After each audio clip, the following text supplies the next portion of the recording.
Deputy Program is a group of the world's top-performing online marketing, design, contract negotiation, and all things business-oriented.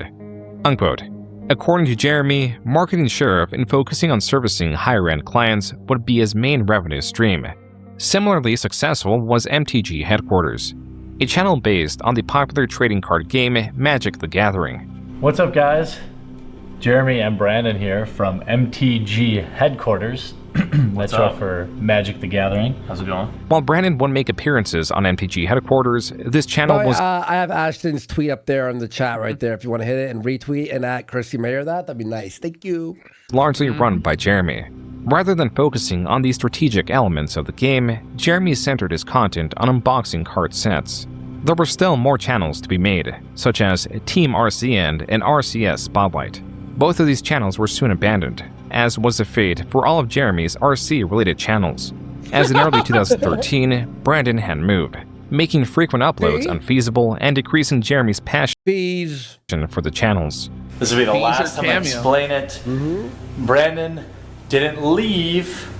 He got a job. Isn't this like a common trait of him where he over-explains things that don't need to be explained and overshares? Like, is it really necessary for you to go into this in a crying, malding fashion, this explanation about Brandon? Like, who gives a fuck? But because the thing is, he always over-explains when he knows he's being felted. In this instance, if you all don't remember, I said this last week, I looked into this too, right? Here's some deeper lore. Brendan got hired in a different state, remember? What state was it again? And he had to move, and then he moved back and... Kentucky? Yeah. Yes, Kentucky. He actually got hired by an RC company to develop the aerodynamics and the mechanics of these cars. And since Jer was a fucking retard, no one hired him. And then Jer was like, oh, I'm going to move there. But he was apparently already a multi-millionaire by that time. Oh, yeah. It's like, no, you weren't. Fuck off. To Kentucky, and I'm very happy for him. The RC videos soon paused across the board. Jeremy claims to have sold an RC channel, but is unspecific with which one. You know, and then I started a channel about RC cars, and I sold that. None of the aforementioned channels have seen any uploads outside of Brandon or Jeremy. Perhaps he means he sold the website. He has to lie to make himself seem important or a bigger deal than he actually is. Yeah. Like, it's so pathetic. Like, he's so desperate for validation from strangers on the internet. It's sad. It's not even like believable lies too. It's like embellishing so much that it's like it becomes for like $160,000, like the channel being sold. Like, people might believe $1,600. Yeah, you know, and that would be impressive back in 2007 or 8. Like, nobody was making $1,600 off of YouTube then. Off the internet at all. Like, it was very rare. I would say even 16,000, but even that would be fucking... No, it's not believable, man. No. Like, even like AVGN would have struggled to sell his channel for 5 figures, let alone 6 figures back then. Yeah. Seriously. Site. Only that too would be devoid of updates for years to come. Even the bottom of the website's homepage displays Brandon and Jeremy as the owners. Whatever the case, the RC channels and website remain largely inactive. Jeremy's focus instead was placed on his Magic the Gathering channel and his vlog/self-improvement channel, Me vs. Me. The latter was established under 2 goals: to lose weight from a starting point of 346 pounds and to drink less. 346 pounds, that was 100 pounds ago. He has put on over 100 pounds since then. And that was when his goal was to lose weight, like 10 years ago. It didn't work out. And then also he's got a huge bottle of vodka in his hand, and his goal was to quit drinking. He's still drinking to this day on live stream, caught in 4K with Fireball. Jeremy abandoned this channel and possibly his goals in just 3 months. It was here in 2013, with nearly all former projects abandoned, he finally found the success he desperately sought. In making videos opening booster packs to obtain high-value cards, by September 2013, MTG Headquarters reached 25,000 subscribers, making it Jeremy's fastest-growing channel. Like his prior channels, he also created an accompanying website and focused on nearly daily uploads and giveaways. Gonna do a giveaway coming up. Stay tuned. So, Giveaways. I'm going to do a little bit of giveaway. Let's get right to it. And that's why I'm doing a giveaway right now, too. I've been trying to give these away, which are the event decks. Jeremy here from MTG headquarters doing another sicko giveaway. I mean, obviously, I cut the rare, so... If you're doing giveaway content, you're not doing content. Not real. You know? Yeah. No. It's nonsense. Mm-hmm. Yeah. You know, I gotta support the channel somehow. These giveaways still required users to subscribe to MTG headquarters or the new set of trading card related channels. These did not perform nearly for 25 subs. Go! And Pedro Jimenez for a pack it up says, remind Mel of 1 Timothy 2:9, since apparently she reads her Bible so often. Sneed Dave Williams says, let's go, Brandon. Bosom Baby with a sub. And Lady Snowblood says, remember about a month ago when Joon said, video's almost done, no plans to change it, unless something comes from the flagging thing. And that's why this is happening now. That's why this is happening now. Yep.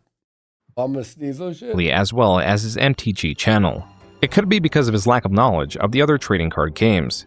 In this video alone, he misnames one of the most iconic first-generation Pokemon several times.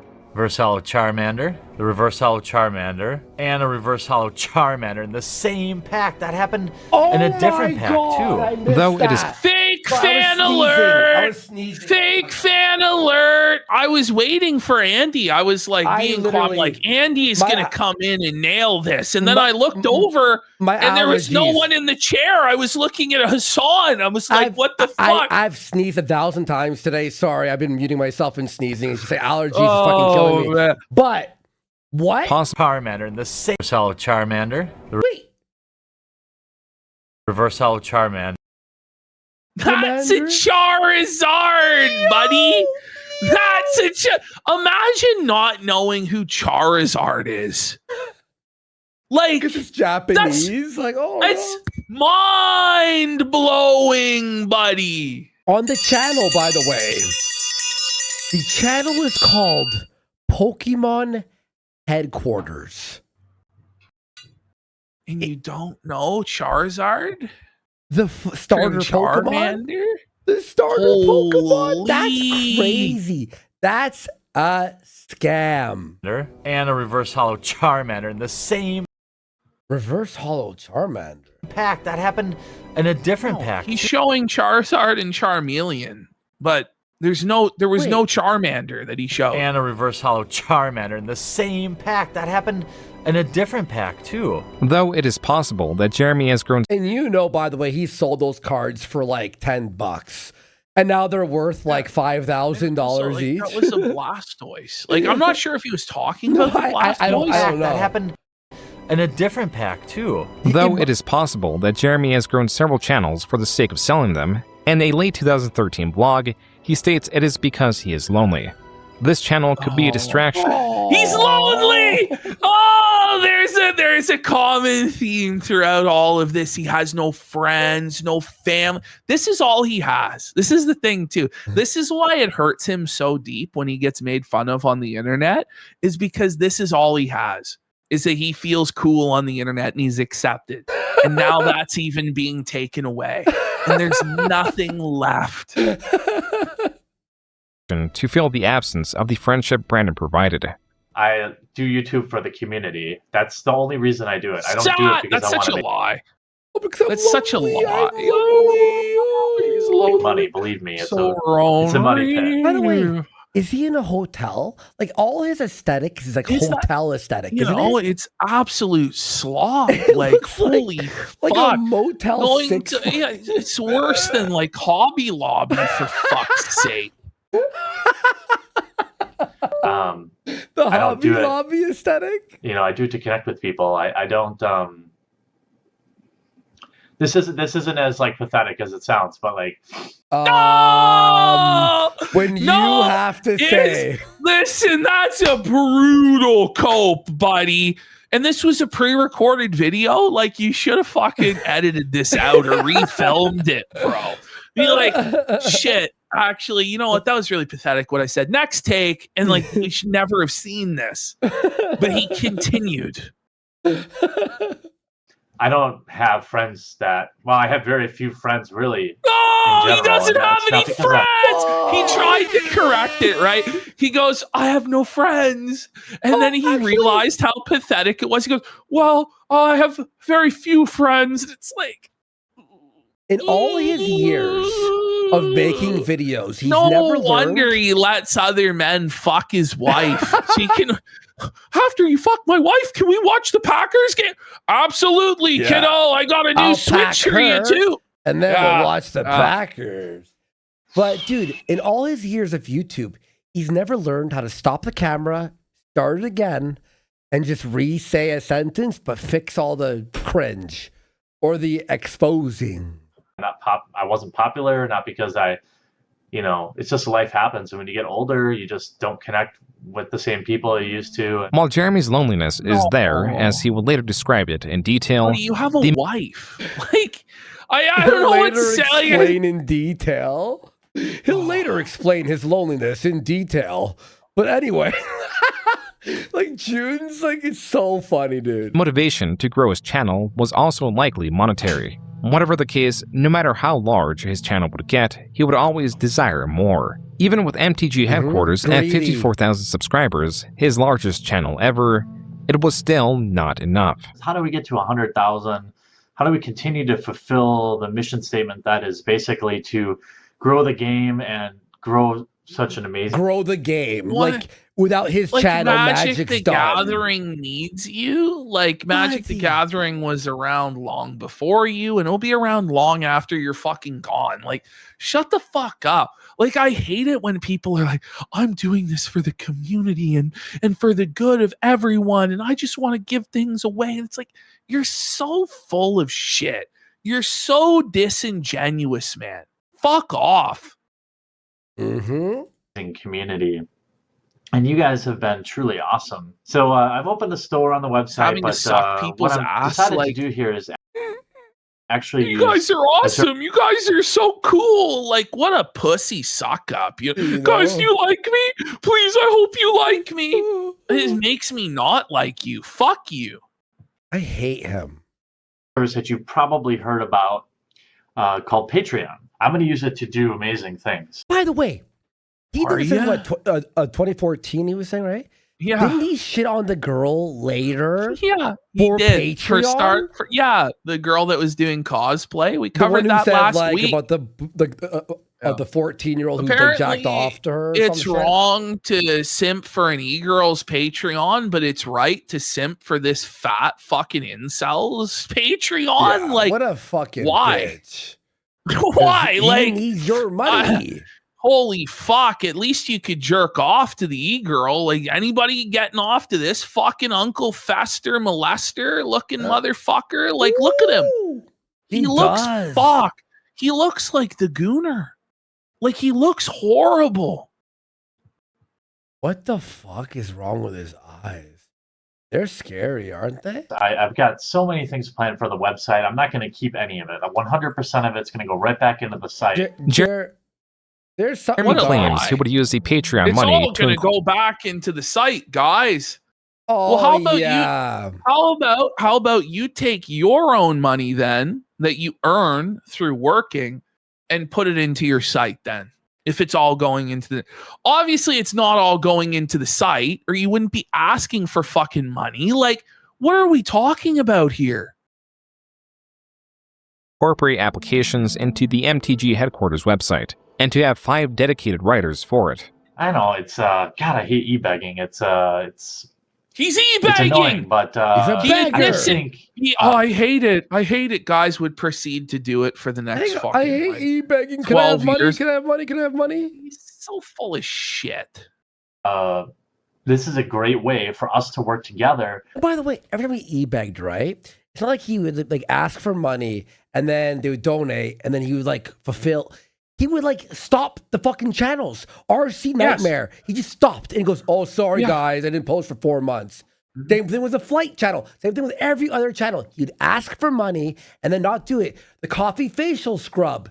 The fucking... Yeah. It was funded. It was never delivered on. The new studio that he asked all that money for was never delivered on. Yeah. Like, we now know pretty much beyond any doubt that there is no coffee factory. So how could he have invested in this coffee equipment that we all had to buy the Mother's Day gift box for? There was no factory ever. Prove that there was. Yep.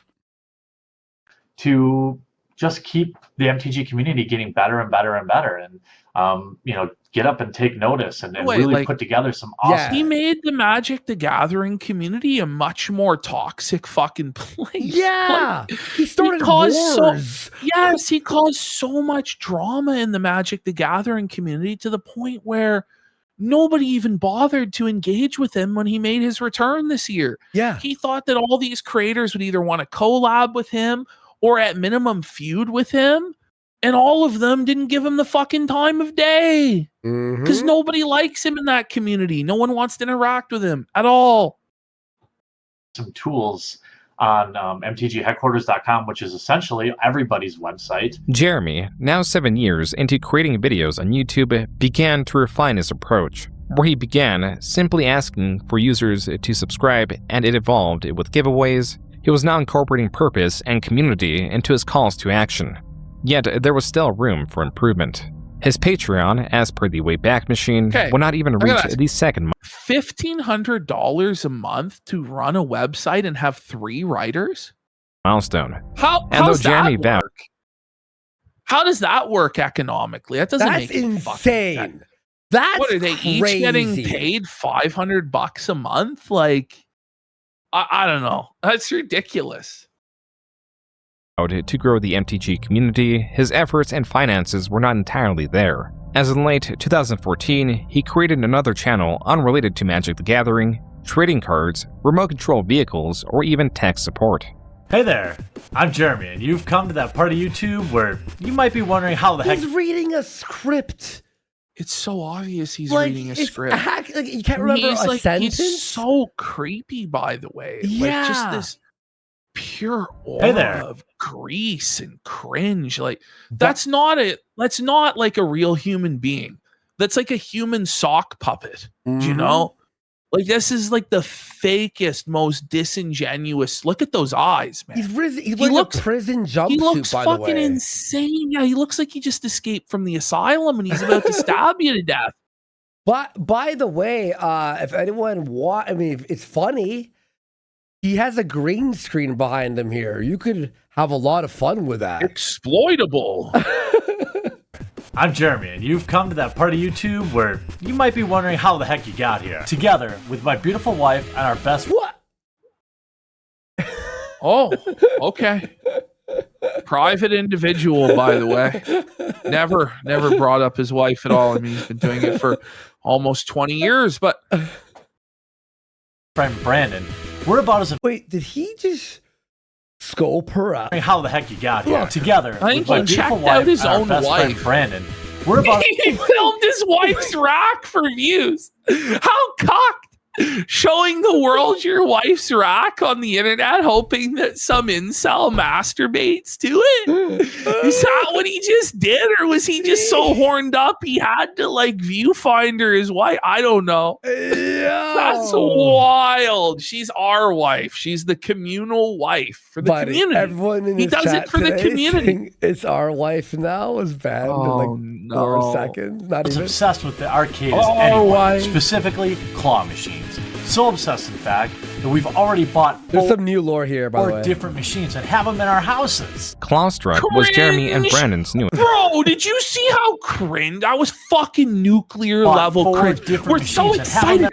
We bought 4 different machines and we have them in our houses. Look at that. Like, look at his eyes. Look in that man's eyes. That's a fucking lunatic. Like, that's actually... Look at those Sampaku eyes, man. Yo. That's like a murderer, man. Where's that the guy bodies, is not Jer? well. Holy shit. Where's the bodies, Jer? Clawstruck was Jeremy and Brandon's newest channel. Although Brandon had moved away, Jeremy was dead set on moving near him. Time had passed and I kicked around the idea of moving for to Brando's love. And, well, my wife's not being satisfied anymore, Brando. Oh, my wife's threatening to leave, Brando. Please fill up my wife, Brando. Please. Yo, Oh, Raymond's here. What's going on, Raymond? Oh, I've decided that I'm Raymond. going to do that, and Oh, by the way, sorry, Raymond. He was banned in Quartering's chat. He was trying to be like chill in Quartering's chat. Didn't survive though. Raymond. Sorry, in the Raymond. arms of an angel. looking for a home there. Jer Wayne Gacy, they're calling him. And it's going to have a big yard, one that I can put RC Probably track in. worse. Jer Wayne Gacy. For the time being, in early 2015, Jeremy set his sights on yet another project. Not a website or YouTube channel, but an application he named Game Finder. The word finder is missing an E in the same style of grandeur. The location. Oh! He's gay! He loves Grindr! He's trying to hook up with other dudes! No wonder he brings a bowl into the bedroom. He likes men. He wants to slurp up the bowl's creamy surprise. Joon the King, do you know how happy? He wants that roast beef with the horsey sauce, if you catch my drift. Oh. Thank you so much, Joon. This is incredible. This is like Christmas for me. Based LGBTQ dating app. LGBTQ dating app. Likewise, Game Finder was an app for its users Anyway, he goes anyway. to find one another. The criteria were the games users sought to play in person. Jeremy managed to raise $30,000 for the app's development on Kickstarter. What a scam, buddy. 30 large, 30 bands. Listen, I find my games just fine without you. Like, what are we talking about? Like, just go to fucking GameStop at the time or fucking Walmart. And there were games there. You would buy them. No. Fuck. It was to find people to play Magic or Pokemon or D&D with. It was you like, know what you do? You go to the local game store. or forums or whatever, or YouTube. Yeah. You know. What? What a Least fucking retard. Why is it So it was a gay dating app, really? Yeah, of course. Just 3 months later, This isn't a dead application whose owner is cashing in. In fact, This guy was like felting Jer before anyone in the world was felting Jer. This guy. You can tell he's Kino. Look at the way he's dressed. This is a showman. This guy right now is either watching or watched Joon and went, he's see? vindicated. The professor, he's vindicated. 10 buddy. years later, 11 years later. Pro is, in addition to being free, Game Finder currently is without any ads or even an upgrade cost. well, that was the professor from the channel Tolarian Community College. Like Jeremy, the business professor model? runs a Magic the Gathering based channel. This is someone that Jeremy met at a convention earlier in the year. This turns into drama, don't worry. The professor was one of the creators Jeremy got along with. The same could not be said about Wedge from the Manosaurus, a creator that canceled a meeting of fans and creators because Jeremy was to be in attendance. This guy hated Jer Well, he so didn't much. he didn't want any women to be sexually harassed or abused. He was doing the right thing. Is that Royce? Looks like Royce. It could no? Is that Royce? It does. Looks kind of like him. All this is explained in this video from Darium CCG. So even with Jeremy being somewhat infamous in the Magic community, channels like Tolarian Community College were willing to be fair when assessing Game Finder. While the professor praised the app's lack of advertisements or predatory monetization, his complaints echoed the major issues users had with the app, describing it as simplistic and lacking in features. While Jeremy was aware of these complaints and sought to add more social elements to the app's main plight, according to Jeremy, was that it never hit critical mass. It was never able to reach a wider audience on launch day. Well, yeah. Well, Why would niche. it? It's Why would it niche. matter? That's the thing. Like, it's not something that everybody is going to use. Like, it's a very niche. It's like a niche of a niche. Like, the fuck are we talking about? You have a very small YouTube channel. Like, this thing, this guy has delusions of grandeur that he's going to be able to do these incredible things that are way above his station or capabilities at any given time. And then it all blows up in him and his supporters' faces, and then it's on to the next scam. Meaning users would download the app to find few people online. Jeremy claims the app also had budgeting issues. such as spending too much on rewards for Kickstarter backers and What? Why are there rewards for Kickstarter backers? Like, And you didn't like budget it that it would like. But you asked for $30,000. What was the offering? Where did the money go?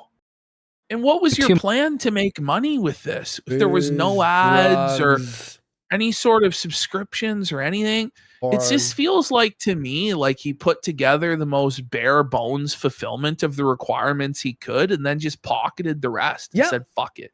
That's what happened. much on the development cost of the app, claiming to have spent $10,000 to $20,000 more of his own money to market it. If what Jeremy says is true, then $50 grand in? Yeah. And what a waste. A basic HTML style app. So like, how did you, I don't believe it. I don't believe he even did that. No. But if he did do that, how did you think you were going to get your money back? Like, how delusional are you? It's always some vanity project with him that he probably knows right well isn't going to succeed, but he has these like narcissistic fantasies of unlimited success and gaslights himself, I guess, into believing that it'll have unlimited success and blow up. Mm-hmm. He's the dude at Shark Tank that gets into a fight with Mr. Wonderful and everyone, like, you know, and he battles them. Headquarters would be more to him than a device for monetary gain. If anything, Jeremy was building a sort of reliance on YouTube. There was something about seeing his channel grow that would excite him. That gave him purpose. This could explain the ever-increasing giveaway. You know what's funny about this? That statement? It's like, it gave him purpose, right? He wanted views and fame, and obviously he has like that like type of like, you know, that want, right? So you know, with his entire life being that purpose, right now, he is in the darkest reaches of hell. Oh, yeah. And why he has yet to sell this channel. If growing the channel gives him the lava purpose, then what happens when the growth slows? When the video's earnings begin to drop? The answer is this sort of video. Earnings are lower now than they were a year and a half or even 2 years ago, I think. Oh, no. Every year he's been doing this. He's been doing this the whole time. Oh, guys, I'm getting screwed by the advertisers. The pay rates aren't what they should be. Please, guys, you got to support. I'm under attack. It's like, fuck you, man. He's in purgatory. Business meeting. He's in purgatory. Thanks, Meme Coffee. For at least for my channel, and I know if you watch guys like Brian or Wedge talk about it, it's the same thing. True for them and Wait, true. Did you hear that? He's going, yeah, this guy in Magic's views are down, and this guy. It's the same. It just keeps repeating. It's Geeks and Gamers views are down. Magic. Erotics No one's views playing Magic right now. Yeah, nobody's playing Magic right now, guys. It's summer. That's crazy.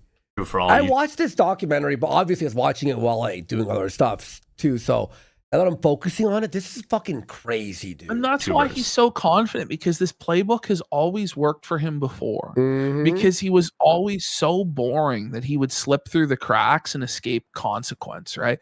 But it's not going to happen this time. Oh, no. It's not going to happen. Nobody in this has any mercy. Like, you get that, right? Like, before, you were dealing with these normie Magic channels or whatever, and they would be like, I got better shit to do. Oh, we don't. This is what we live for, bud. Everything on this shelf is going to be given away to patrons. Each month, I'm going to host several giveaways where any patron will just, win it from, even if you back for $1, you're eligible. I never started this channel with the expectation of making. What you want to win a Funko Pop? I'm going to give away a Funko Pop, guys. I love when this guy goes against consumerism. Like, he does his anti-consumerism rant as he's like hawking Funko Pops and giveaways. Like, this channel with the expectation of making money. I think openings. Top of fucking Twitter right now. #1 news. New documentary accuses the quartering of 2 decades of grifting. Is it even an accusation? It's just a fact. Like, I don't even think I don't even think It's Jer the would AI dispute that of he's been Twitter, grifting right? for 2 decades. Yeah. It's just the AI of Twitter that does this. I'm gonna tweet that out because that's funny. Holy shit, we're keeping our Twitter algorithm going, guys. We're pulling a Jer. All right, here we go.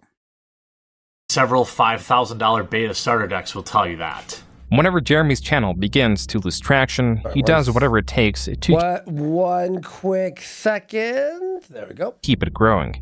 He increases the amount of giveaways, pleads with his audience, all while claiming that this is not for him. It is for his viewers. This early 2016 vlog on MTG headquarters is key to understanding his potential true motivation. I never had any stress or anxiety, nothing until I was like in my mid-20s, and bam, panic attacks every night. I know it's a combination of my brain chemistry and things I do. Not getting enough sleep, drinking too much. Joon slipped these in after our show. I hope so. I don't know. Maybe he found it on his own, but this is Kino. I'm so glad this is in the documentary and made the final cut. This is great stuff. Joon rules. Caffeine. If I drink too much alcohol too many days in a row, I'm at like a higher risk for it. By the way, that was a video. When Jared covered something today and he was like, "Oh, this guy's a king," and everyone's like, "You mean like Joon? Joon? That king? What king?" Video of Jeremy describing his anxiety issues. Something that began in his 20s. Something that he has been unable to shake. Earlier in the same video, Jeremy something that he has been unable to shake. Shake has the pill bottle. Shut the pill bottle. Now that's what I call Kino, buddy. Oh no. That was actually incredible. I listened to most of this and now what the visuals are. Earlier in the same video, Jeremy explains how, approximately 30 times a day, he reaches into his pocket to make sure his Xanax is still there in case he has a panic attack. Coincidentally, the rate at which he's been getting these has seemingly increased since his channel's growth has slowed. Jeremy specifically cites how he's already had 2 panic attacks within the week he made the video. What is being established is a vicious cycle that would bind Jeremy the more he fit into it. The more he would try to maintain endless growth, the more it would crush him. The more he would try to maintain endless growth. Oh, that exhale, you felt it, dude. But this guy chose to pick a fight with the entire internet and act smug and like he can fool everybody and he won't be caught in his lies. Like, what was he thinking? Because he's so fragile mentally. Yeah. It's crazy. It is we crazy. got Ramzos for 10 subs. Let's go, Ramzos. Holy shit. And you know what's even crazier, Ash? Why the fuck would he post this? Look at this shit. What? What's up, everyone? Jeremy here with the Quartering. In studio today, we have a special guest, the Sky Bull. How was your weekend, Sky Bull? Why don't you ask your wife how my weekend went? Whoa, Jared, that's he is crazy. Basically revealing the whole thing right there. Mask off. He's showing his hand. Okay, sorry. More it would crush him. For the past year, I've been running myself ragged, trying to run a business as well as YouTube full time. And while look at that zit over his eye, he's got acne in his 40s, and he's squished. He's a like, pimple-faced punk. Yeah, he's squished. Whoa. He's like so wide here. He said he's fucking insane. His face is so swollen. What the fuck? Very long night. It's unlikely I can continue this. Did he fuck up the aspect ratio of this video? Like, Jared? Then shut it down. I can't continue this unless you all give me money. Much longer. I'm gonna be real. I can't imagine actually purchasing a Funko Pop. No. Let alone having a half dozen or more of them on display behind you at all times. Yeah, that's crazy. Like, who likes that shit? Seriously. It's so cringe. So tired all the time. Now, you may have heard of me talk about my Patreon for several months now.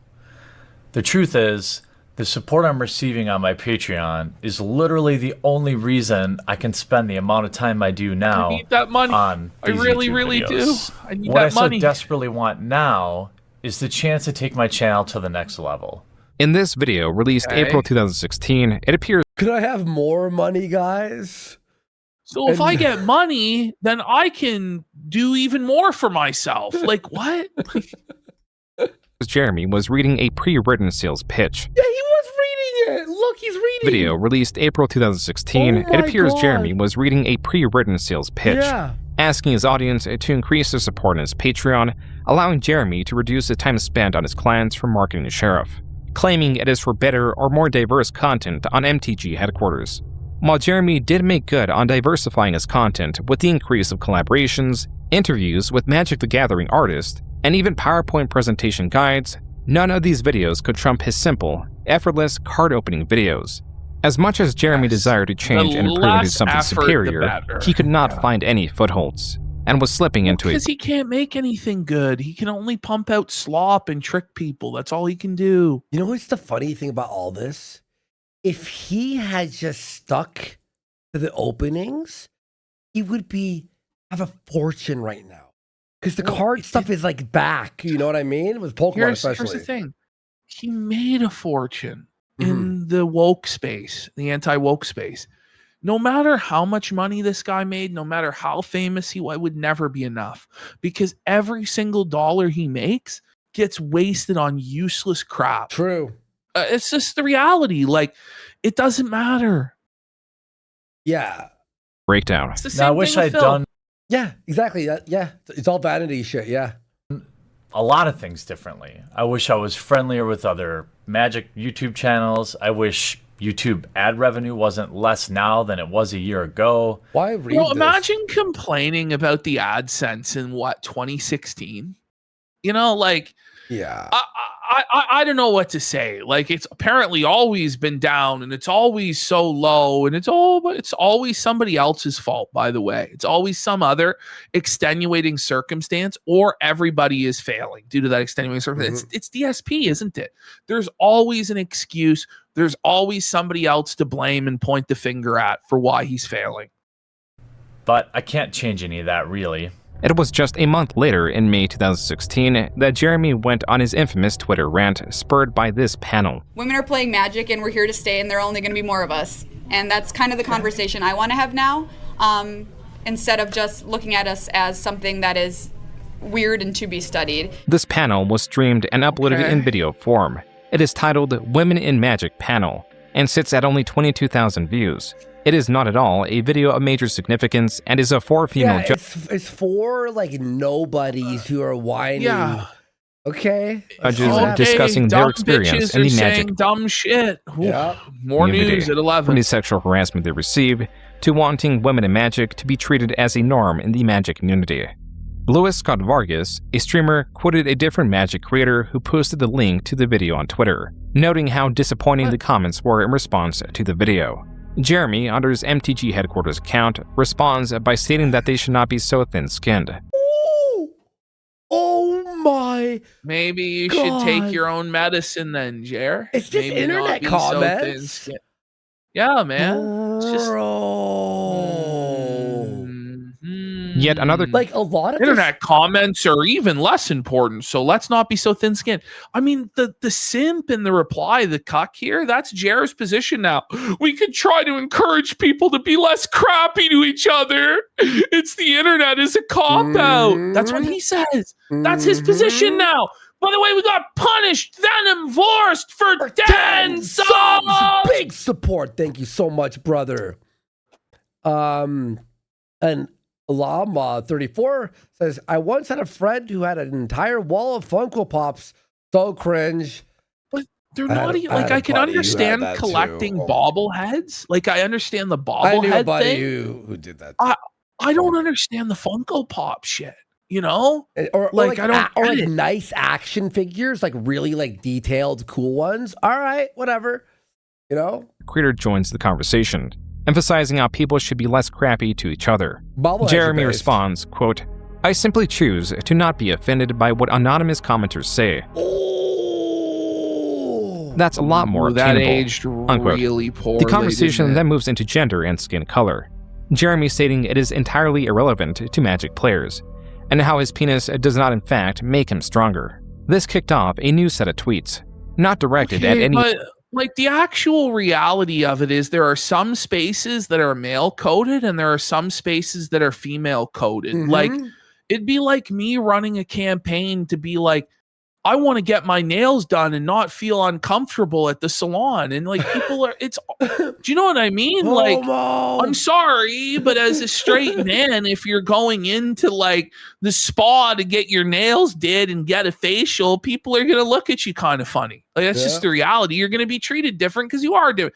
Similar to if a woman goes to Magic the Gathering or Dungeons and Dragons, a space that's traditionally like 99% male and was for decades, people are going to look at you fucking strange, you know? Yeah. It's like, I don't know what to say. Like, it's like going to a gay bar and being confused if people think that you're gay, you know? Why like, are they trying to suck me off? What the fuck? Individual creator, you know who also has facials? Yes. For the Magic community in general. Quote, so many mindless beta his wife in the MTG community. Come on, sheep. Demand proof, statistics. You know, actual evidence. Attention, sheep. Formulate your own opinions. Being wrong is simply better than parroting popular opinion. Apparently presenting a logical alternative to playing a victim means you hate women. I should have known better. To you, like, don't play the victim. Don't cry and say you're under attack and all this stuff, Jared. I really feel like Joon added all this to really like prep the story, unfold, you know, the mystery, but what happens later. Jared now is on Twitter, like sympathy baiting with pictures of his dog. Like, that's such a pathetic tactic, like posting the heckin' doggerino so people stop being mean. Like, he's drunk. Fuck off. Going back to real world, this era of feminism gets lost in spending more time. Wait a minute. What happened? That's not Jeremy in the bed with his wife. Look at what Jared posted. Who's the guy in the bed? Who took this picture?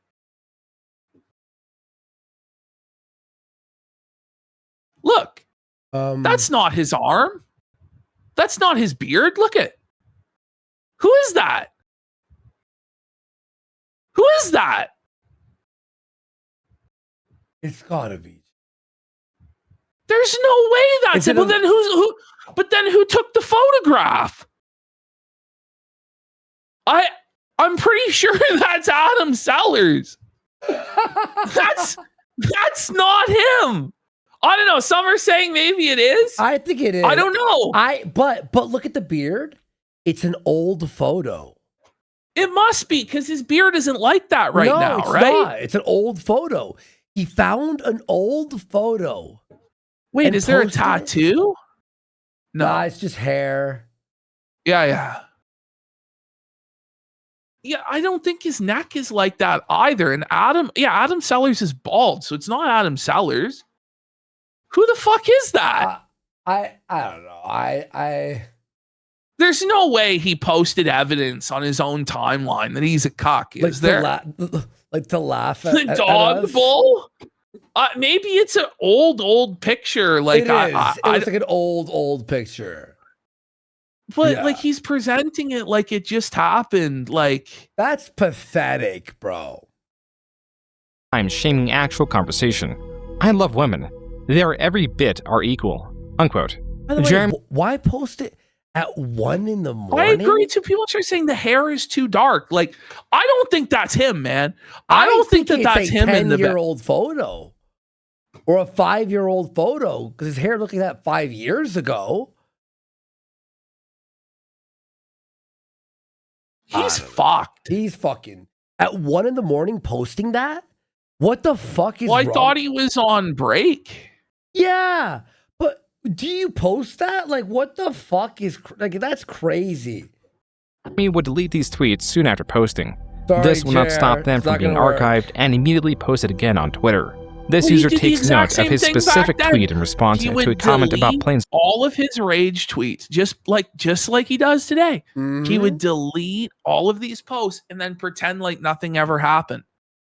That's crazy. Buddy, for years. Walkers needing their own bathroom. Jeremy adding that they should send their urine into the aether. This was viewed as a commentary about the controversy of trans people requesting to use the bathroom of their gender identity. Jeremy responds to this screenshot with, quote, "Things turned toxic, so I cleaned them up. But yeah, you're right. Planeswalkers should use their own bathroom in the aether, kid." Unquote. I mean, this is what was going through my mind. You guys think that joke is transphobic? You think that joke makes me a monster? Let me show you what a monster is. According to Jeremy, Yep, he's right. It's the same He is thing a when he did monster. his villain arc. Where he's like, "Let me show you what a villain is. If you want me to be a villain, I'll be a villain. I'm gonna take one scalp each day at 2:30." Like, Yep. same tough guy routine. Same Look at how attitude. why is he so Acne. greasy and unwashed? There's liver spots on his fucking head. Acne, balding, Oh my god, balding, the greasy. fat, ugly. pushback from his Look at his beard here, Ash. This side is like way bigger than this. Like, It's not even it's lopsided. Yeah. It's not even symmetrical. This fucking ungroomed slob. What a piece of shit. from his comments He's a encourage him to slob! double down and act Piece more of aggressive, even if his intent was not an honest commentary. Even though No, I Jeremy agree, frames Dan it this didn't way, invent it. he would That first can't be attempt. Jaren Bet. Let me be honest. Like, I keep zooming in and like in the other tab, looking at this, trying to believe that it's Jer. To me, that looks like Boogie 2988's ear. It looks like the side of Boogie's head. Obviously, that's not Boogie. Surely to fuck not. But I don't looks know. like- Like it does. It looks like Jared during the RC Nightmare days. Like, think of that Maybe. Jared, the Jared from the RC Nightmare. Like, it has that haircut. That's what it looks like. I think. Look, I don't think he would post a picture of another man in bed with his dog. No, I think he would. I think he would. I think he's completely snapped. Like, I think he's lost it. Maybe this is part of like the bull forced him to do it as a humiliation ritual or Maybe. something. Like, I think so. And he locked down all the replies to it immediately. And it's literally just a picture of his dog. Wait, he did? So yeah, you can't Oh. reply to it. I Okay. wouldn't be surprised if the bull ordered him to do this and Jer's masturbating to everyone making fun of his cuckoldry. Like, this is his fetish. Mm-hmm. Maybe it's to the regain first the step favor of of him the coming community with clean. an I apology don't know. on Reddit. Quote, "I want everyone to feel included in MTG. You can't really control how people react to certain things, and certainly Twitter is not a great place to have a complex discussion on gender issues. Everything I said after my original few tweets was at best insensitive and at worst outright wrong. Look, Again, he apologized. I am sorry." Oh, but I It's thought not a you're never great supposed place to have complex apologize. discussions about gender issues. What a loser, dude. What? He's It's not even a complex discussion. What the Yeah. fuck are we talking about? complex. Unquote. This post has exactly 100 comments and 0 upvotes. Yo! How is that possible? How is that possible? He's just universally reviled and hated everywhere he goes 'Cause and you has know- been since the beginning. Because you know, Ashton, you've been on the internet for a long time. Oh, You could have the worst human being of all time. Ralph still Yeah. has a fan. You know what He'll I mean? still be like an just upvote, one guy. you know? Like, It's still one guy. No. You know, on anything. The comments cite Jeremy's passion and specificity behind the deleted tweets and are distrusting of his apology. Some are even noting how often Jeremy is editing the Reddit post. To this specific comment, Jeremy responds, quote, "Yeah, it wasn't reading right. I am not good at writing, so that's why I do videos. I am just trying to apologize and the comments keep saying it's not good enough." Unquote. Jeremy would See, address his tweet. He was always a guy, right? That when he was wrong about something or felt it on something or whatever Yeah. the fuck, right? He had to keep arguing until Yes. he felt like everyone thought he was right. And that's what he Yes. tried with us. And we're just like, Yes. no, No, we're not going you're to not. fall for this shit. We're not going to, no. Always. tweets in video form. You know, drama over. don't be a dick. The drama's over. He's the one that gets to decide when it's over. No, actually, you don't. Get fucked. I thought, I guess, maybe I had to say that, but from what I'm seeing is you all just basically know that, you know? It took about a month You and all a half just for know Jeremy that. to begin right where he left off. On Twitter, he changed his display name to MTG Shitlord HQ, derisively called Wedge the Hamburglar. On his personal account, stated Wedge is a cancer, has That's zero original wild to ideas, call and somebody else Hamburglar when your last name is Hambly and you look like Jer. That's wild work. You know, Jer was called like Hamburglar growing up. Oh, and, like, buddy. The Hamburger, burger. Hambly, Burgie. cheeseburger. Yeah, like all sorts of shit like that. Like, you Mr. know, Ham. bro. There Mhm. ain't nobody who has a last name like Hambly who is fat that didn't get fucking bullied. Like, shut the fuck up. Like, it's just too funny. Like, steals others' content, and tweeted even more, stating, quote, "Alpha personalities are the ones making all the money in MTG. Talk to any vendor. They are capitalizing on your beta-ness. The MTG community is not ready for truth. Cucks and white knights drive the entirety of the narrative. Wizards, discrimination." It was always the project. Like, it's his favorite. You're a cock. Yeah. Little did we know he was the cock all along. is guaranteed if you have a conservative mindset. Community discrimination also guaranteed. I mean, look at their community team. Every one of them. Don't be a beta Lotus, folks. Be an alpha. Oh, cringe. man. So cringe. It's so fucking lame. And you know man. he didn't think of himself as an alpha as the video we saw of him in the car. He But- never... Like, if it was a space meant for based alpha men that are traditional, wouldn't there be a bunch of based alpha men that are traditional there? What does Yeah. it say that everyone in the community is a leftist and a soy boy and a cock, but you want to be a part of that community? Like, why don't you go to the gun club or something, you know? And whoa, look, fuck, there's a whole bunch of guys here that are right wing. You know what I mean? Like, Mm-hmm. Them is a leftist. Don't be a beta Lotus, folks. Be an alpha. Unquote. Jeremy changed his display name again the following week, this time to make magic dank again, and tweeted, quote, "Straight truth, the reason you can't trust me is easy. I don't need your money like..." What you don't a need- you just- lie. he just asked for $30,000 to make an app, and he had like a Wait, Patreon. but Ash, is this not like what he's doing right now? It's like, I don't need money. I'm rich. I make it. I'm not like those other guys. Anyway, I need $40,000 for coffee. I'm so rich, facial but you know, break me off a piece, Yep. then, guy. Mm-hmm. Well, he's always been rich, but also struggling. Always. Yep. It's crazy. other top MTG channels. Simple as that. Here is the thing about my fellow shitlords. We have real numbers. Ugh. Some would like to believe everyone who plays MTG is a snowflake. Oh Nope. my god. Unquote. In August, continuing... Shitlord reminds me of. Remember Jeff Holiday? I'm a shitlord. Oh Remember my Jeff God. Holiday? His hat. Yeah, said Matt shitlord? Holiday. Uh-huh. It said shitlord on it. It's so fucking lame, man. Oh. During this escalation, Jeremy announced that he had blocked many people on Twitter. Back to his personal account, Jeremy posted pictures of his guns in response to riots happening in his area. Finally, Jeremy on his pictures of his guns in response... I invite you to stop by my home?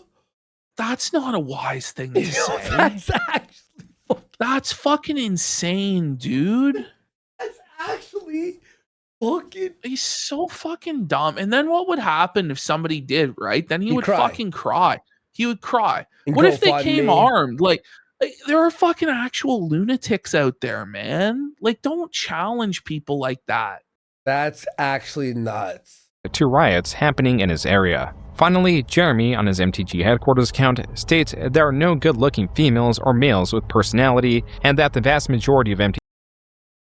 What? Well, no, it's just that you're a little beta, fucking, over before it ever began, genetic cell fucking chud, okay? Like, and it's like, he's trying to say, only ugly people have personalities. Like, no, actually. That's actually that's the most like incel. That's so I hate saying fucking pathetic. That is like statement. the most pathetic fucking incel genetic waste cope I've ever fucking heard. Yeah, well, all of you with good genetics, you're actually have bad personalities, and as ugly people are really talented. It's like, shut the fuck up, buddy. Yeah. Oh. YouTubers have subpar production quality and are boring.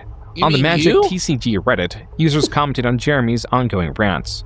One former creator blames Jeremy for why he stopped making videos, specifically due to how Jeremy's low-effort pack openings flooded YouTube, potentially burying their higher-effort content. Other commenters shared the sentiment and denounced Jeremy, deeming his content as low-effort garbage that is composed of opening packs of Magic cards. The following month, on September 8th, Jeremy released a 28-minute video addressing his ongoing controversy, saying that he needs to clear his name while claiming Reddit is a hate fest. Displeased in how Reddit mods are not policing comment sections enough. Being so soft you can't even log on to Reddit, but then pretending like you're Lebanon-based shitlord. Like, the Super Weenie Hut Jr. is down the street, sir. You aren't ready for Weenie Hut Reddit, you know. Like, go. What he calls witch hunts directed at him. In this video, Jeremy states he takes no issue with trans or gay. Reddit, like, hey, what like H3 is Blue doing? Sky. It's a battle with people who were like sending skulls to his house and like threats, veiled threats, right? Quartering's against Reddit because they were mean to him in Twitter replies. What a fucking pussy. People, or any similar quality What for that a matter. bitch. Jeremy appears to be trying to de-escalate the tension between him and the Magic the Gathering community. And it worked, or so he thought. On September 9th, Jeremy posted 2 videos containing spoilers for an upcoming Magic the Gathering release. This is great. This is great. This is actually something we didn't know. So, okay, watch. Okay, yeah, I'm not gonna spoil it. This is information from a PR firm working under Wizards of the Coast. The creators of Magic the Gathering often delivered to select content creators as a way to excite their audiences for upcoming cards. These videos performed terribly compared to Jeremy's pack opening videos.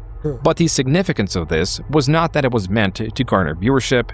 Rather, it appeared that Wizards of the Coast was extending an olive branch to Jeremy following his de-escalation. It was only when the spoilers were allegedly posted to Reddit that Jeremy, and to that extent, the Magic community, was notified the spoilers sent to Jeremy was done so by mistake. While the original post does not appear to be archived, this Reddit... So, remember how he said he was banned for being hateful? He was actually let back in. And then they banned him because he spoiled their upcoming set. He literally showed people a set that wasn't released, and they're like, "You can't fucking do that." So his entire original, his entire original grift and raison d'etre, it was all a lie. Yeah, it was all bullshit. All bullshit. Quoted the Magic the Gathering employee on the matter. Quote, "We don't reward the behavior this channel exhibits. Look, see. When we preview sets, we provide a handful of cards to our PR agency to use with outlets who aren't part of our core Not what happened? audience. Just keep watching. When one of these outlets passed on using these cards, they reassigned the cards to this outlet without doing research and also without checking with us first. We would not have greenlit his receiving of these cards had they asked." Unquote. Here I was, feeling like a total moron. Yeah. To think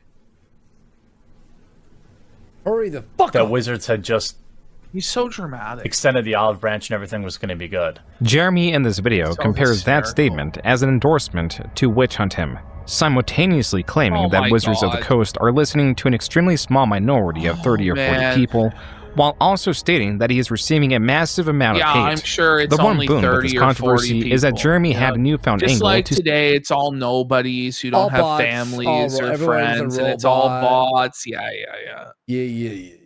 solicit donations. One that could weaponize culture and anger, in combination that would bring him much strife, but also considerable wealth. You can speak with your wallet and take the plunge and back us on Patreon. The more backers we get on Patreon, the louder voice we can have, the more interesting things we can do. Listen, Wizards can't. What I'm calling for right now, if it is Jeremy, if it's Jeremy Hambly in the bed in that picture, he should go live from his bed right now. Otherwise, we're all gonna think it's the bull plowing his fucking wife. Yeah. What reason does he have to deny? Like, what is he trying to hide by not going live from his bed right now?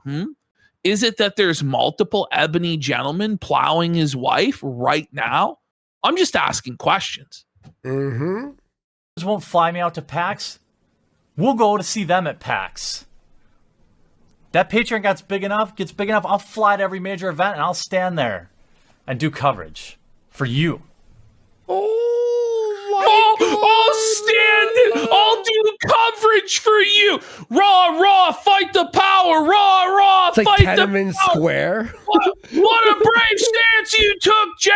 Your torchlight's the way. Like, what? This is like he's gonna lay down in front of a fucking tank. He's like at fucking Waco and the feds are burning it down. I'll cover a games convention. And I'll try to keep it real 100%. This was the beginning of I'm going to keep it real at the card show. Wow. Jeremy's capitalization of outrage. In the following years, Jeremy would master his craft. Meanwhile, with the understanding that he was not welcome in the Magic community, Jeremy revived Pokemon headquarters while still posting to MTG headquarters. The video announcing his return sits at less than 1. That was a terrible animation, wasn't it? Did you see that? Yeah. While still posting to MTG headquarters. The video announcing his return just goes upside down and goes back. It's garbage. It's like a white background. Like 95% of the image is just blinding white your eyes. with gray and red. Like, it's awful. It's actually awful. You know? It's at less than more 1. like Pokey Bull. Flashbang alert. Rumbledore for a packet up says the felting of Jer is fueling my nightly shift. Take my money. And Schism says, imagine being 350 pounds, 6'4", and still having a tiny penis. It's rough. Shit. 1,000 views. Jeremy posted on his Pokemon channel from late 2016 to early 2017. The channel failed. You know his dick's super small, right? Like, I mean, we never talk about. You know his dick is like maybe 4 inches if it's the nicest day. At best, buddy. It's like, not. It's not. We know. Listen, we all know he has a micro penis. Oh, it's tiny. And his fat fold is taking what little there even was of his nub. It's tough. Yep. To gain any momentum with its videos. We'll say it's small unless he shows us a picture. I'm just why won't he show us his penis? What is he hiding? How small is it? Does he even have a penis? Is he a transsexual, a transvestite? Is he intersex? What are you hiding, Hambly? Provide the penis photographs now or forever be known as a transsexual. You know, shit like that. It's just going to cause him to fucking crash. All the chats. No, that's Show us that's your dick, unreasonable. Hambly. That's unreasonable. I shouldn't have to do that. I'm not going to. Show us your dick, Hambly. My penis is under attack. No. What is his penis for? Is it for molesting children? What is he trying to hide? We got falling. Jesus Christ. We got falling rocks for 5 subs. And we got what else? And welcome home for 5 subs. Somebody floated this in chat, and I was thinking about this a few days ago. Does Hambly have Klinefelter syndrome? It would make sense that he has Klinefelters. He's like incredibly tall, micro penis, very emotional and moody. He could be Klinefelted. He might be. He honestly probably is. Far underperforming compared to videos found on MTG headquarters. It was here that Jeremy resigned himself as a pack opening channel with the occasional he won't show it, guys, because his penis, his genitals will show the signs of Klinefelters being incredibly small and all that. It's going to be sad. Okay. Commentary video. The latter type of video was often on the topic or tangential to his infamy. If you would have told me that there's a man more universally hated in the Magic YouTube community than me, I would have told you, you're crazy. On June 5th, 2017, two things happened. He's universally reviled and hated. He's drunk and sweaty. His hairline was receding. Jeremy posted his final claw machine related video on Clawstruck and live streamed in the mid 2010s, spiking your hair like it's 2003. You know, like you're in high school. Like what the? No, fuck? I mean, like, it's like 2018, and he's rocking a fucking spiky grease cut. Okay, all right. While he often tweeted at or commented on other creators in the MTG community, there was one that he targeted unprovoked. This was cosplayer Kristen Sprankle. Serial virtue signaler and crying for Patreon dollars. All the greatest crying for after the segment. As he had a Patreon crying out for support, he's gonna have to shut it down. Please, I need money or it's over. Cosplayer, see a Sprankle run posted. By the way, he did it. Yeah, you said this before when we saw this. He quoted the word cosplayer. Like, she is a cosplayer legally. Like, you could, in court, they would say she's a cosplayer. Jer, you fucking bum. Allow messages to my Facebook page again. Oh, God, Jer. Question my life choices immediately. Posting out, came for cosplay inspiration and left only with an erection. In all seriousness, oh, he's so drunk. It's not seriousness. Okay. Jeremy was commenting on Sprankle's post and the comments found within. A post about receiving unwanted comments. Here we go. Victor Puente, cuckold. You know this dude's a cuck. Oh yes, she's just under constant anonymous the word of the day direct is... message assault. Like, she is literally triggered. Here goes cuckold number Nicholas again. Libtard. It Triggered makes me sad that you have to be. So makes me lame, sad man. that I'm not even surprised. Me despairing over social norms. If you're going to creep, at least have some decent grammar. I'd agree with that. Obviously, Sprankle is a pro cosplayer. You know she's a professional cosplayer by the fact that she has. How can he say that other people are triggered when he actually has like PTSD, panic, and anxiety attacks? Yeah. He actually himself admits to getting triggered 30 times a day or more. Well, dude, that he has to reach for a Xanax. He's triggered about the fucking comments in his chat saying the truth. To solicit Patreon dollars and then cry in her Patreon video to get loser beta cucks to give her money. I mean, it is like an all-you-can-cuck buffet on this thread. Look in the mirror, I'm sorry, sire. Sprankle. Let's look at your cosplay. Oh my God, Mary jerked off to all of it. Where some poor 14-year-old kid was unfortunately made an erection comment about you, and fuck him for being such a degenerate. I mean, what is sexual about this? Nothing, right? Oh no, totally nothing sexual about this. Oh yeah, here you go, Sprankle. Another totally non-sexual picture where the Pokeball happens to be right on your fucking bush. Okay, let's see what we got here. Such a freak.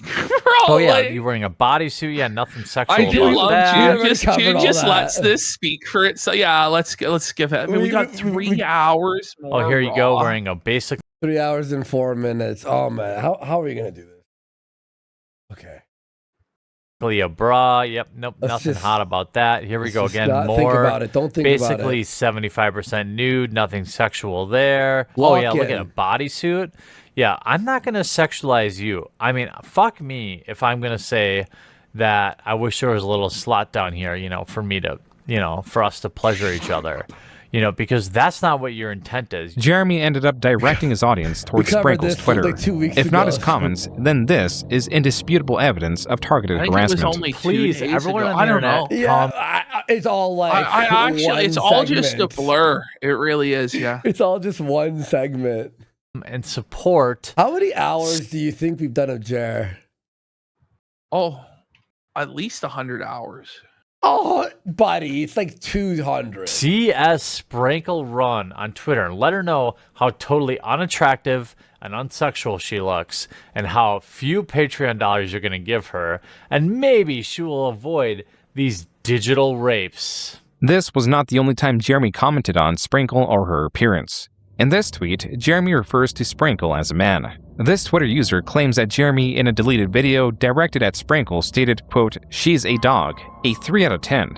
I'd still do her." What the fuck?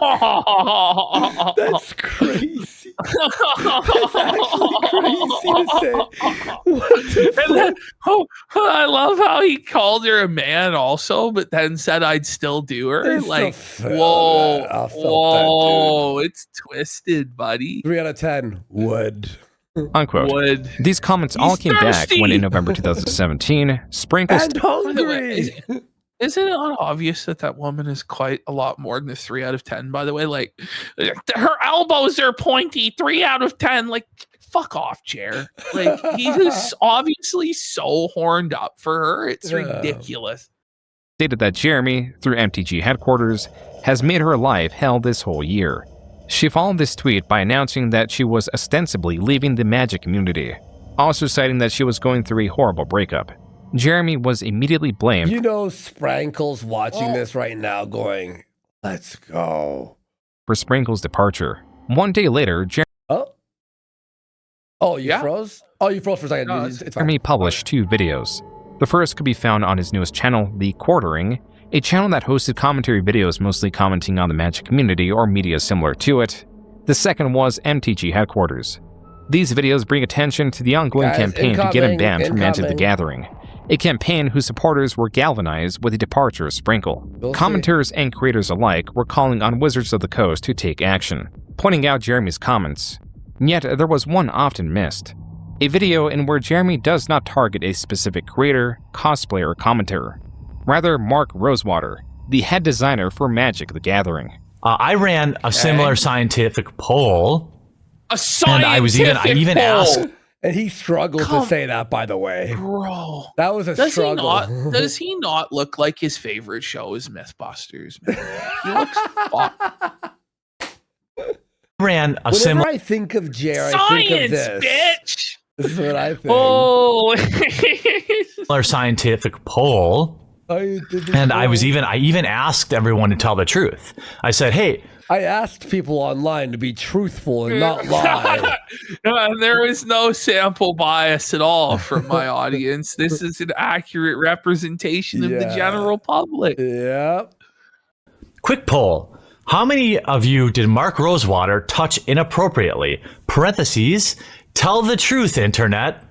Since the internet science guy. polls are scientific fact, consider this your trial, Mark Rosewater. Now, I know he has me muted. That's fine. Jeremy created a poll insinuating that Mark Rosewater was a predator even after Mark had blocked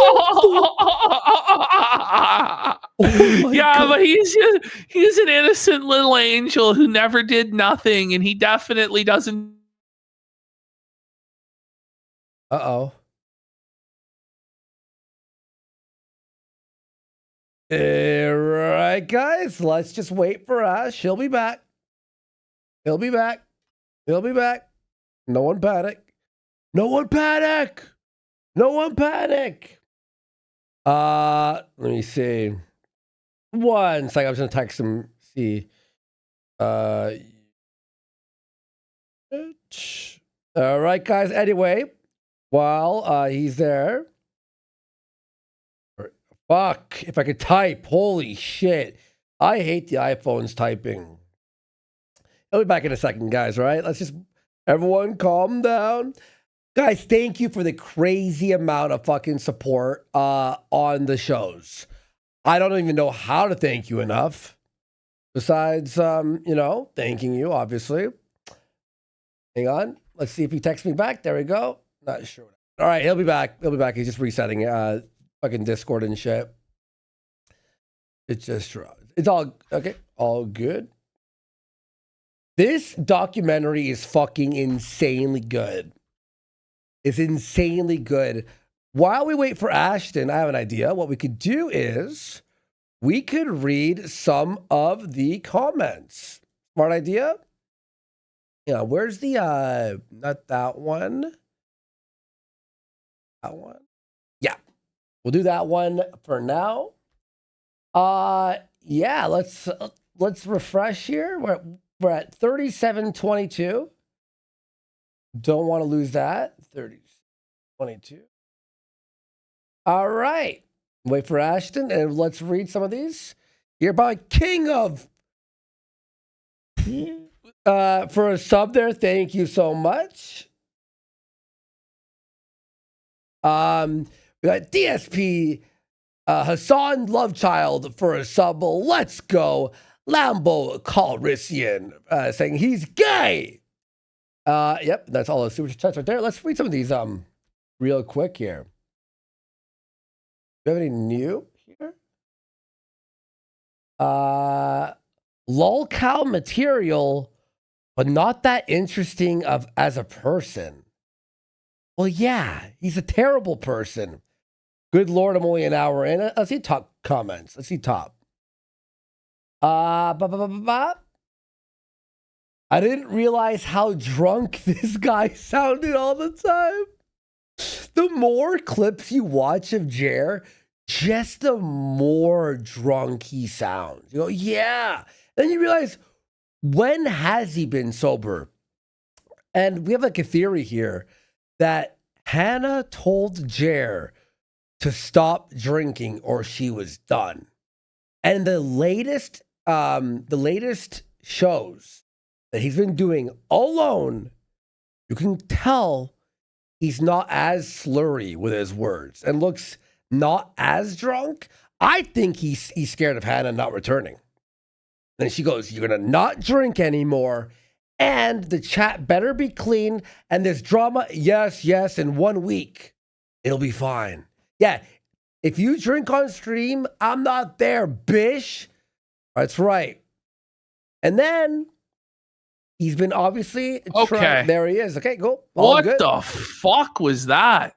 Fuck Canada. Canada's like a third world country, man. Like it is. This shit has to end, man. Like, yeah, I know. Every goddamn fucking day in this country, man. All good, bro. All good. Okay, here we go. Jeremy's. Let's talk about Hannah and why she's gone in our theory that she told him to stop drinking, all that stuff. All right, let's go. Video. Let's get some subs to power the internet. Some subs. Comment about Nazi comments. Did you just evoke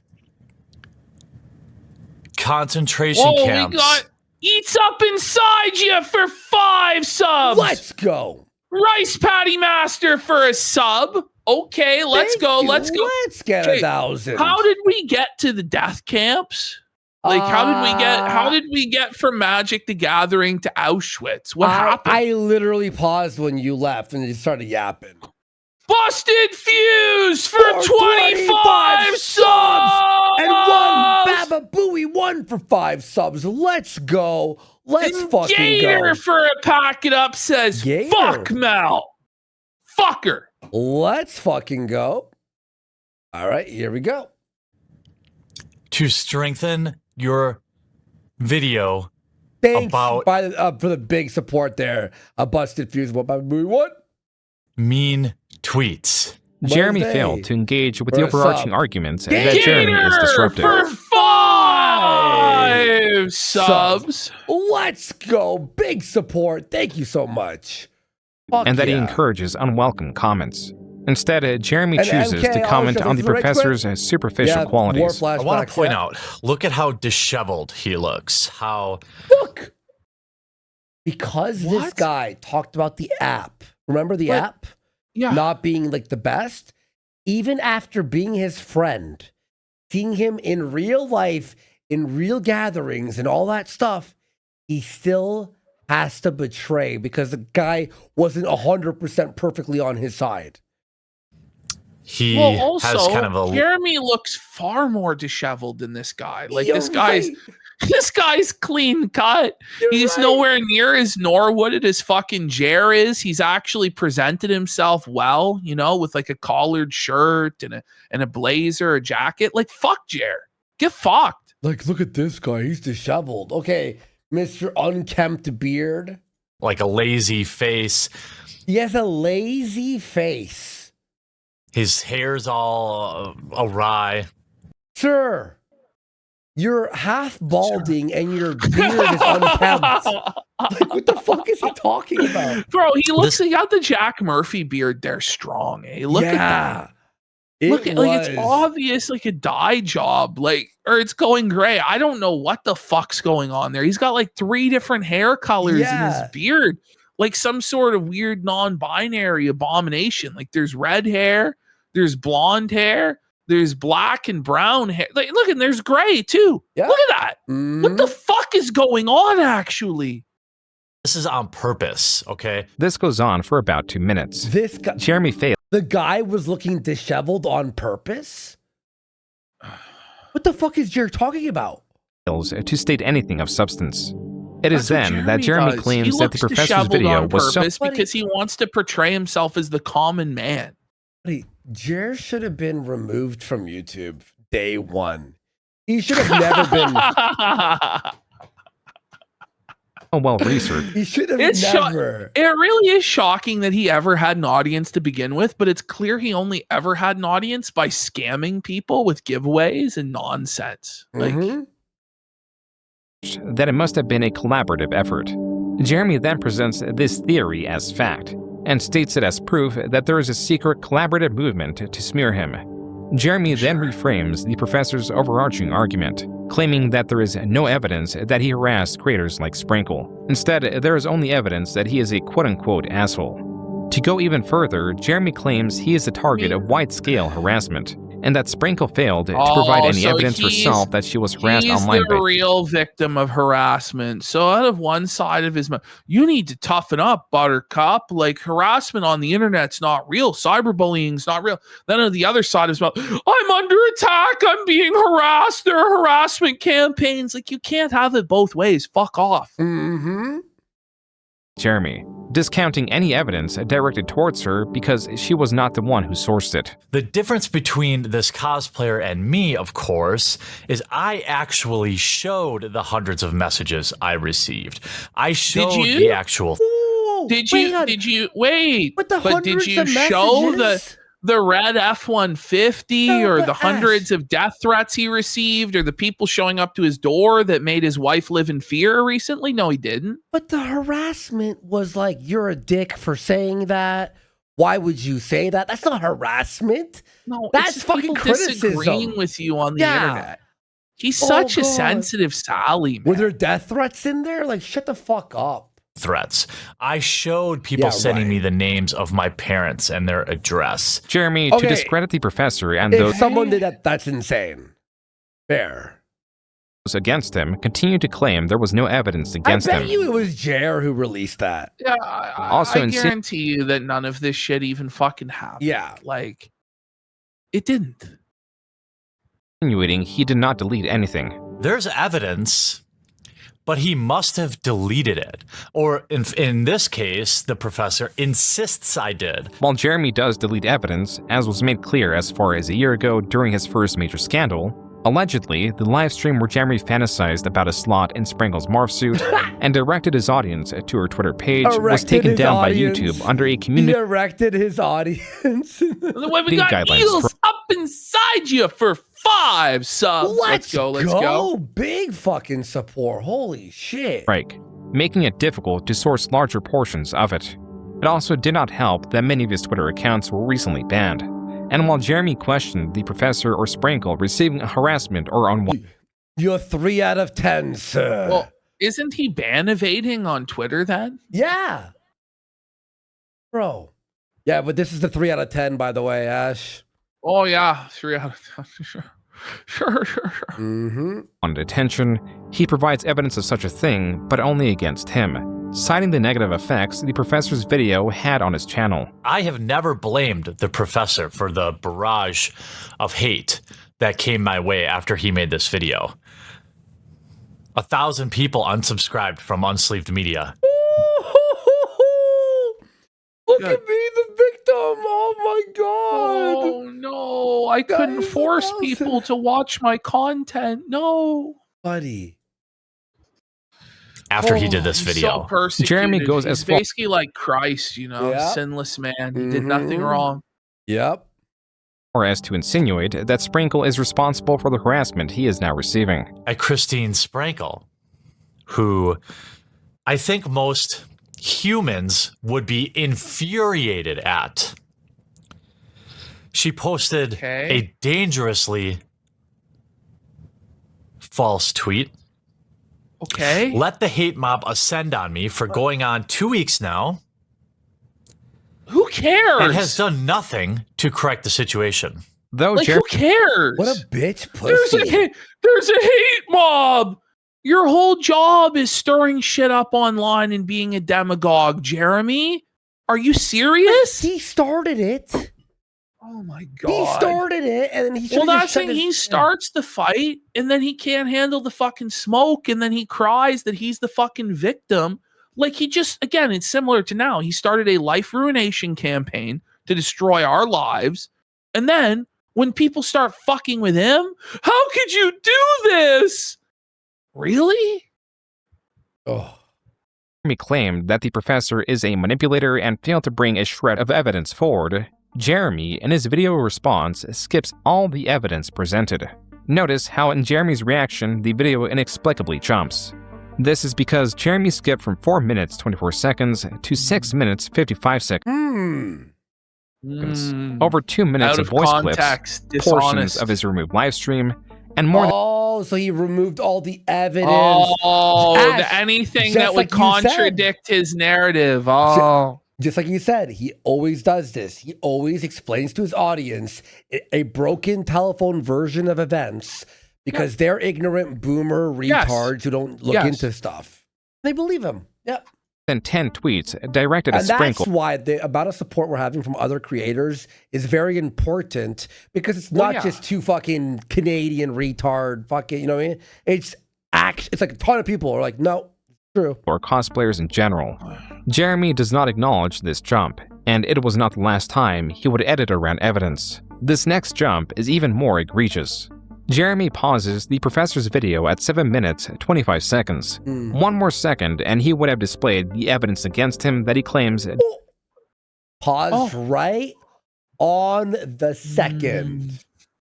Does not exist. By the way, Ash, how do you do, my fellow Kekarinos? Chatelet. For the next 7 minutes, the professor I'm going to put Chatelet in the next cold open. Shows countless I'm bringing it back. Tweets and video clips, all of which Jeremy skips, again not acknowledging that he did so, and picking up his reaction at 5 minutes and 1 second of a 20-minute video. Jeremy closes this video by insinuating the professor is similar to Adolf Hitler. Someone who is willing, as I said, to literally evoke the Holocaust on their we all petty like crusade. The professor already. Like, you don't have to sell us on the professor. You know? But we're woke. We're woke. Silence and ban someone whose ideas they disagree with. Someone whose ideas they don't. Who does that sound like exactly? Jeremy. No. Silencing people he doesn't agree with and crying to the authorities to get people banned? What? Hang on. Fuck. Okay, you're back. Go ahead. All right, let's just have to interact Jared's with. shutting it down. He's silencing me. We're under attack. Forcing him to watch my videos. Nobody's forcing him to read my tweets. You know, Professor, you actually sound a lot like somebody from history. Okay. Like, no one's forcing you to watch our streams or our clips or our tweets. Like, no one forced you to watch it or your wife to watch it or whatever, right? So why are you complaining? But Ash, do you see what he's doing here? It's very woke-ish, isn't it? Well, of course it is. You're comparing some guy to Hitler. To cancel him, you know.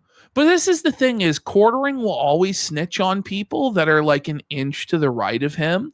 Like Quartering will pretend all day long that he's like this racist, badass guy.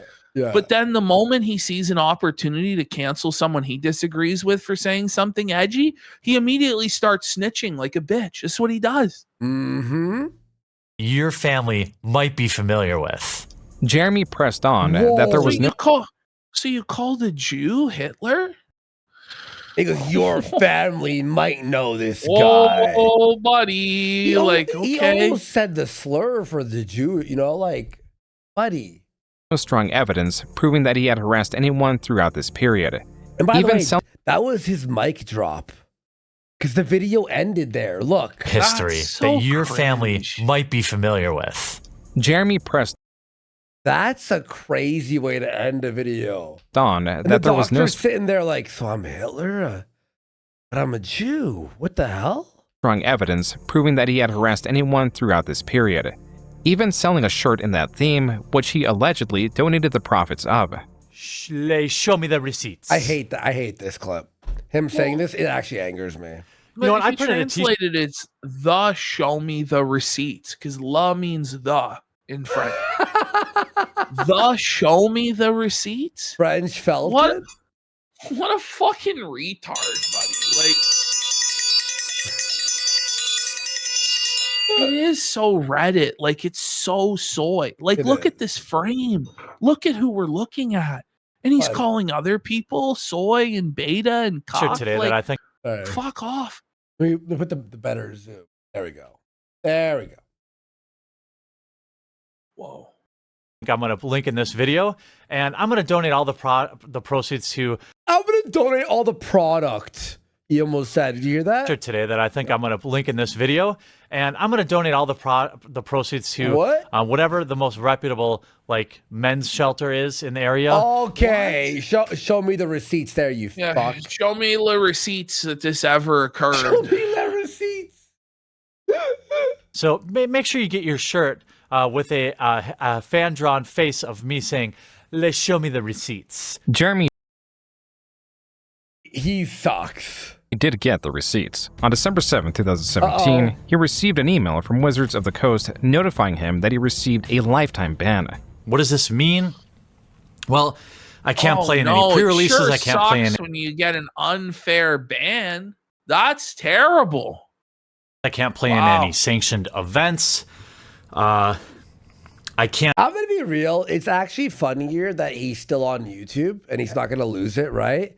Yeah. Because now he's stuck trying to chase that fucking popularity forever, and he'll never move on. It's amazing. Play online. In fact, they actually confiscated my entire Magic Online collection. Jeremy claimed he recouped the cost of his digital collection Magic collection is under attack. PayPal chargebacks. His face, that was crazy. Look at his face there. Oh my god. Every frame's a sticker, man. As for the video announcing his ban, there is something seemingly sinister at play. At 10 minutes and 20 seconds, Jeremy begins going through the evidence Wizards of the Coast sent him that informed their choice to ban him. Notice, at the bottom left side of the screen, it is clearly stated that there are 12 attachments. Attachment 1 is a tweet where he calls Wedge the Hamburglar. Attachment 2 is presumably a joke about trolling a friend. Attachment 3 is a tweet about trolling that same person and the professor. Attachment 4 appears to be another joke about wearing a shirt with the famous He was really in favor of trolling back then, but now he doesn't like it when trolls show up. It's strange. Oh man. Oh, that's interesting. internet cartoon frog Pepe to trigger people. Attachment 5 is what appears to be another joke that includes Pepe. Attachment 6 looks to be a joke about concentration camps. Attachment 7 is Jeremy alluding to a Magic player having a quote-unquote pedo smile. Attachment 8 is Jeremy in response to an accusation where he encourages R-wording individuals. Whoa, he did the Sargon himself and said he wouldn't even rape this woman? Oh my god. Whoa. Responds by saying he would not buddy. even R-word the poster. But Then by the way, this is like, it's okay for him to say this to women, but if anyone dares suggest his wife gets railed by a bull, it's the end of the fucking world. Like, Yep. okay. Yep. attachment 9 of 12. I love the ladies of magic, but dudes who bring By the the way, you hear that? Only 9 of 12 attachments were shown. There's 3 missing. their girlfriends to stand over their shoulder every game are annoying as fuck. Teach them to play or go home. What's wrong with that? Am I not allowed to have an opinion? Am I not allowed to have an opinion? What's he hiding? I mean, this is the evidence, okay? Jeremy plainly rants about this being the only evidence Wizards of the Coast presented against him. The screen then fades into his face cam. He failed to show whatever those last 3 attachments were. On the topic of deception is this screenshot of Jeremy defending himself in the He defended himself, but he forgot. So he's he was logged in. astroturfing. He was logged in. Oh no, Yeah. Jer. By the way, Ash, you're going to love this. Get a load of this display picture. Ooh, that's some cringe. That's like grade A cringe. Colombian cringe. Yeah. By the way, that's Saberwolf Cafe for 5 subs. Sunset 90 says Jer's game plan all laid out for everyone. And Hoo-Ha says they're Jewish and offended by how much Jer spends on stupid shit. Retarded goy. Thanks for the support, yo. Let's go. What a video so far. Holy shit. Got 3 hours left. presumably failing to log into an alternate account to defend himself. It appears Jeremy is not being entirely honest to his community, and Jeremy has a possible motivation to be dishonest. You should subscribe to it so then I can send it to Polygon and tell them thanks for the press and all the new subscribers. Then you can just quietly unsubscribe if you don't like the content. So many of you are like sharing these videos. People are I'm seeing them on Facebook. People are signing up on Patreon. Like, this is crazy. Bro, how can I help? Him here, well, he should have never even had a single fan or supporter. Look at this. Like, what were people thinking? Well, unfortunately, there's a bunch of fucking cave dwellers out there that look like Jer. You know? True. Yeah. There's a certain phenotype, you know. So it's people that like were like Jer. Mm-hmm. I would love to be able to cover more of these games. I have a Patreon where if you want to say throw a few bucks, that would go a long way. I have a one-time. I hate when people go throw a couple bucks, throw a few bucks, throw a few bucks. It'll go a long yeah, way. come on, like throw a few bucks so I can pay for my mansion. Donation link to the war chest. That's even worse. Chest? That's worse. What war are you conducting? The war on magic. God. Well, all magic cards are under attack by the woke left. Who gives a fuck? That would help. All I can do right now is I set up a war chest on PayPal where people, if they choose to. All I can do is ask you for money. All I can do is demand that you give me a bunch of money, and in exchange, I'll do nothing. Would you like to give to the war chest? I mean my wallet. I mean the war chest. Like, fuck off. The war chest. Please believe me that you don't have to. This is like literally the worst time to be shilling for this kind of stuff. But it goes without saying that money is power. And I can make the promise to all of you that any money there or people that decide to back on Patreon, so many of you have already, and I'm so thankful for that, 100% of that money goes back. Here is saying his theory is that Jer got his non-Jeet YouTube rep from the massive amount of money he spent on advertising, and it's different from a YouTube rep. I've heard that. Same. I don't know. It could be. It could be. Mm-hmm. And then we've got Spruce Willis says, "Whoa, buddy! The casino is now my favorite stream. The Jermageddon is in full effect." Fuck yeah. And Hoo-Ha says, "I used to listen to him read articles when I was on the shitter, but I never gave him anything." Well, that's 99% of Jer's audience. Like None of them ever actually donated or supported. It's just background noise that was served up by the algorithm. That's all. Exactly. Second screen watching. The channels. Jeremy's promoting of his Patreon was for naught, because come February 2018, it would be banned because, quote, you recently doxed members of your online community, unquote. Oh. This could have resulted from Jeremy's new crusade against pedophiles in the Magic the Gathering community. Specifically judges, mostly all former judges, that were convicted but not on the banned list next to Jeremy. Though Jeremy failed to find a large number of active judges that were predators, his attention to the matter did appear to influence an update on Wizards of the Coast terms and conditions that force stores to run background checks on their staff and those who they engage with that interact with the public, meaning judges. Though Jeremy was not credited for influencing this change, it was celebrated amongst the Magic community. A community that, due to his ban, Jeremy was drifting away amicably from, as in this video he claimed that he made contact with Sprinkle and the two apologized to each other. Jeremy then renamed MTG headquarters to Unsleep Media in an attempt to pivot to covering the card game genre as a whole. His recent scandal introduced— Oh, it's a Gumpski alert, and it's the rare Smart Ski with the glasses.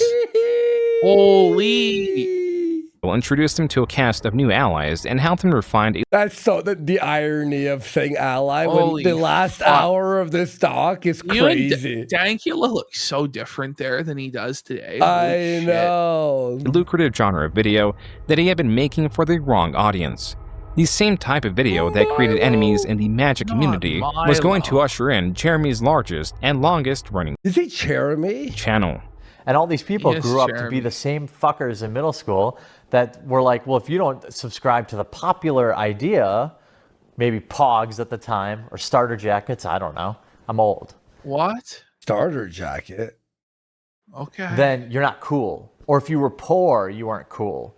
Or if you know... well, you were a Nepo baby. Like, what he's doing here, by the way, is like... He's trying to create this shared victimhood, parasocial relationship with, yes, we were all bullied. Right now we're sticking it to the bullies. You're so pathetic. That's so embarrassing. It's the everyman arc. A whole variety of things that would make you outcast. But now when they get older, they get a little power on Twitter. They can find more people that it's like the blob. And then they become this massive thing of groupthink and toxicity that's trying to push everyone out who disagrees and then just absorb more people into their ideology. What I want to do, hopefully, with this channel is to push these conversations forward. Obviously, I don't want any bullshit SJW book. As always, SJW's always lies. SJW lesbian space gem, Garrett, SJW red-haired, blue-haired Mohawk guy, general SJW buzzwords. Lol cow, milking the feminist lol cow down, classic SJW stuff. BuzzFeed hates feminist agenda person's feminist propaganda. Everyone needs to stop getting triggered. I'm not a fan of Brie Larson. Maybe it's because Brie Larson. Your favorite Brie Larson. Brie Larson is going to help you. And that Brie Larson. Just you and me. All female, mega diverse MCU film directed by Brie Larson. Do it. Just posting, my 5th Brie Larson video in 30 days. Oh, things like. Who's that guy felting him? Yeah. I'm already known as the guy who made 1,000 videos about Brie Larson. The action's got to be live. It's got to be in the moment. He looks so fucked I also up. have to. And look at his beard here. Look at that fucking uneven beard. Angers me. Action, it's got to be live. It's got to be in the moment. I also have to admit that I really dislike Brie Larson. Though Jeremy may be capable of having a nuanced discussion, for the vast majority of his videos, he certainly does not display it. In his past, his incuriousness and inability to formulate a cohesive argument has forced him, time after time, to make videos reliant on emotion or sensationalism to draw an audience. This is why Brandon's technical breakdowns— His inability to think? Yes. and their RC channel often But, outperformed don't Jeremy's. cry about how we do sensationalism and stuff like that. It's like, what's good for the goose is good for the gander, eh, Jer? Fuck off. Mm-hmm. It is also why At least we try to be entertaining and funny and outrageous and bombastic. He just puts everyone to fucking sleep. Jeremy was relegated to opening packs of cars in a game known for its complexity and strategy, areas explored and dominated by his contemporaries. When forced to create meaningless content, the only variable Jeremy can control is content frequency. Card opening videos were easily replicable.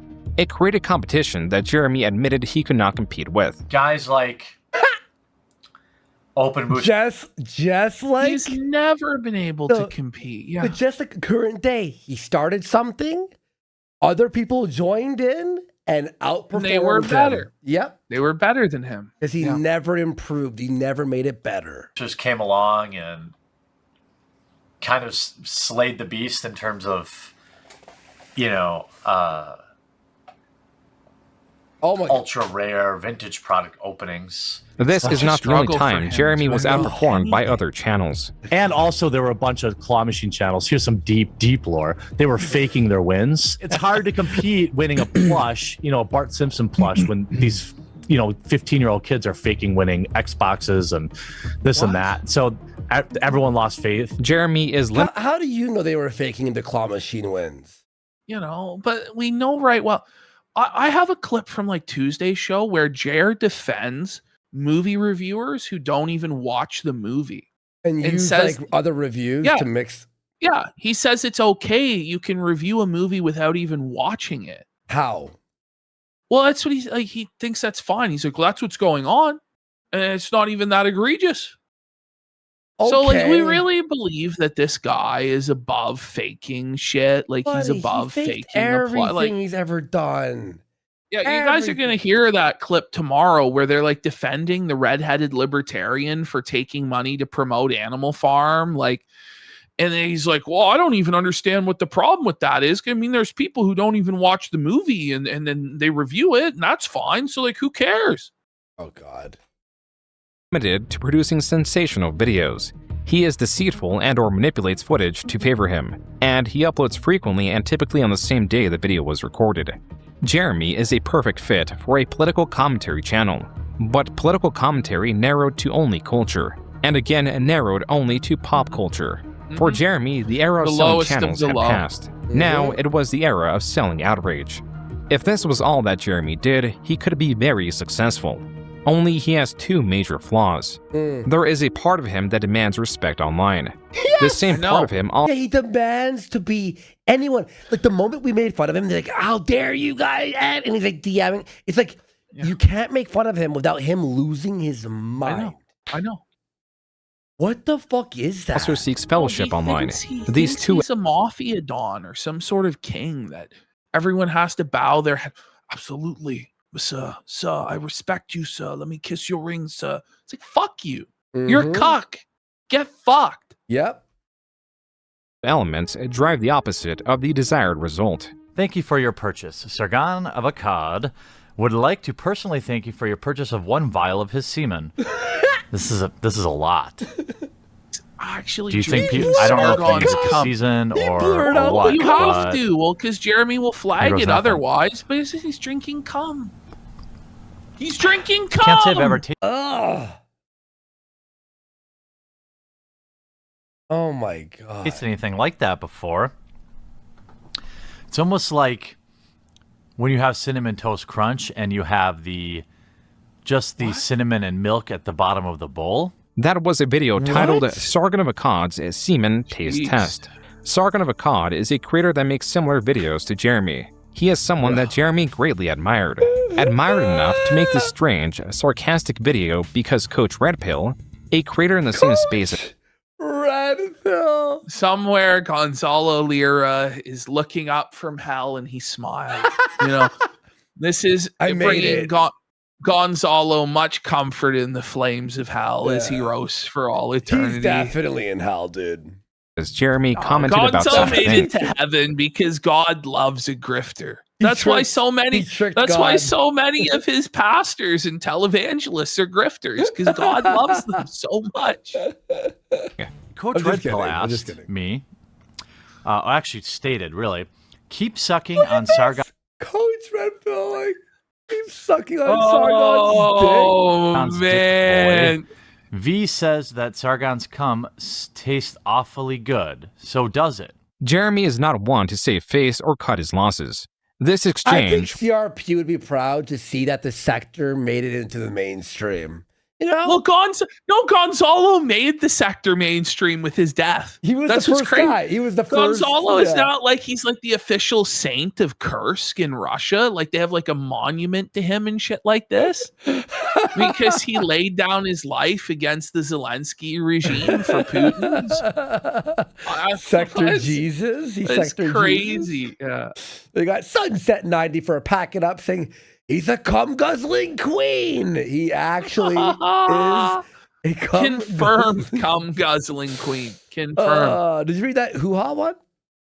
Or no? How does he not have a 5090 Astral / RTX 6000 to remove those eye bags, which are as dark as his soul? He's too poor, bro. Nope, he does not. He has a 3060. Remember what did he? Yeah, it was a 3060. He has a 3060 as a millionaire. That's crazy. Smelling impoverished. Smelling broke, bro. What about Meta PCs? Don't you like work from their factory and like they cut him off? was the first domino. Embarrassing. It would bring more confrontation, and that confrontation would have Jeremy reveal otherwise private information. On May 21st, 2018, Jeremy and Coach Red Pill confronted each other on a live stream. I'll How go many children do you have? education. I'll How many go house to children do house you have? with you. I'll go wife to wife with you. I'll go Oh, bank. look, Ralph made it in a June doc. Like, it's Ralph so made a cringy. June doc at the very. I watched this I'm whole gonna thing. go house for house with you, wife for wife with you, stack for six. Like, how fucking cringe are you? It's so I embarrassing. watched this on the locals. It's bad. I stopped It halfway. is. It's I so didn't- boring. I didn't even have the heart to put it on. Like I found it and I was in a folder and I'm like, it's fucking bad. Even That if was I like- added, even if I chopped it up, it would still be Unfa- shit. I was like, Ashton said that this sucked, but we'll watch it. It was locals, right? We're like, whatever. It's like 2 a.m. 3 minutes in, I'm like, what the fuck are they? This is gay. This is the gayest thing I've seen. By the way, what makes me sad about this is this right over here, folks. Look at this. Failure. R.I.P. R.I.P. Gone too man. soon. That's Gone crazy too he soon. died, isn't it? I Is he know, like man. the second yeah. guy in the sector to die? Well, he was the first technically. He died before Yeah. CRP. That's crazy, man. R.I.P. Failure. Bank account with you. Anyone I don't think you want to go there. Okay, sure. I will. How many children? I will. How many children? 0. No! Okay, I've got 4 by 3 different women. Okay, so you're a shitty dad. Congratulations. Yeah, Failure Jeremy died, and yeah. Coach Red Pill also compared their subscriber count. Most importantly, the We don't two know how, compared though. their estimated net worth. How many Probably health issues. figures? R.I.P. Net, probably low 7s. Okay. At So 35. he's a multi-millionaire. At 35, Okay, good. Yeah. apparently. Jeremy claimed to be a millionaire. This would not be the last time he would flaunt his wealth, but it was the first time and perhaps the only time that Jeremy provided information on his net worth. This otherwise worthless information is dangerous when put alongside any would-be desperate plea for financial assistance. Yes. For the moment, it would drown under a sea of noise. For the present, it was mid-2018 that Jeremy was hitting a stride in spotlighting social justice warriors, or SJWs, a derisive umbrella term used to describe indignant, unruly adults. Jeremy was able to recenter the frustration pop culture enthusiasts felt in their hobbies, such as comic books, towards these SJWs. While Jeremy failed to move the conversation, if anything made tensions worse, he was successful in growing the quartering, going from 1.5 million views a month to 7 million by August, then to over 10 million views a month nearing the end of 2018. During this time, Jeremy started the gotta podcast wonder. channel The Where did all the money go? Where did it go? Spent every fucking penny, bro. It's crazy, man. And he had this sort of income for 5, 6, 7 years before it all fell off. Yeah. He didn't save a penny. Incredible salt mine with 2 other creators. Stories told in these episodes would haunt him You far ready? into the future. This specific You ready, Ash? Our favorite part. story only made possible due to a chat member donating $500. Somebody just fucking donated $500. The whole I have to tell the story about how I shit my pants now. No, you don't have to. You don't actually have to tell the story of how you shit your pants, bro. Oh, you do. He's happy. He's like, oh, thank God. Once upon a time, I believe I was probably 32, 33, maybe. He pooped maybe his pants at 33 years old. Jesus died for our sins at 33 and redeemed the world, but Jeremy Hambley pooped his pants. Brings a whole other WWJD. What would Jer do? He'd shart and mart, buddy. It's not even a shart. He fully pooed. Yeah, he completely pooed. Well, and there was a trail of smears. We're gonna hear all about the trail of smears. Yeah. I'm 36. They both did get crucified. This chapter is called The Walmart Story in Joon's video. It's called The Walmart Story. It's vivid. The memory is Anytime vivid. someone wants to know about a quartering, I'm like, just watch a single section in this big documentary. Go to the chapter Walmart Story. Trust me. We're at Walmart. We had just eaten, my wife and I, we had just eaten at Qdoba. And like, you know, when you're going to have I would say, watery shit, you can kind of tell, like your stomach kind of gurgles and you know it's going to be bad. Well, we're grocery shopping and it starts to hit me. I'm like, oh, I got to shit. We're in the front of the store by the vegetables. So bathroom. he was really close to a bathroom. When you're at the front of Walmart, every Walmart has bathrooms at the front. Okay, that's where the bathroom is. Yeah, are way, way, way in the back or in the front of the store, like on the other side, looking for avocados, and then it's like, oh shit, it's time. And it's time. My mind immediately goes in time. It's poop time. Imagine screaming. 5 it's time. rounds in the Walmart public restroom. We have Jeremy the Cuckold Hambley versus the Wagey who has to clean it up. It's time to poo. Slow motion, where I'm doing the calculation. I realize that shitting in the brown corner. Let's get ready to rumble. Shitting in the brown corner. This moment that in the brown corner we have a 400-pound poop pants, and in our white corner we have the porcelain throne and tiles of the Walmart. Our referee in charge will be a minimum wage employee who hates his job. I shit my pants because it was just like fucking happening. I started thinking, it was happening. He just was shitting himself. It was happening. If it happens, I don't want it to be up front by all the checkouts where everybody sees me. Okay, so I swear I have a whole new take on this, which was that this is a part of his humiliation fetish and his like public exhibitionism of poo. So my belief is that he actually did want to poop his pants and spread the trail of smears all the way through Walmart. So the poor minimum wage employee had to clean up his poo through multiple aisles. Yeah. Because that's what fires him up. Like, honestly, that's what I believe. Now that I've seen how many times he gets off on creeping out women by talking about his poo and stuff. Yeah. He always intended to poo himself in public and get somebody to clean it up. And I imagine he probably like watched him clean it up and probably had a hard on the whole time. Yeah. The pooth always comes out, right? I decide to take the longer route to the back because I know I can kind of duck through like the clothing. He took the longer route to take a shit. You know what I'm saying? Like, it doesn't make any sense. It doesn't. Like, you you wouldn't would rationally run the do fastest. No, wait. Listen, he can't run, and he's not ducking through anything stealthily. Yeah. This is a 6'5", 450-pound monster. and like the automobile section, people aren't going to see me in case the inevitable happens. The inevitable. I hit the shoe it section. didn't have to be inevitable. inevitable. The fact that you made it all the way to the shoe section means that if you just went to the bathrooms at the front, you would have fucking made it. And here's the thing. Had you shot yourself at the front of the store, you could make a quick escape. It's like, fuck, I shot myself. Fuck, let's get to the car. Holy fuck. Yeah. Do you know? But when you're like deep within the bowels of the store, once you do a bowel movement on the floor, it's over, bro. You then have to track a trail of smears all the way back through the fucking store to get to the parking lot to escape. By the way, I know the feeling of having to use the bathroom, but who waits until it's like, I'm going to fully shit? You know what I mean? Like, I have, if I let go, everything is coming out now. You know what I mean?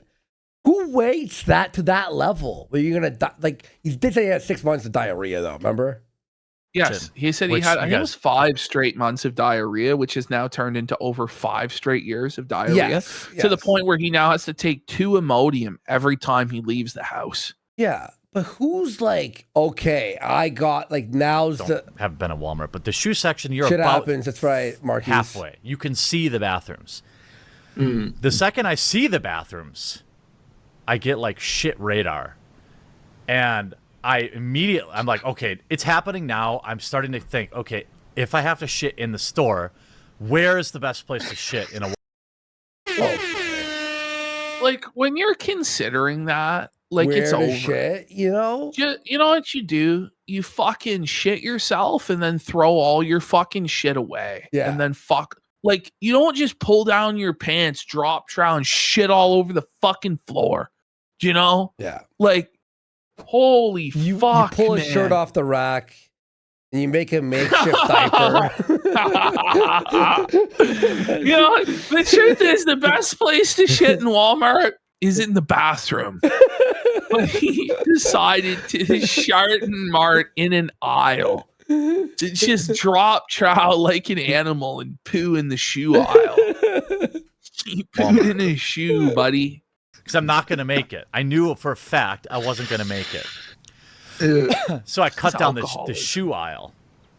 Because nobody shops for shoes at Walmart. You should have shot in his shoe, right? Sticks the shoe up in yours.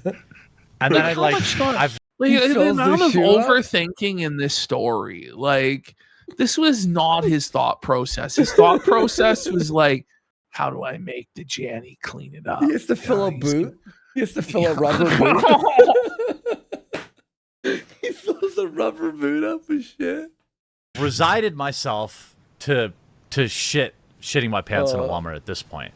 I'm thinking, okay, so my wife's gonna have to resigning find me to that.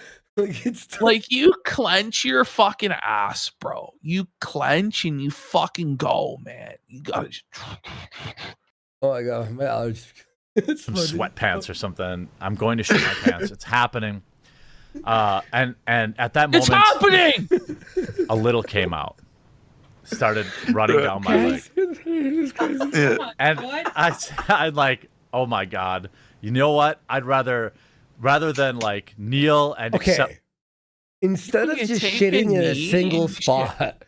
He's like, he's shitting and he's leaving the trail of smears everywhere he goes, like just dropping dung. Slowly shitting throughout is a better than shitting in one spot. He's gonna fucking Tebow and take the knee and shit himself.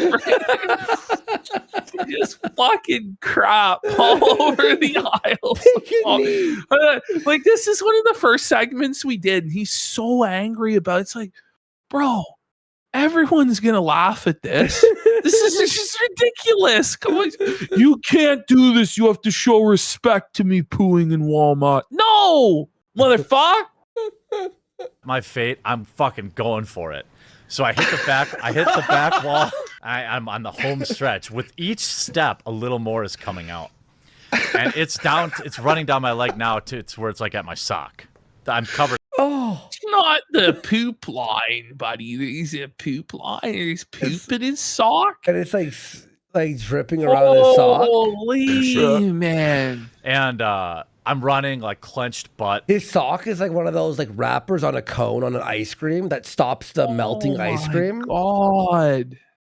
And I get into the bathroom. Were you leaving a trail? Were you leaving a Yeah, there was a little bit. There was a little bit on the ground when I was walking. He was leaving a trail, a literal trail of smears, all the way across the Walmart. Little surprise for the poor minimum wage worker to clean up, and he thinks it's acceptable. He didn't even have the fucking the shame to go back and try and clean it up himself because he's turned on by it. He's sick. Yeah, and so I get into the bathroom. I open the bathroom door, and thanks to my quick thinking, I'm already taking my pants off. Quick thinking, because I'm thinking every decision you've made has been the worst one possible. Quick thinking. Quick thinking. You should have shat before you left the house. What do you mean? Quick thinking? Where it's over. He's like, like Louis C.K.'s old joke. He's like, whenever I shit, it's an emergency. God. That's Jer. Every shit is an emergency. The underwear, those aren't coming home with me. Well, no. But if I can save my pants, because wait, how are the pants saved when there's shit down to your sock? Well, the pants are clearly encrusted with shit at this point. So, like, what you need to do is tell your wife, honey, bring a pair of pants. Go through checkout with a pair of pants and bring them to me in the men's washroom. Honestly. 6'5", 6'6", and a big dude. I'm not finding pants on the rack at the store. So bullshit. A lie. I'm like, I gotta save my pants. Maybe they maybe they don't have pants for 450-pound individuals. Maybe. What you'd figure they would sell that at fucking Walmart in America, but maybe not. I don't fucking know. But what's crazy is it's like, listen, man, just get the fuck out of there. Get out. Go. Burst into the bathroom. My pants are already half off. Shit's coming out down my leg. There's a fucking dude at the urinal, and he whips his head around and said, "Dude, I'm shitting myself. Sorry." And there's shit all over the floor. Why did you need to know that? Yeah, I was taking my pants off. I thought he should know that it wasn't like. Alert! Alert! I'm pooping my pants! Alert! Alert! Mayday! Mayday! What? What the fuck? I'm shitting myself. Sorry. Yeah. And I think at everyone this point, has to know, like, it's an exhibitionist fetish for him. It is. He loves scat, dude. He loves shit. Fuck it's yeah. over. It's on DEFCON poo. I get into the stall. Thank God no one was there. Otherwise, I was going to sit on the trash can. And what's Why left do you think just that would exits be by an no choice of my own. appropriate thing to do? Like, it's a Jer. That's crazy, Jer's man. insane, dude. And it's the rest of it. Now I'm looking down. My pants are in the middle of the Walmart bathroom. By the way, what is he eating? That every pants are in the middle of the Walmart bathroom. Like, you couldn't wait until you were in the fucking stall to take your pants off, so your fucking shit pants are in the middle of the bathroom floor. He's a scat man. Several spots of shit. There's shit all over the floor in the bathroom.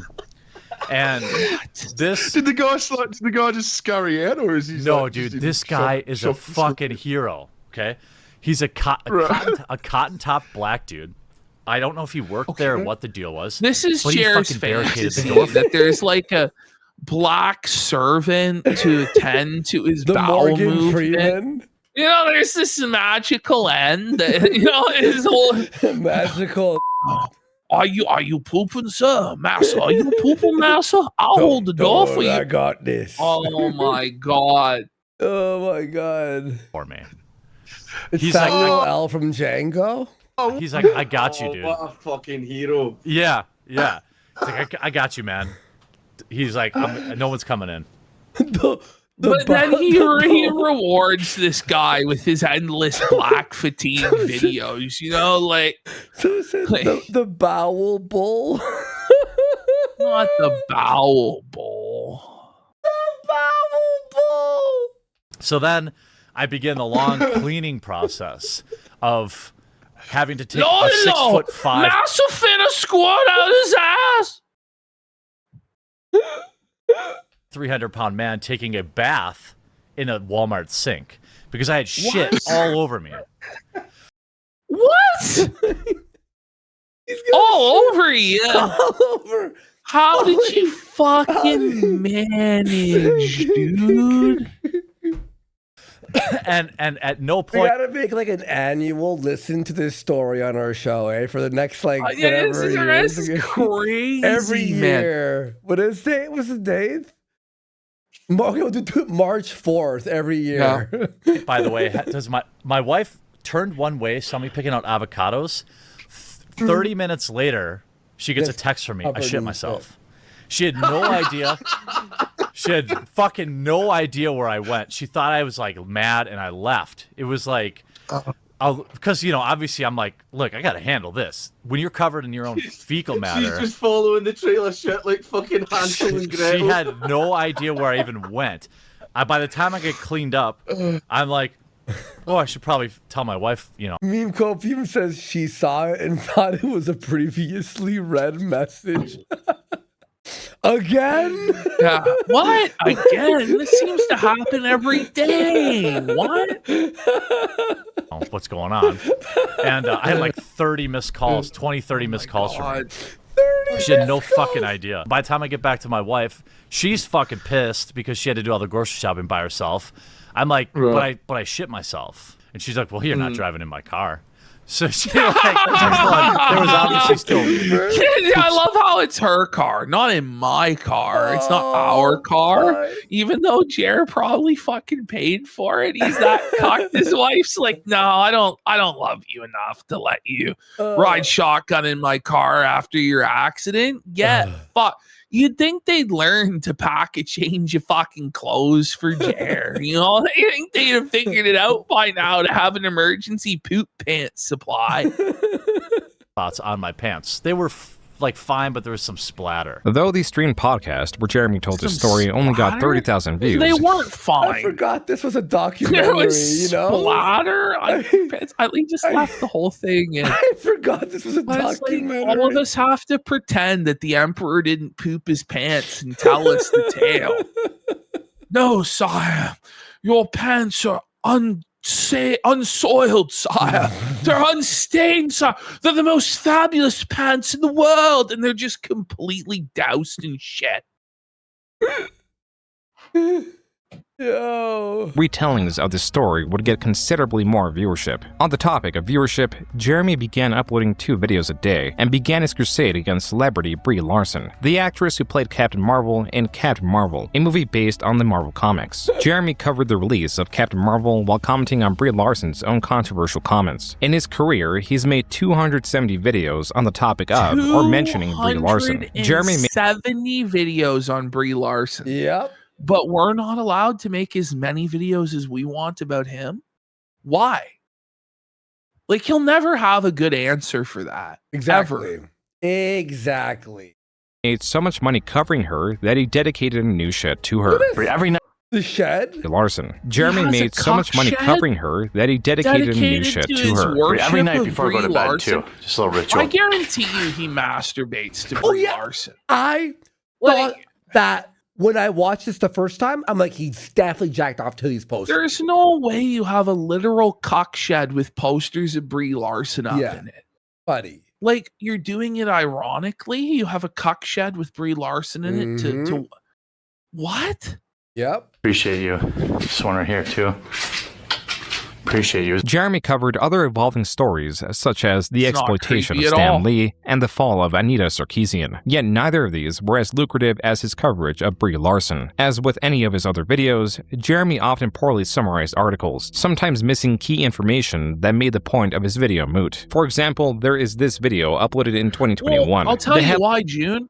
Because he doesn't read the articles before he reads them on the air, so he doesn't fucking know. This is the Ash. Look at this, Ash. This is the craziest thing. Watch this. The line partly reads, on-screen killer Michael Myers is branded homophobic for murdering a gay couple in new film. But horror fans argue it is a sign of equality. This is an article about several tweets. I would think that this is like ironic satire, but it's not. Quote, the Twitter user later added, if it wasn't already clear enough, this tweet was a joke, so please... on screen. On screen. Right. Oh my God. Bro. Stop attacking me, unquote. Not only is this in the article Jeremy is reading, it is on screen while he is contradicting it. It does not end there. I got so many people outright stating very obviously fake, false information. If you hold spacebar, it's double speed? Huh. That's crazy. Like so easily researchable, and then stating it so emotionally as fact that it made me think like, these people are actually insane. As profitable as it was for Jeremy to monetize nonsense outrage and antagonize others on YouTube or Twitter, back in 2018, some posts would have lasting consequences that outweighed any monetary gain or support. On June 30th, 2018, in response to Matt Fantastic alleging someone was being predatory, Jeremy, as he did with Mark Rosewater, claimed, quote, someone once told me Matt Fantastic did some horrible things with young boys. He should pay for what he did. Listen and believe me, unquote. What? 1 month later. Oh, yeah. By the way, So I'm seeing here. Yeah, go ahead. There's now forensic analysis going on where we're we're comparing Jeremy Hambley's ear with the ear of the fellow in the bed, and it's clearly not the same ear. Really? These are clearly different ears. This is not the same person in the bed, Andy. Open a new tab. Hang on. We're What's doing the first the ear? What's that ear? That's Jeremy Hambley's ear. That's his ear, right? Well, let me show it to audience. So this is Jared's ear. Yeah. Wait. Look, it's completely different. It's completely different. It's the bull, man. That's not Jeremy in the bed. I wasn't convinced before, but I am like now. Jeremy's earlobe is slightly detached where it hangs off, where his buddy's is perfectly attached. Yeah. Like there's a difference. Different. Mm-hmm. Yes. Yep. Can we do side-by-side comparison here quickly? Yeah. Hang on. I got to reopen it. Side by side. It's the ear bowl. It's eargate. He can't explain this. Put this it for you to see, though. It's okay. Just let them see it. Let them see the let them see the truth with their own eyes. It's okay. Okay. Just for 5 seconds. Here we go. You can look at the replay. Yeah. Look at the replay. Here we go. The pooth is out there, Jer. Look, these aren't the same ear. They're not. There's no way that that's the same person. Jer fucked up bad with that tweet. Look at this, Ash. The ridge. The starting of this ear starts like that little line starts at the bottom here. His starts up here. And it should be over here. It should start. Oh my God, we got him in 4K. The evidence that there's another man in bed with his wife. That's fucking crazy. That's crazy. The ridges are all window. Doesn't match up. Okay, this is the guy who we talked about a million times, the trans guy who punched him. But remember, Jared called him a pedophile. So I gotta use the bathroom. You want me to hit play and just go? Yeah. I mean, this part we saw a million times. Yeah. After not being able to continue to punch me, here's some witnesses. Hey, did that guy just ask my name and then start assaulting me? Yeah, he said, hey, are you Jeremy Hambley? And you said, yeah, and he goes, fuck you, and reached over and started punching you in the head. I don't know if you saw the YouTube footage, No! but just got here at Gen Con 2018. Was hanging out with basically Gen Con royalty. On August 2nd, 2018, Jeremy was assaulted at a bar near Gen Con, a convention he was attending. Jeremy explains the assailant asked him to verify who he was before striking him repeatedly on the back of his head, then fled before the police could be called. Jeremy also alleges that the bar initially refused to call the police. Look at this shirt.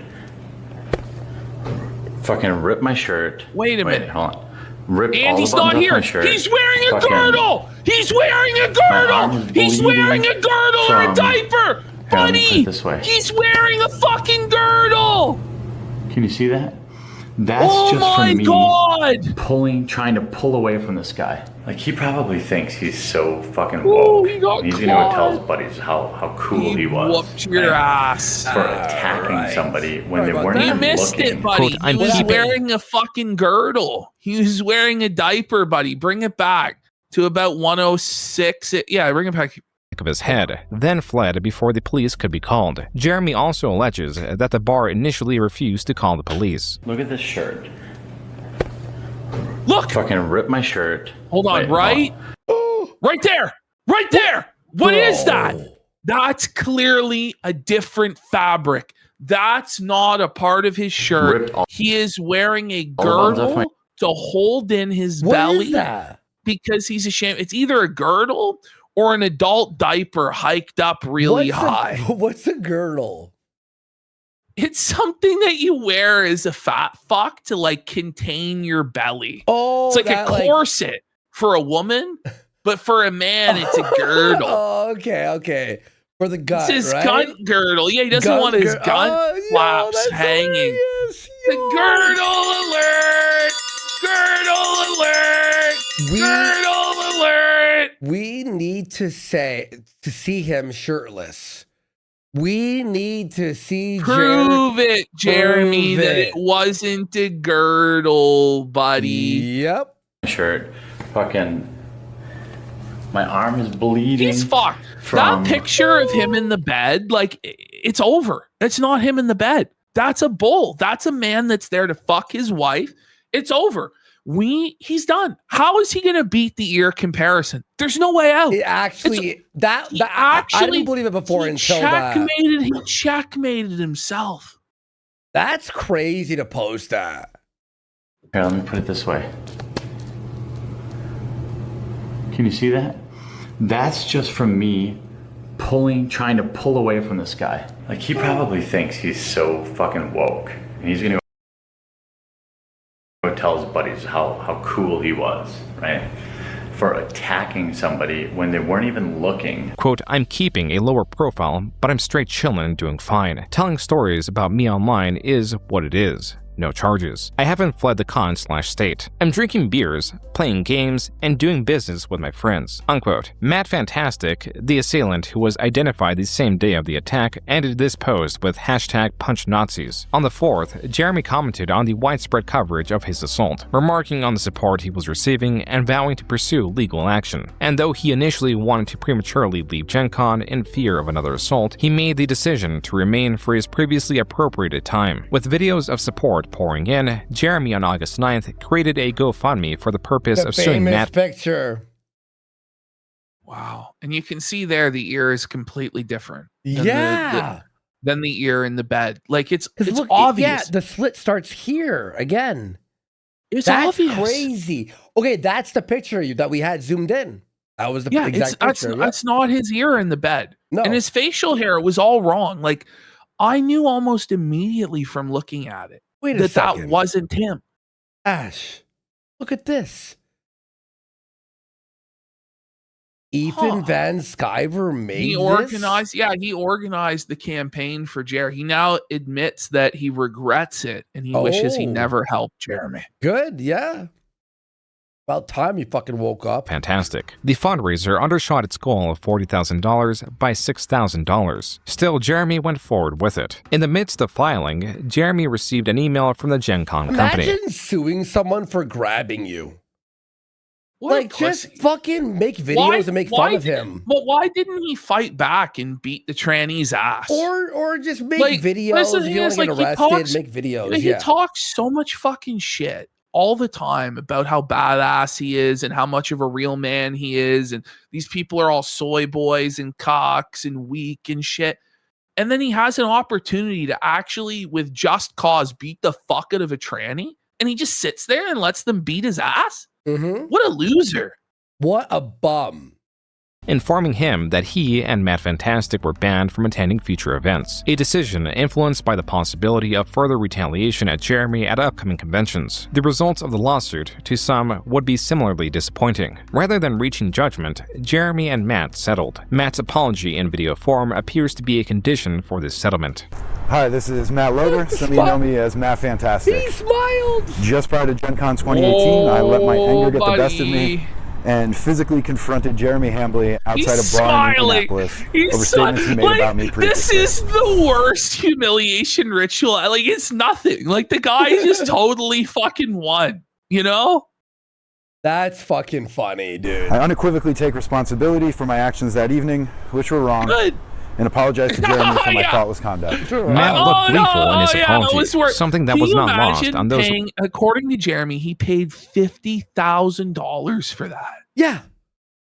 50 grand The guy to doesn't get have that any money. weak apology? Like, The guy doesn't have any money, bro. Reacting to Jeremy's video. Quote, Matt is basically smirking at the beginning of his apology. He clearly doesn't think this is a serious situation even after losing. Since we will never know the terms of the settlement. It's a joke, dude. I suspect from his smugness that he was not made to pay out much of anything. Probably not even the cost of Jeremy's lawyers. Since Jeremy only said, quote-unquote, remaining funds would be donated. Wait.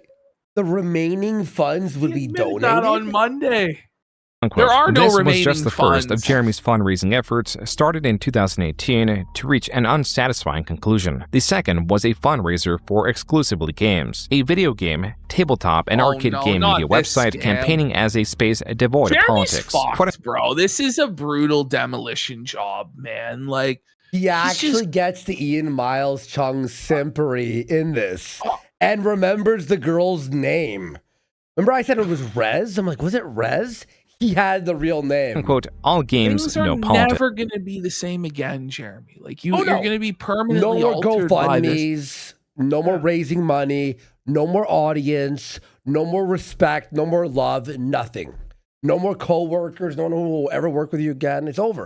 Though Jeremy had experience managing websites, He has to like only team up with like the lowest of the low, like the fucking misfits of it that no one wants. Across several channels with little overhead. This changed in 2014 when his Patreon asked for $5,000 per month for a full staff of presumably 4 to 5 writers and an application development team. This changed again in late 2018 when Jeremy claimed running website now cost $30,000 for 3 months. He also stated in the fundraising that he pre-funded the graphic design of the website, the HTML coding of the website, the vBulletin software, and the website's forum. The $10,000 a month was to pay for articles, editors, mods, social media managers, ongoing graphic design, merge creation, and server protection. The funding concluded with $159,443 raised. The website appears to have launched early 2019 to 60 grand. Yep. Little fanfare. This is quantifiable because the articles have a view counter underneath them. While some would get as high as 8.5 thousand, others would slump to 400 views, a fraction of the viewership Jeremy was receiving on his main channel. Additionally, the website did not seem stringent in its policy to keep politics out. For example, there is this article covering Roblox reversing PewDiePie's ban on the platform. The article It's obviously an inherently political website. Like, it's a reaction to woke shit. Like, this is the same thing with coffee brand coffee, where it's like, it's not political. When you make your tagline, it's not political, that's probably the most political thing you could fucking do. You know what I mean? It's obviously political just by nature of the fact that it's run by the quartering. cited this image as the explanation for his ban, naming specifically a redirecting of unsafe and inappropriate sites/channels. How many real products do you know that one of the selling points they have is it's not political? There's none. every single product that's like, I'm not political, is run by a political grifter. It's ridiculous. Yeah, especially him, because his like whole thing was no politics in the coffee. But then he's like, woke leftists are attacking my coffee company. What the fuck? Alongside inappropriate behavior, though this reasoning was dubious as the ban was reversed, and it specifically arose through an erroneous flagging system. The article cites the reasoning for the initial ban as a quote-unquote political decision, while failing to expand on how it was politically motivated. Though most of the commenters do not question the writing, this user does. Quote, "Isn't that political? I thought this site should be free of this kind of stuff." Unquote. A different user responds, quote, "Type text here. Ellipses. Not really. An influencer was banned from an hype text here online video game. Was it for two political reasons? Maybe, but it's still interesting to know. Maybe they didn't erase the type text here, like. And the writer isn't giving his opinion on the ban either. Unquote. That's weird. Exclusively Games also had a YouTube channel where reviews could be found not adhering to the plus DSP stream would be insane. They did stream together. Yeah, the interview. It's already happened, and it was this softball interview where Jer blew smoke up Phil's ass and told him that he was an innocent victim, etc. Policy of no politics, while claiming to be doing such a thing. The reason it's called Exclusively Games is that its writers do not inject political agendas into their articles, which has become, sadly, as many of you know, all too common in the gaming industry today, especially in games media. Oh my god, this guy. So that's what it means. It means no political agendas. It does not mean no opinions about anything. Like, for the most part, fairly inoffensively done. Like, the reality of it with quartering and all of these guys isn't they're upset that there's politics. It's they're upset that it's not their politics. And they want to make it so every piece of media has their agenda and their politics in it, which is okay if you're going to be honest about that and be like, yeah, that's what I want. I want my side to win, and I want my side to run the culture and push my messaging and my ideology. But it's a lie. It's always like, no, it's actually, we want it to not be political. No, that's not what this is. Well, they'll be like, I don't want politics in my da-da-da-da, right? Then it's like, oh, there's a black. And you're like, well, just don't say the... Black people are inherently political by their existence. Doesn't get political. There's no girl power or anti-male kind of attitude to the game, which originally worried me. By June 2019, the website was failing. The top articles were only getting hundreds of views. The same could not be said for the quartering. Jeremy could be seen celebrating the growth on his channel in this video posted July 1st. My sponsors don't care at all about the fact that, you know, about how many subscribers I have. They care. The only reason they reach out to me is because of my average daily views. That is why, you know, even though many of my videos get 100 to 200,000 views, which is awesome, I'm still getting bombarded with offers. I could probably do ads every few days. And those hey, dude, days I don't have much money. Are gone. Yeah, but you know, but, you're gone. Gone. No, but I'm almost like, oh my god, I just wish I could refund that. I don't want people to stretch themselves to tip me. That's why I work my day job. That's why I'll never quit my day job. It keeps me grounded. It keeps me to sit. He obviously, like, let's be real. At this point, he was not working a day job. Yeah. He did this whole like song and dance. I should have probably clipped it. I think it was yesterday, where he's like talking about how he was still working like up until COVID, and he was managing a company, and people wanted to work from home, but they were lazy when they worked from home. So he forced people to come back to the office. I'm just thinking, like, none of this ever fucking took place, you know? Situation where I don't have to worry about somebody who's just got a few bucks in their bank account tipping me. That just makes me feel gross. 6 months ago, the community rose up and worked together to bring to fruition. 6 months ago, the community got together. Wait, what? Okay. 6 months ago, the community got together and brought to life exclusivelygames.com. He forgot to edit out the bad take. That's so lazy. That's insane. He's so unbelievably lazy. How does he? What the? This is why he hires a whole separate employee just to make thumbnails. That's for your Indiegogo? Holy fuck, man. And you posted that? Exclusively Games July fundraiser. The website's monthly operating costs for an So if the guy couldn't even be bothered to edit out the duplicate intro, how did you possibly believe he was going to deliver on this website? I know. It's actually crazy. editor, news desk, and to pay the writers is approximately $10,000. I am seeking to cover 6 months of content. 100% of funding goes into the content. I, Jeremy, have not taken a dime and will continue to draw no revenue for myself. Not a single dime. What was the plan to make this business profitable? Like, it was just to always run off of people's charitable donations? Like, because he said there would be no advertising on it. So what was the plan here, bud?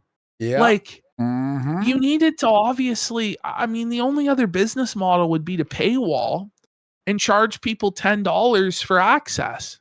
Like, if people are going to constantly be having to donate to GoFundMe's, you may as well just be upfront and try and do a paywall and see if you can get your costs underneath what you raised from the paywall. Like, Quote, this received $53,000, raising the total fund raised for the website to over $200,000. A fundraiser that came during Jeremy's best performing month so far, maintaining 20 million views a month, helped by his upload rate of 2 videos a day.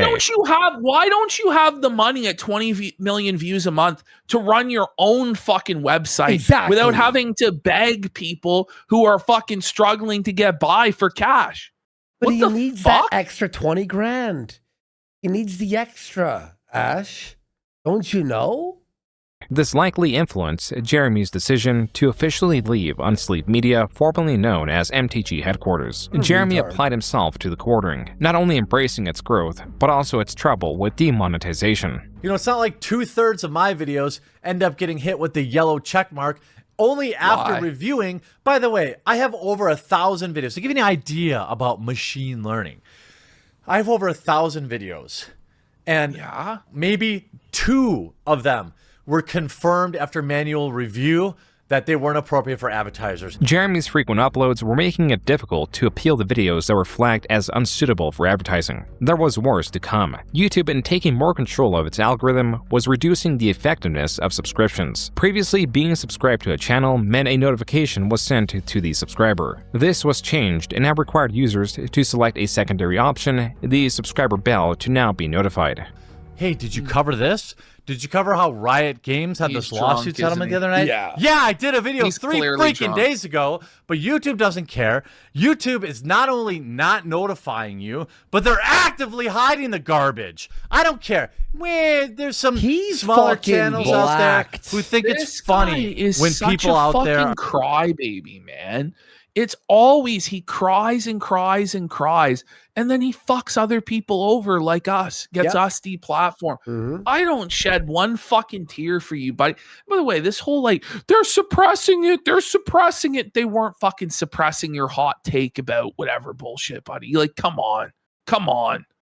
Are struggling and frustrated, and I get it. I've been there. It's okay. Make your content. But the fact of the matter is, this is exactly why I will never commit to making content full-time, because the YouTube system is completely, unequivocally, undeniably broken. Jeremy was also having problems with YouTube's claim system. Full-time anyway. And then not only did he go full-time though, but he made a bunch of other people's livelihoods completely dependent on this bullshit. You know what I mean? Yep. And then it's just crazy. It really is.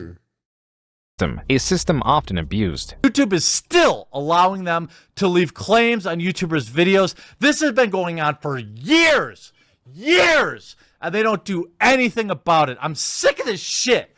You have no idea what it's like to put a 2, 3, 4 videos a day and then have some dickhole claim your video. Fucking kicking my ass and say, well, 10% of people will only fight this claim. I guess we'll just milk money off people who are clearly in fair use. And you know what, Marvel, you're part of this too. Jeremy was indeed up. Marvel, yeah, Marvel really cares what some fucking loser says. Like, he's such a bum. Uploading 3 to 4 videos a day. He's important. That's crazy. He had, in just a year, gone from uploading daily to twice a day to now double that. Within this sea of uploads, starting 2020, Jeremy began to have some unique opinions. But he said in an interview with The Independent that he was so bored of talking about the film. Instead, he turned the discussion towards his views on Mr. Weinstein's alleged victims and that adults who made choices and why he's tired as a white man for being blamed for everything that's wrong with the world. Weinstein? Why is Perhaps he just the applauding ramblings Harvey of a man Weinstein? who is too old to care anymore, but nonetheless, there's a lot of truth in what he says. Now, there are how many victims in Harvey's life, and I feel sympathy for them, but Hollywood is full of very ambitious people who are adults. Okay. You know how people have said that Jared's the Harvey Weinstein of YouTube? Yeah, he a lot of actually people have did said defend. that. Yeah. He defended. Well, they're just adults, you know, and they were consenting to. Okay. And they make choices. If you read between the lines here, what he's saying is people knew what they were getting into when they serviced the man, and they either, for better or worse, got what they had hoped or didn't.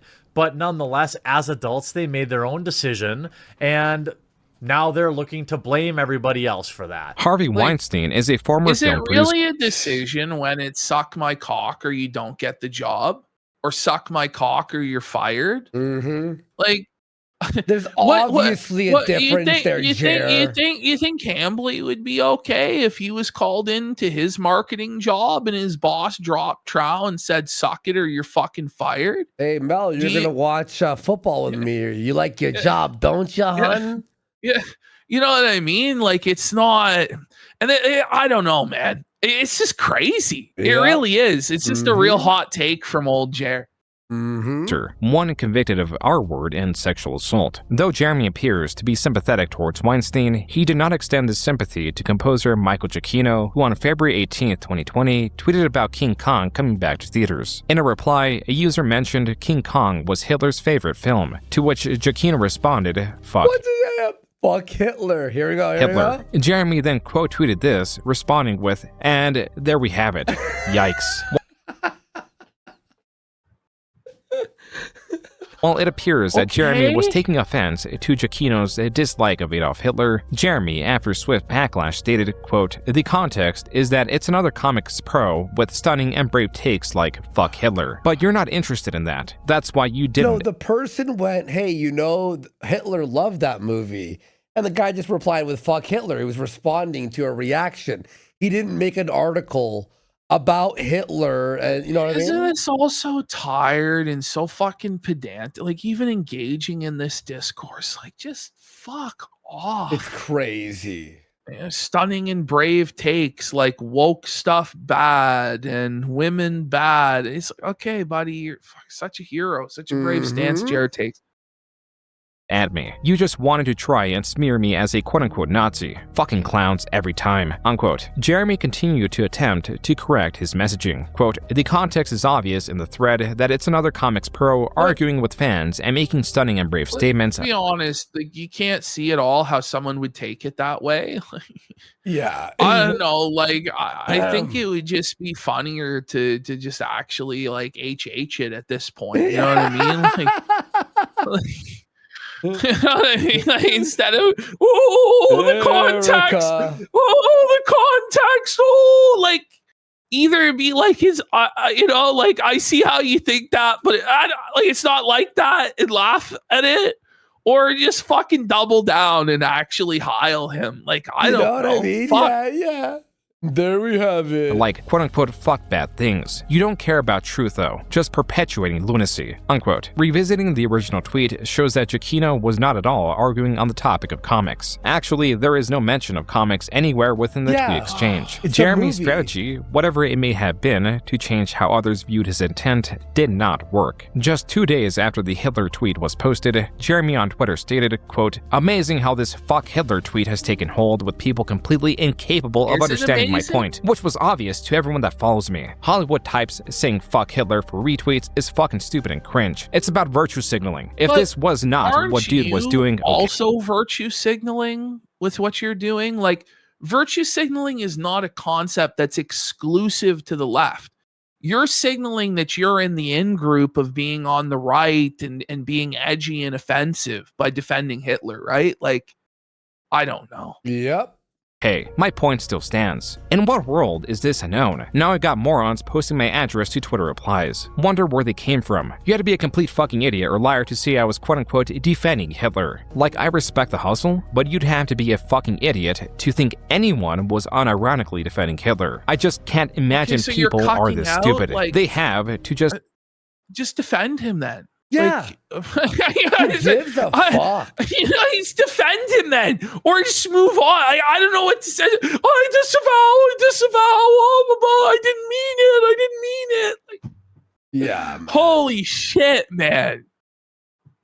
Be willfully misrepresenting the point, right? Unquote. Below, Jeremy linked to a video by D'Angelo Wallace that covers Jeremy's tweet. At the time Jeremy posted it, the video had 82,000 views. Present day, the video sits at nearly 2 million views. With Twitter further examining Jeremy, his views came into question. Specifically, these 4 recent images. The first one is Jeremy stating that though he considers himself to be pretty progressive, he believes transgender people have an advantage in sports. The second is Jer bought 10,000 subs 4 days ago on his like lowest viewed day. But like, imagine talking about how you're progressive on these. So Jer had no problem with gay marriage then, and he wonders how we got to this point in the first place. And by the way, he still doesn't. He doesn't actually give a fuck about trans stuff. He loves trans people. Like, be real. Like, he did an interview with Blair White where he was attracted to him and was obviously fucking horned up, and we're gonna show that footage. Trans person like immediately. You know what I mean? Like, he's admitted to Dankula that he would have sex with a trans person.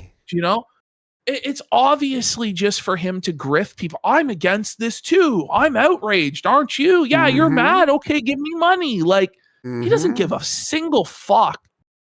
Report of someone who is labeled a homophobe, going as far as to call them a hero. The third shows that he believes that some transgender people transition as a trend, and the fourth is an image of 2 men kissing that is captioned with Jeremy stating, quote, if you want to raise awareness, you have to make people want to throw up in their mouths, unquote. On March 12, 2020, Jeremy announced he deleted all of his tweets. This same day, Jeremy uploaded a video titled, YouTube is destroying my channel and I have proof. He was very close to leaving Twitter. Oh yeah. How many times are we going to hear this song and dance? And then he thinks that we've never heard it before. And then look at him now.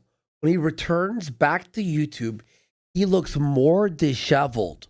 Over the years, it's just getting worse and worse and worse. He's wearing are fucking awful. The nose piece on it. Yeah, it looks so uncomfortable. It looks like it's cutting right into his fucking nose. Very stressed over the past week or two, and I've tried to not let on to it, but I can't figure it out, and I need your help.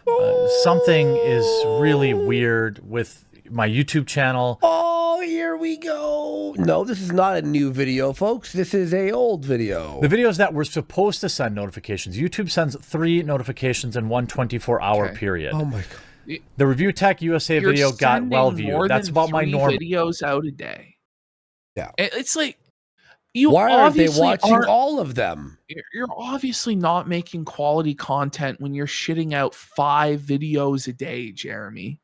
Like, everybody has to watch all 5 uploads you put out every single day. Oh yeah. If people really wanted it and they were fans of you, they would seek it out on their own time. They would be like, oh, let me check my subscription. They'd be like, I'm going to the Quartering channel right now and I'm seeing what he's got and I'm watching all of it. Like, but they're not, because they're not actively engaged with you. If you watch one vid, don't you know that there's 2 other vids? Oh fuck! What the fuck is wrong Wouldn't with you? you? My normal exactly. videos get between 100 and 150,000 Oh views. my fuck! The second video, which should have done really well, 50,000. Buddy. By the way, that's like what his best videos today are getting is like 50,000. Yeah. But at that time, he was And that's with freaking out. ads. And that's with buying ads. The third video, which should have done really well, 59,000. I'm done antagonizing people on Twitter. I'm done with it. That aged really, really poorly. That's crazy to ever say that. Because I just lose. Even though most of these idiots... Because I just lose? Yeah, Jer. He should have never had a Twitter account. Ever. Were just coming at me with flat out lies. I got embroiled in it, and I gave them what they wanted, and I lost course. I'm not going to do that anymore on Twitter, okay? I'm making very real changes. According to Jeremy Social Blade, this is the dip he was speaking of. A viewership decrease of 2 million, going from 14 million in February to... over that. Yeah. That's a sign that this guy was living at the absolute edge of his means, to the point where any sort of drop in revenue at all was time to panic because he was in debt and he couldn't service the debt. Like, seriously, you're complaining about that? Yep. What the fuck? Yep. That's exactly what 12 million in March. My channel seems to be quarantined in some way. By the way, no one likes these videos. No one ever liked I'm going on a break or I need help. No one liked mental them. health. Nobody's entertained by that. No. You know, other than your haters who laugh at you. Yeah. He says his channel is quarantined, like it's under attack and they're suppressing it. His channel was the most sanitized, self-censored, milk toast, weak sauce takes possible. Like, this is the guy who invented Orwellian phrases like grape or unalive. Like, I'm pretty sure he invented these phrases. Yeah. He did. Corn. Yes, he invented corn. I'm 100% I'm sure. pretty sure he did corn. Yeah. Yeah. Some way that I haven't been able to detect yet, but is supported by all sorts of anecdotal evidence that I'm going to share with you to help share not just my videos, but other people's videos in this space. And I need you to give me feedback because YouTube is slowly killing us. They're slowly pushing out independent creators, which is why I have a BitChute, which is why I have... which is why you claimed our channel. I'm a, Yeah. And now it's over. You've lost it all. Founding member on Library, okay? I'm a financial supporter of Library and BitChute because I know this is what's happening, but we still have to fight back. He's never read a book. And I'm sorry I don't have the energy, but I'm just you never frustrated have the and energy. tired. Please He's help always not low just energy. me, He's always but other tired. independent Please, creators I need continue that to money. exist here on YouTube and continue to push back against what is an obvious bias for mainstream media by YouTube. Despite Jeremy's evidence that largely consisted of users not getting notifications for his uploads and petitioning for support on third-party platforms, his channel, per the Social Blade graph, jumped to 20 million views the following month, his best performing month ever. This same month, Jeremy announced on Unsleeved Media that he was returning to Magic, apologizing to Wizards of the Coast while also faking their apology to him. In this video in April, Jeremy claimed his return was not a ploy for financial gain. Instead, it was Obviously was. Look at his hat. Is that not actually a legitimate homeless man? Yeah, look at his hat. That's how I That's roll how I the roll bowling with ball. the bowling ball. Oh. he needed to boost his mood. I view this channel as like a cathartic outlet for me, a place for me to go and just relax and turn off my brain and open some product again. Jeremy would leave and return to Unsleeved Media multiple times in the following years, making it a useful tool to track when he's feeling despondent. His channel, with its improved performance, should not have brought him... He promised today on his stream that he would open cards tonight, and he didn't do it. No way. So, yeah. Why does he keep... Well, and he said he was going to do a bunch of game streams this week, too. I don't think that's Crimson Desert. either. Crimson Desert's done. No one wants to watch it anymore. ...do stress. Exclusively games... By the Certainly way, not him. I called it Slay This Fire 2. I knew I smelt something fishy, folks. I win, you lose. You see that? Play this fire to what happened? Was a different story. Oh, with Anita Sarkeesian? Sarkeesian. Woo! By the way, I'm under 2 hours, so I'm refunding it. Quote, I really am struggling with keeping exclusively games running. The monthly nut is nearly $15,000 and website revenue is trash. It was a website in a time where websites are dying. Do I continue to crowdfund it or admit defeat? Unquote. Exclusively games had sunk to the point that articles on the site's front page were not only lacking. Anita Sarkeesian was found in the credits of Slay the Spire 2, and now it's and then they admitted it. Negative. Yeah. I'm only at 52 minutes, so I'm refunding that. Any comments? Well, but also the says, recount. I just don't get what Anita would even have to say about a card game. She doesn't say. Consulting. No, but what it is it's a protection fee, right? It's like you pay the mafia so that your business doesn't burn down. It's the same thing. You have to pay the woke cartel for nothing, so that they take care of you and you get the good reviews and they don't cancel you, right?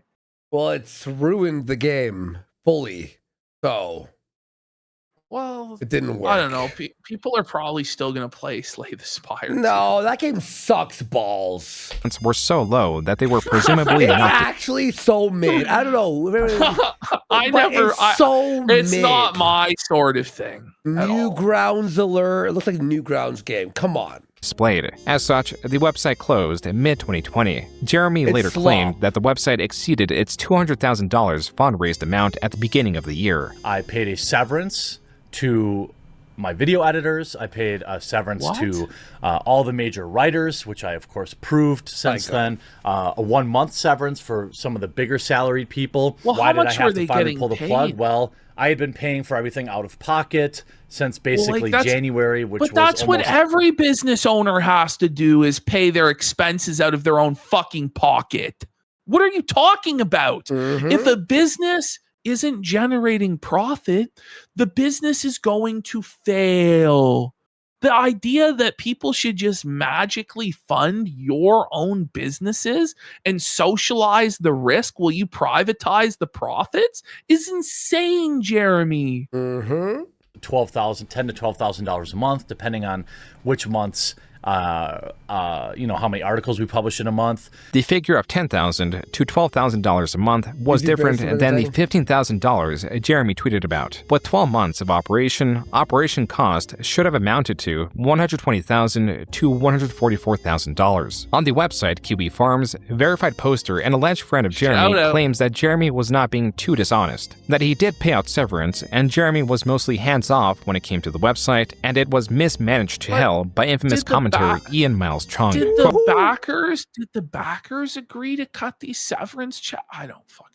Ian Miles Chung, watch this. After I left, Ian was eventually fired for failing in his duties and scamming Jeremy. To my knowledge, the site never fully recovered. Things behind the scenes often seem to be messy or disorganized. As for how a site with 200 grand failed, well, Jeremy wasted a lot of funds. On the site, mind you. I won't share figures, but the design team got paid exceptionally well, as did IMC, among others. I think Jeremy just got in over his head and trusted the wrong people. I don't have access to all that.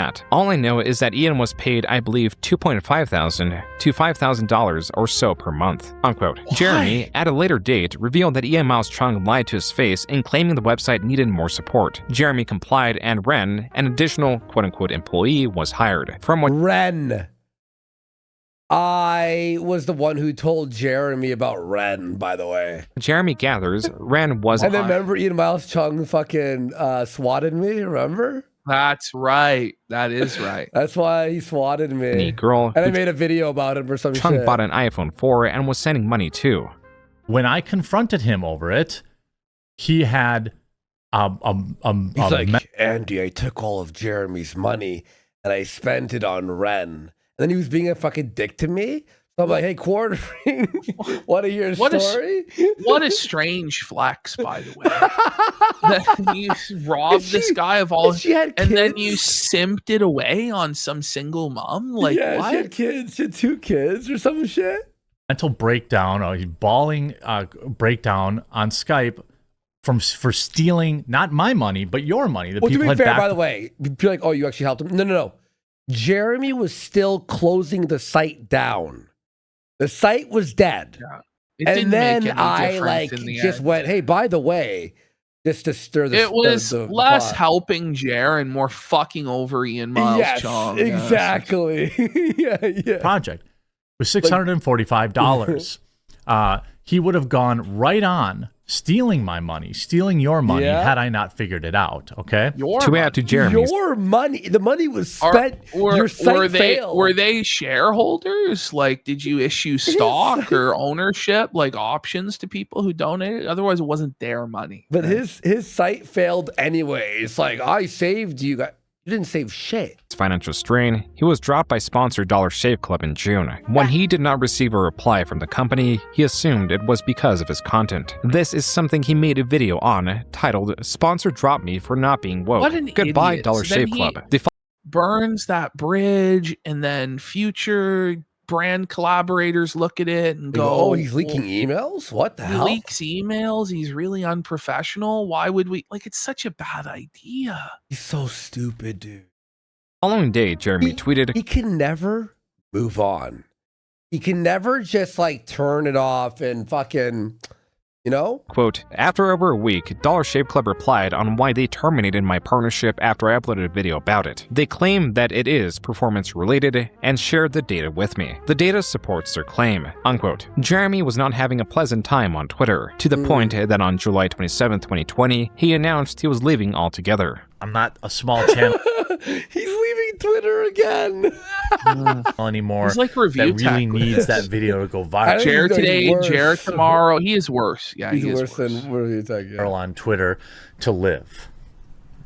Right now, I'm concerned about being a better husband, better work-life stop. balance, and removing the toxic So he's elements just that the same old song and dance for a decade. Yeah. That's crazy. It's always the same. I gotta be a better husband. You're a terrible husband. Your By the wife way, I don't hates even you. know why he needs a Twitter account, because it's not like anybody sees him tweet out a video or a stream and goes, "I'm going to check that out." Yeah. It doesn't happen. You know, all he's doing is getting himself into trouble with Twitter. Like, I very rarely post stuff now. Like, I just do retweets of shit because it's just not fucking worth it. You know, like, Jared getting into it all day long on fucking Twitter. are causing my hair to fall out at an increasingly rapid rate. On Twitter, there was much celebration. 3 days later, Jeremy made a video doing two things. He showcased these tweets of celebration and was adamant about having multiple gay dads. 2,300 likes. A lot of people hated me on Twitter. Also, I have two dads.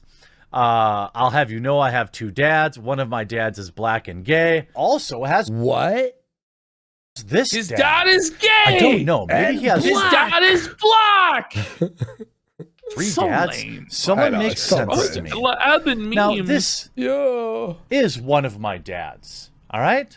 It took 5 days for the courting to return to Twitter. Apparently not under Jeremy, 5 but days. under his employee, Maggie. Then 3 days after that tweet, Jeremy was back Right. tweeting as the quartering. Quote, "Yeah, I came back to Twitter. Are people not allowed to change their mind? Not very progressive." Unquote. Oh my fucking. Oh man. Oh my god, I hate. This was tweeted on August 17th. Why you being woke there, bud? 2020, the same day of one of Jeremy's most well-known live streams, much to his displeasure. You never know. There it is. Maybe I'm going to pee in my trash can down here. I So don't good. know. What he says here, what Joon says. My wife went out for pizza without me, and I'm angry about it. So I'm going to win this round, and I'm going to pee. If I don't win this round, I'm going to pee in my own basement. Jeremy, inebriated, scorned, and suffering from a lack of pizza, sought to take his revenge.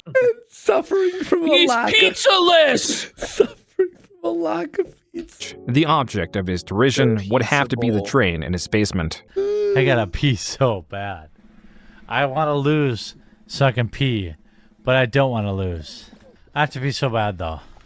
This is his It's hard to 9/11, isn't describe it? how angry my bladder is. You guys don't know. It's going to explode. My bladder's going to blow. Get up! Get up! Get up! It's him talking to his dick when he's trying to fuck, if he ever does. Why won't it listen? Get up! There we go.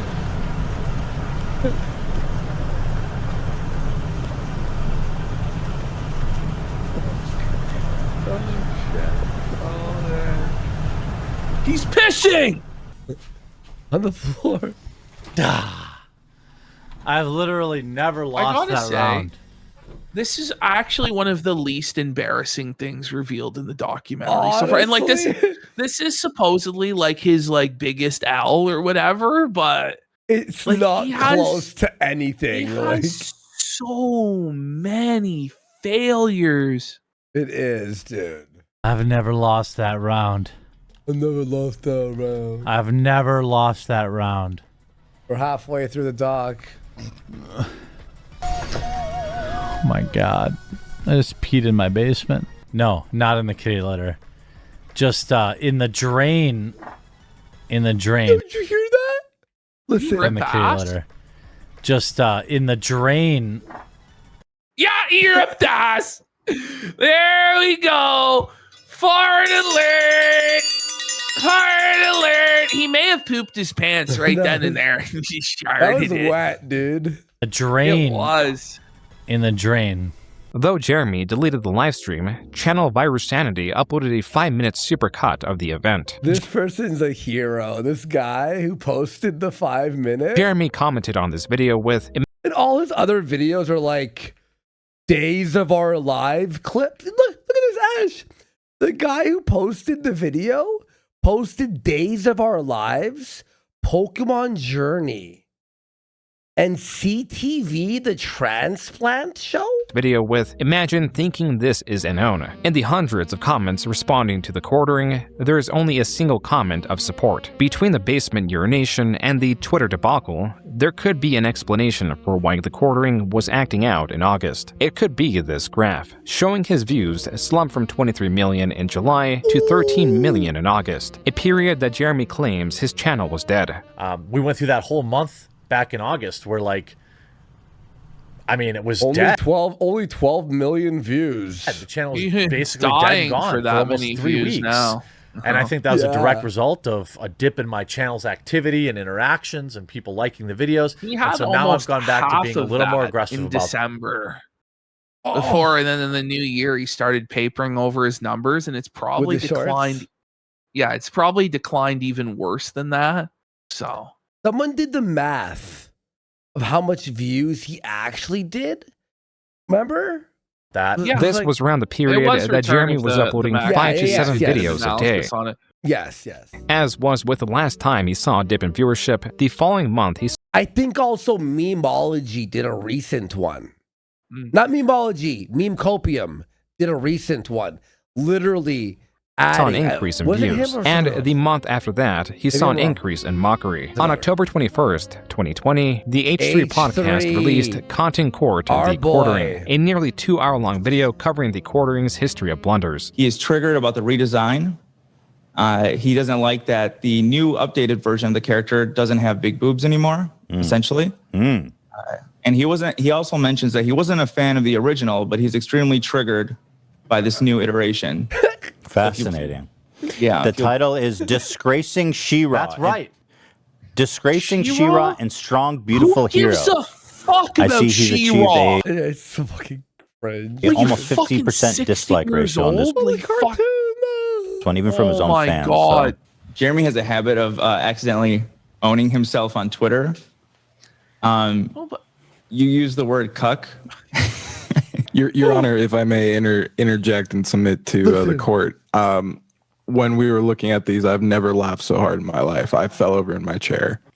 Wife's out flying this morning, so I got up early to play some video games. Married life.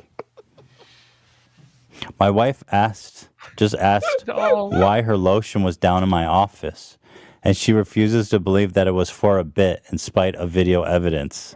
Jer posting his L's on main, man. His wife's like, why don't laugh! You're not allowed to laugh! No! Yeah, dude. This video also covered Jeremy's Hitler tweet, him peeing in his basement, his many videos on Brie Larson, and more. Jeremy, furious, responded on the same day of its upload on nearly every platform at his disposal. Yo, so you know how mad he is right now. Because If that made him mad, imagine what this is doing. Oh, to him. he's just seething in rage. Mhm. Just see, I mean, that's why he had to post his bull in the bed tonight. He had no other option. Mm-hmm. He takes basically the same boring old, like, little 10 greatest hits from the far left, you know, the whole yikes. We're gonna take every joke extremely out of context. We're gonna look at really old the peeing it's out of context. videos. Though Jeremy was displeased at Ethan Klein of H3H3 not providing extensive context, Jeremy himself would not even watch the content court before making this video, and proceeded to be deceptive about its contents. Really, really low brow, low energy stuff. What? I really From wasn't going to Jeremy? respond to it, but Low energy. I'm sorry. There's no way you're allowed to say that about anyone. And You're the most brow. low energy. Come on. Jerry's the lowest of brows. Like, fuck off, dude. you know, once he starts talking about my wife, like, repeatedly, then I Who kinda gives have a problem. shit? I barely even watch it. I probably watch a grand total of This 15 guy would minutes go of this. after Hila, I'm sure. Like, just fuck off. Mm-hmm. Just stop fucking crying, dude. Do you think, by the way, that crying about people making fun of your wife is going to get them to stop? Oh, yeah. Like, it's just, please feel bad for me. Please feel bad how for it me. works, right? Well, it doesn't work like that at all. Don't fucking bring it up. And it seemed like every little spot I picked, he was talking about my wife. My wife is somebody that remains offline. You were talking about your wife again on the internet, and somebody talked about you talking about your wife, and they made fun of you. That's what happened. Okay? Nobody is does crawling not- around in your rose bushes, taking pictures of your wife, stalking. That's not happening, man.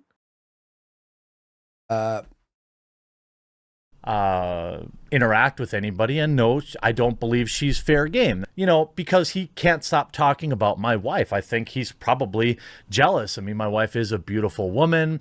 That you don't fuck, other men fuck her, but, she doesn't like- love you, loveless marriage, you're But lonely, if you're sad. everyone is jealous of his, even if they're married themselves, they must be jealous. Like, this pussy on a pedestal shit has to stop. Like, it's not really that big of an accomplishment to get laid. Like, I imagine for him, like, it is, and he's got to parade it around, but it's not really that big of a deal. I'm sorry to say, Jer. My wife's so beautiful. Like, your wife is like, get the fuck up. You know, funny and kind, and funny. She hasn't been with Keemstar. No, It's sad woman is ever funny. Let's be fucking. at how far Ethan Klein has Kidding. fallen, and how he's just basically, you know, he used to produce great content, and now he just lazily regurgitates content he read, you know, about other content creators. Jeremy would make it seem as if Ethan Klein was making disparaging remarks. Regurgitate other people's content. That's literally what you do. Someone said, "What's Minds?" That was a Twitter BitChute Does style. it still exist? It No. might still exist. I think Wasn't it does. hacked? No, that was Chud Buds. No, or maybe I know mine that. was as well, but nobody about his cares. wife. The top comment reflects this It's like and going celebrates over the Jeremy's fire own comment, story insinuating that autopsy. Ethan Klein's wife That was slept with fire another. story? Fire story. It was Gab. man. No, mine's is different. Yeah, that's different. Mine's is different. than Gab was something too. Yeah. Yeah, mine's does still exist. Yeah, Reader. Parlor In the was hacked. content court video that Jeremy did. Parlor. Oh my god. Now to watch, Jeremy's wife is only brought up when Jeremy brings up his wife. From when he Yes. urinated in his basement, to his comments about her disbelief that he was not using her lotion to masturbate. On Twitter, Ethan asked Jeremy for a timestamp for where in the content court he insulted his wife. Jeremy instead responded with, quote, "Ethan, I appreciate the free promotion and your concern about my dick size." There it is. Okay, we're fucking now. Oh, they already changed the fucking the I points. love this threatening of Deflection. lawfare, saying the video is defamatory and desperate, and it's a harassment and strike. You're So here he fucking- is, just like dry snitching, like basically telling people to flag H3's video for harassment. But you know, he's complaining that certain people get special treatment with YouTube. It's very ironic, Jeremy, when you called up the YouTube rep and you're clearly recycling content with stolen shorts, but you don't get demonetized, but everybody else does. It's funny, you know? Mm-hmm. My sex life and the lineage of my family. This video is defamatory and desperate. It's not You even and I lineage. both- I love that he read it how he wrote it. That's so funny. The lineage. No, if you were anyone shit. else, this would He's be such a creative. pussy. It's like immediately straight Creator on creator slander. harassment. Yeah. This guy's such a fucking pussy, man. Oh, I'm gonna fucking get you banned. See, he was threatening age 3 here. If you weren't a big channel, this would be you're such My a YouTube rep would have it taken down. He's such a bitch. I can't wait to see him homeless. He couldn't even provide the timestamp. That's what's crazy. He couldn't provide it. Yeah. Like it could have been removed, but he's just not even interested in that. Because all he's interested in is using his wife as a shield. That's all it is. That's all this is. I can't wait to see him fucking They're on lose creative it all. harassment and a strike. You've fallen so far. Unquote. Jeremy on the Incredible Salt Mine channel would admit to not watching this video once more. Yeah. I didn't watch it. I didn't watch it. Who the fuck? A 2 hour? I mean, how can you say it's defamatory then? Yeah, exactly. Look, Exactly. you waste everybody's time for 2 hours every single day now on live stream, you know, so fuck off. It was in this stream that Jeremy clarified that, despite I'll lie, everyone's having fun in the chat there. It's really like a game. campaigning on Ethan and talking about his wife, he acknowledges that it was not any way disparaging. My wife, at many times, not like in a disparaging way, just now it's not disparaging. brings her into the conversation, which I find kind of Now, shitty. You see that, how it changes? Oh, on Twitter, you're drunk and threatening lawfare. Then on your show, you're like, oh, actually, it wasn't disparaging. He brings her in like in a negative way, you know, in a negative way. Who gives As a Ethan fuck? also You brought up Jeremy. your wife in a negative way. Who cares? You know, I'm That's sorry. That's the bigger question. Who cares? She's public. You bring her up all the time. It's over. She was on the Claw channel for fucking years. Yeah, and fucking Skyrone with Skyrone on the whatever the RC channel. He now reframes it as being a joke, though the joke is not entirely clear. How the fuck are they so stuck on this? It was obviously a fucking joke. It was a joke. And like they. This is the thing on Twitter. They said, "Was it? What did you say again?" I said, yeah, it was really obvious. Yeah, of course it was. It was like another Hollywood person said Hitler bad, and I was like, "Ooh, stunning and brave," and like, and then everyone's like, "Oh, he's pro-Hitler." Jeremy's co-host would join in on mocking Jeremy. Don't do me like this. Don't do me like this. Even Bering and Dank were like just fucking shitting on him. You know, doesn't the way he handled the Hitler controversy, like he loses both camps. Like everybody who's against Hitler thinks that he's pro-Hitler. And then he also lost the pro-Hitler people too. Like how, you know what I mean? Like you really fucked it. Sides, how do you lose both sides of the Hitler equation? You'd figure you'd be able to get at least one side.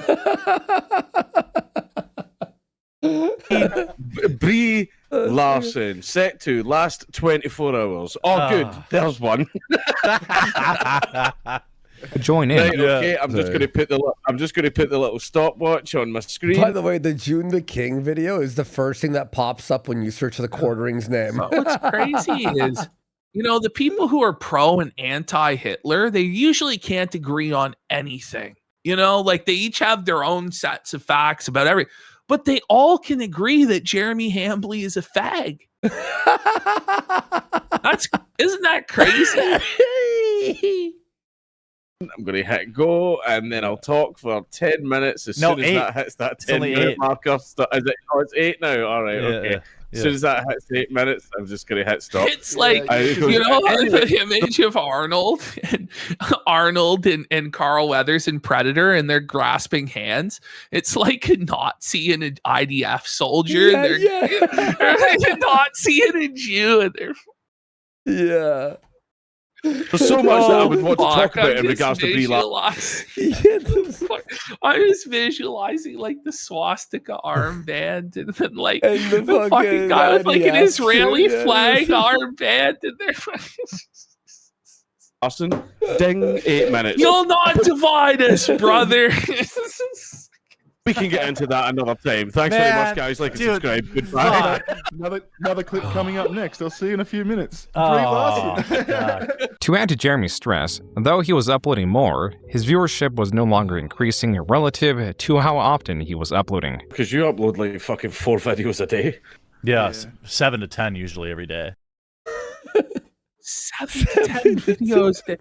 Wait, these are rookie numbers. He pumped these up. He's up to 22 videos a day now. To be fair, though, 18 of them now are are like literally just shorts, stolen. yeah, stolen. Yeah.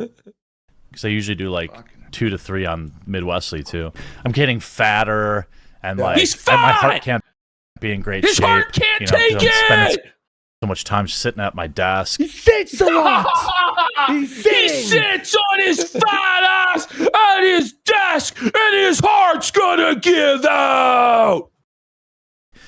And like, but fuck, man, when it's like you get on that fucking heroin drip of He's shooting AdSense heroin now? revenue every single day, it's like AdSense fuck, rev. it's really hard to get off it unless someone forces you off, like you quit cold turkey, like getting His addictive personality has gone into like the views. demonetized or something, you know. Though Jeremy's I gotta Very keep posting. I gotta strange post. I gotta post. to talk about it like that. Sometimes less is more. Jer. saw endless growth, the more traction his videos got, the more opposition he received. R/quartering is a Nazi. Listen, he's not good enough to be a Nazi. Nazis are offended everywhere, dude. They are. Like, no, they actually are. They're like, no, he's not. Fuck him. You know? But these people are useless. These people trying to cancel Jeremy as a Nazi, that's just giving him power and feeding into his grift. That's like being like, wait, he's cool? Yeah, that's how his audience views it. Like, it's not going to work. Mm-hmm. Received. Just a day after the content core was uploaded, the Quartering is a Nazi subreddit was created, a small but growing group of Redditors who greatly dislike Jeremy. Conversely, by the end of 2020, that's the group of Redditors who greatly dislike Jeremy. Conversely, Everybody not looking Harold. for the weekend. I love that video. Like so much. That video is my favorite video on the internet. by the end of 2020, the Quartering surpassed 1 million subscribers. Rather than focus entirely on covering articles, Jeremy continued to make videos giving attention to his critics. I got hammered on a Twitch stream once and peed in the drain in the unfinished part of my basement. Like, I don't even care about that, but these people are obsessed with it. It's hilarious. You're molding. Like, look, when you have no mortgage on your beautiful home, you can pee in it wherever you want. And the fact that got they a mortgage think this is now, some kind of doesn't he? own Double. is weird. It's never something I deny. Jeremy, on the Incredible Salt Mine, for would admit magic. to urinating in or on several more places. He calls me one night at like 1 a.m. I happen to have people, I'm just fucking obliterated. And it's Most Mark. days. So I'm Like, yeah, like, okay, what else? like, I gotta Yeah, answer it. so? It's the first time he's ever called me. And so I go out in the garage and I'm smoking a cigarette while I'm talking to him. He can hear me smoking. He's like, oh, you smoke? I'm like, oh, I felt judged a little bit. And then I had to piss so bad, but there was like music and everything else going on in the house. So I just start pissing in a bucket. Like there's a 5-gallon bucket in my garage. He's pissing in a bucket in his garage. Fuck pisses in the bucket. What the fuck? What the fuck? Why don't you just step out onto the grass to piss Yeah, then? Like, piss outside. Like, what the fuck, man? the bucket, Max? I just start pissing in a bucket. But you're and a already dude in the garage. Like, He'll open the door and piss. And he has no, like, neighbors that can see him, right? comes out. My I buddy mean, comes out. He's like, alternatively, like he could have just, gone into the Throw the bathroom. ciggy out. He's drunk, though. what the fuck? By the way, I get it. So he's but, talking to like, this guy on the phone. Mr. Bucket. And this guy's like, you smoke? He's like, yeah. And then the guy just starts hearing piss. And he's like, are you in the middle of pissing? Pissing in the garage. All I hear is like a 10-second silence from Mark. Mark's like, do you need me to call you? Do you want to call me back? I'm like, no, he's just joking. He's just joking. I'm not really pissing in my garage. Why do you keep pissing in random parts of your fucking house, man? My wife, like, sometimes, like, I get home late on, like, dart night. It's like... Dart night! Dart night. Is that what he calls it when Adam plows her? By the way, in his chat, it's very close to the word darts being fucking banned. Darts on thin ice. Keep it the up. word dart is on thin ice. Everything will soon be on thin ice over there. Everyone ask Jer if he's been playing darts lately, please. I usually get home at like 1 in the morning, and I've been drinking since like 5 or 6, and then I take the dogs out when I get home so then I could sleep in a little bit longer. And then, like, oftentimes I'll be standing out there with the dog who's peeing, and then I'm also peeing. And then she, like, got up one night and saw me out there taking a leak next to the dog who was also taking a leak. She's like, gross, why don't you just come inside? I was like, what do you mean? What? I'm right next to the dog who's pissing in the lawn. What's the difference? Sometimes I'll take my dog. You're not a dog. You're a human. You know, there's a different standard because you're not a mindless animal. You know, he's a pig. Honestly, he is more of a mindless animal than a dog. It's an insult to dogs. True. Yeah, exactly. Man's best friend.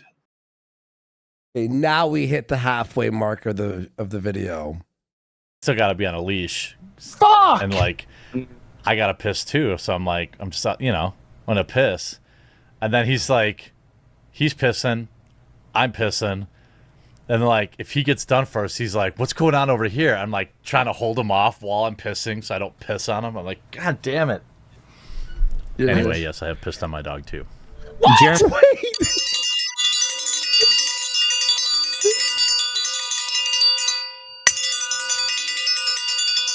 He pissed on his dog? It doesn't sound like it was the only time. It's what? Fuck you! You don't just get to piss on dogs and tell people about it. Lock him up, dude. Actually, lock him up. You pissed on your dog? That's fucking disgusting. That's me facing man. Stress released the video in February because his channel performed poorly the day before. Jeez. Every year, seems to be 2 to 3 times a year, there is this algorithmic reset or a shadow banning. It goes by very different names, but if you've been around, you know that this channel has talked about it several times. It's like this video. It's like a loop. He's on like this loop. My channel being affected very negatively by this most recent one, cutting views by as much as 50%. Now, a lot of people might say, "Oh, people just are getting sick of your stuff," or I didn't really like it." No, I have a. What do you mean? No, people are getting sick of your stuff. No. Oh what do you mean? No. How do you know? Big enough subscriber base that to lose 50% of your video or views in a day is way bigger than just a few boring topics. And I put out a tweet about it this morning, and more than a dozen other creators reached out to me confirming the exact same problems. It is super stressful. When this stuff happens, I pace around my house wondering about how to change my financial decisions, etc. What do you mean? And my employees You're apparently wonder, and they see a multi-millionaire, and if you have any sort of fluctuation in ad revenue, you have to rethink your entire fucking life. So you're just living like at the maximum capacity of your means, like probably beyond your means. Like, how did you piss it all away, man? It's like he has to spend every dollar. He has to. And it wasn't just like he had like a good year or 2 good years. He had like 7 good years. Mental stress that YouTubing, and look, yes, I know being a coal miner is more difficult. Being over-the-road Come truck on. driver is difficult too. Pretty much every fucking job is more difficult. Like, come the fuck on. Any job where you're having to actually do shit for 8 straight fucking hours is that, like, stop it. No one feels bad for you, man.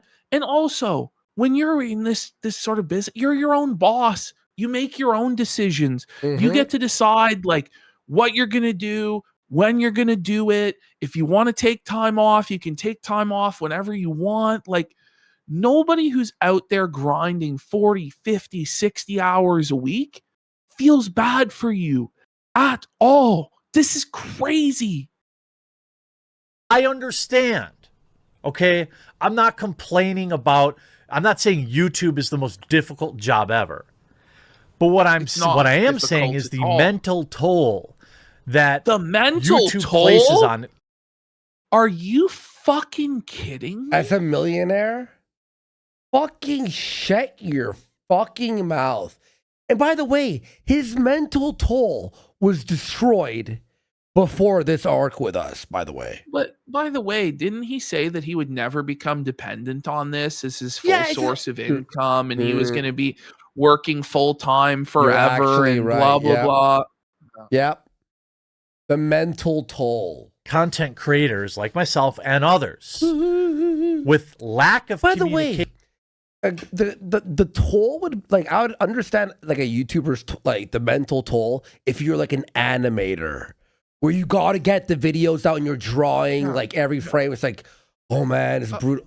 Or if you're like doing massive docs or something, high effort, like really impressive things. When you just read the news 5 times a day, someone else's article, fuck off. Come on, you didn't write the article. You didn't do anything. You just read it and then gave like maybe 2 minutes of commentary that was barely transformative. That's what his content is. Yeah, exactly. And transparency is unlike almost any other job. As with the many other times Jeremy released a video on his channel's viewership, Social Blade shows no viewership variation for the month of February 2021. And despite it being the shortest month of the year, February outperformed the previous 6 individual months. Though it is also possible that Jeremy's videos were getting demonetized at a higher rate, or his earnings were simply just not satisfactory. Come March, Jeremy used a tried and tested method of inducing financial support. It begins with Zombie Kills, a controversial Twitch streamer that Jeremy made multiple videos covering. She was allegedly being harassed and Jeremy was being blamed for it. This Twitter user claimed that she was swatted, naming and blaming Jeremy for the event, and asking, I believe it. Just kidding, I don't know. For his sponsors to abandon him, all while failing to provide evidence he did such a thing. Various creators. I say, like, you can complain about being a YouTuber or whatever, like, but no one is forcing you to do that, you know? Like, you could always go get a different job. Like, no one's putting a gun to your head. Came out in support of Jeremy. Let's show me the receipts. While denouncing the Twitter user. Jeremy covered this situation on his channel and the Twitter user deleted her tweet. Jeremy then released a video recapping the situation, emphasizing that he needed financial support during this time. For myself and my staff. Have you noticed everyone who uses the word receipt is a fucking fag? Sorry. Yeah. No, seriously. I would say so. Review tech? No, seriously. Sorry, that's a bit edgy. But you know what I mean? What's crazy to me, though, is like the obligation is transferred from him to take care of his staff to everybody else. And it's like, have you considered cutting back on your lifestyle? Like not buying the Rolex watches and the Cybertrucks and the Ford Raptor, you know, the Funko Pops or the Lego sets? Have you considered cutting back on that at all before you start threatening your employees' wages? And of course the answer is no. A lot of people forget, you know, just for this YouTube channel. By the way, not everyone who uses the word receipts is an F slur. I was just kidding. Full-time employees. Jeremy would transition this into promoting his Subscribe Star, a Patreon alternative. But we are now 47% of the way That's to true. essentially securing all of their... He admitted to owning 5 of the same $10,000 Omega watch today. $50,000 on the same watch, the same model. Like, and then we're talking about Maggie has to be fired. The coffee staff have to be laid off. I don't know if we can afford Hannah Claire. It's like, fuck you. Yeah. Jobs, regardless of if these fools get my sponsors removed or something bad like that. Jeremy also makes it clear that this was financial support for his business. Fundraising for litigation against anyone slandering him would be a separate fund if he decided to go that route. This is a screenshot of Jeremy's Subscribestar from February 24th, 2021. There are 3 goals on the right-hand side, all relating to support of his staff members or funding the courting website. While there is a oh my God, separate goals?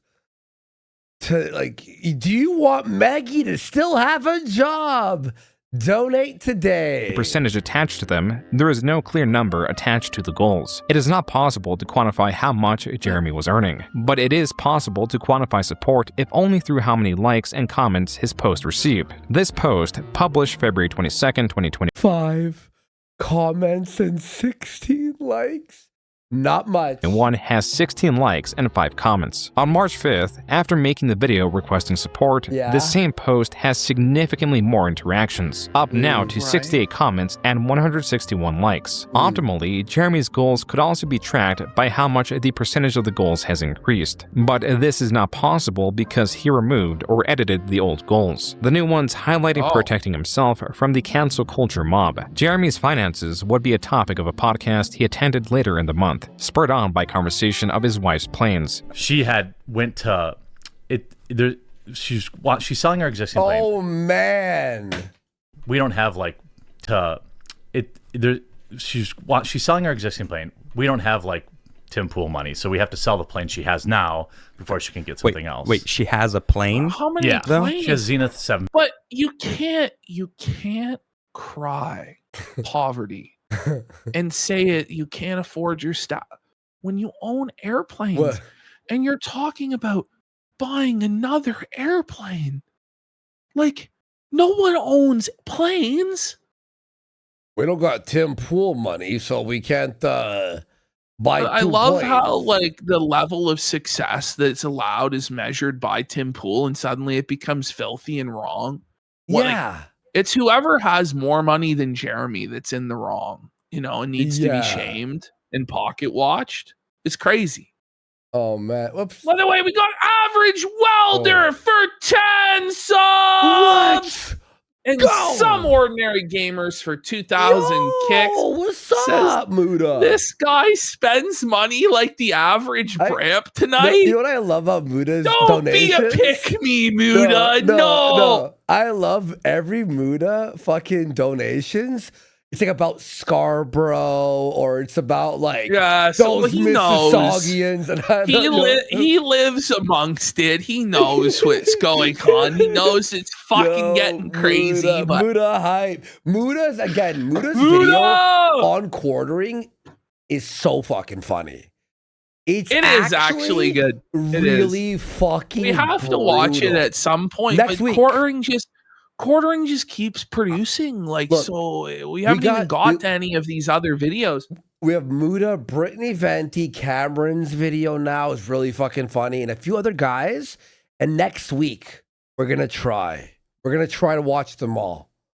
50. It's like a bush plane. Yeah, that's a. You have if you got a plane, that's it's all right. No, his line when he goes, "What are you, special?" It's like, ooh. It's really funny. It's not. I don't have Tim Pool. It's not a jet, but we're deciding which plane to buy after we sell the current plane. We've got. Every time I say that, I'm like, please keep super chatting me. But Normally, financial growth or growth in subscribers is enough to sate Jeremy, enough to keep him motivated to grow. But something was different this time. While he was. Did you see how saggy? Look at his man tits are sagging to the point that they're resting on the fucking table. No wonder he uses a girl. No, I think so. Yeah, Kreigler. Isn't that Kreigler? Yeah. He actually is on our side. He followed me. I followed him back, and he was felting the quartering, on Twitter. Yeah. He was R-ing the quartering. It was fucking funny. Quartering needs a bra, enough to keep him motivated. Fuck no, Kramer needs to hook him up with the bro. He needs to go home.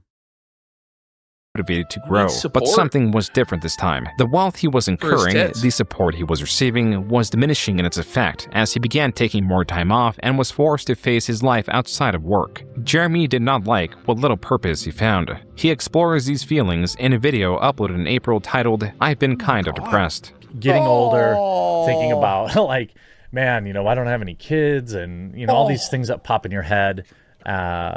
You know, I guess it's like... Did he fart? Overshare alert!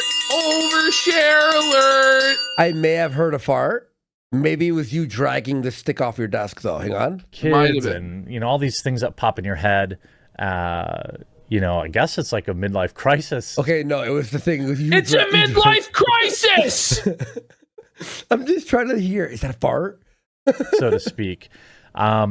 But not like a crisis. I didn't go out and buy a Harley or anything like that. Yeah, you just bought a fucking $14,000 RC track for your backyard. He bought like a Ford Raptor and a Cybertruck and a shed. Like, you know, he has a whole classic car collection that he stores in North Dakota for some fucking reason. Yeah, the fish tank. Like, I didn't buy a $10,000 watches. He bought one watch that was so expensive, the tariff was $7,000. Yes, the $15,000 cross on his neck, buddy. Like he's like, and by the way, platinum cross. Yeah, this is all the stuff that we just know about.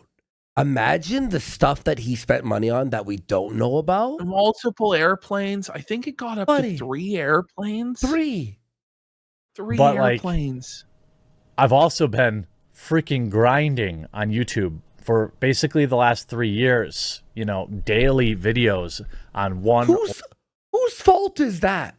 You don't have a boss going, you have to work. These are the decisions that you made, and you can always make different decisions. Take a day off. He has nothing else in his life. He has no friends. He has no family. He has nothing. His wife doesn't love him.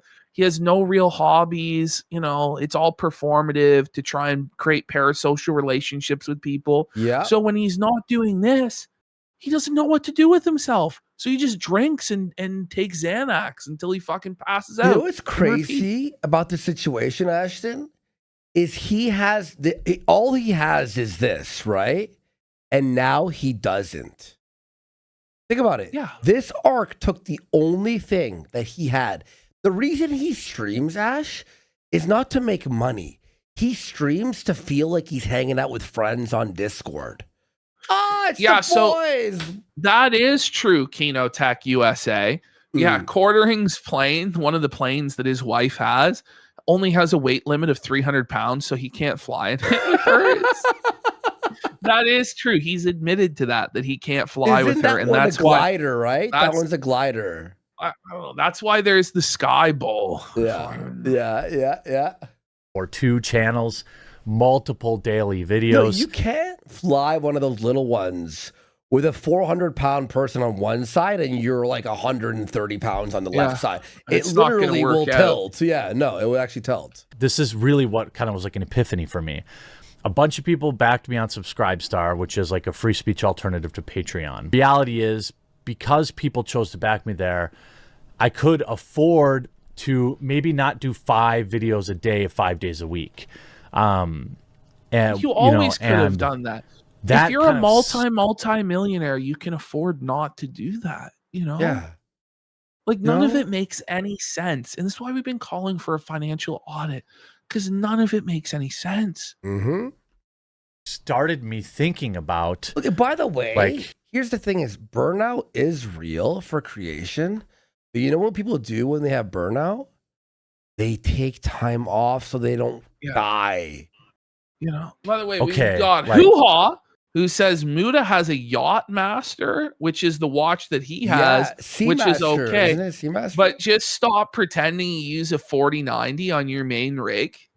Does Muda only have a 4090, buddy? Muda has the 5090. By the way, we got Ziggy89 for 25 subs. Let's go. Big support. Thank you so much. I had a 4090. Now I have a 5090. Yeah. Maybe you don't have to work so much. You fucking brokey with your 4090. Like, come on, guys. Relax. In terms of like mental health, you know, I have this thing that is not unique. The 4090 is a fucking Kino card. Where I feel alone all the time, even though I'm How not. do you feel alone all the time when you are married? Look at him. Like, look at this pause. He actually looks like he's about to cry. Zoom in on his left eye. Actually, you can see the teardrops falling onto his Funko Pop. I like how we have Anissa and quartering here. Two peas in a pod. Oh, he's sad. I gotta find a good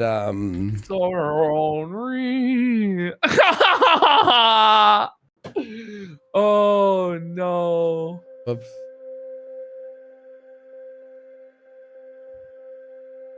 Yo, look at this guy. Oh man, he is lonely. He is. I love that he's lonely and sad and it's all over. Bloody Stein for 10 subs. subs. It makes it really, really difficult to relate to anybody. I wouldn't say that I have any close friends. Like they may think we're close, but like I don't view them in that way, and that's why would you say that? Why would you say that on your public YouTube channel with millions of subscribers that you don't have any close friends, and the people who think that they're close to you aren't actually close to you and you don't like them? That's fucked, Jer. It's crazy, man. Holy. I'm also a workaholic, so it makes it difficult to you know, garner friendships or even relationships. I mean, in my whole life, you know, it's certainly affected my marriage, of course. He's an alcoholic, workaholic, pillaholic. He's an all-holic. But how dare we question his marriage? Like when he talks about his marriage and how it's on the rocks and how it's being affected by his bad behavior. Yep. But if anybody speculates or commentates on that, then it's below the belt and it's wrong. What are you doing? I have a great day. Let's say I upload 4 or 5 videos that I'll get at least 100,000 views each, and they're all monetized. The greed. You know, I gotta get 500,000 views a day, like fucking all monetized. Like, just to survive, just to put food on. Like, just shut the fuck up, bro. man. Some days we get like a lot of subs. Some days it's like more chill. It's like you have to like assume that it's gonna be like this. This is like your wave. You're just like watching it, trying to scrounge and squeeze every last penny. It's like a corporate like mentality of like it has got to be at 50% or else, you know. In his mind, graph has to always go up. Yeah, and it doesn't. Like sometimes graph goes down, and that's okay as long as you're having the proper balance in your life and you're not like. You just cut back on your exorbitant luxury spending and live within your means. Like, I'm sorry, like it's never going to be infinite growth forever. There's going to be periods where it goes down, and that's okay. Yeah, man. That is a like we were at like what 6,000 before the whole arc. Then we were at 14,000 on the return, and now it's like 10. You hope that the highs keep a little bit people around to watch the more chill stuff, you know?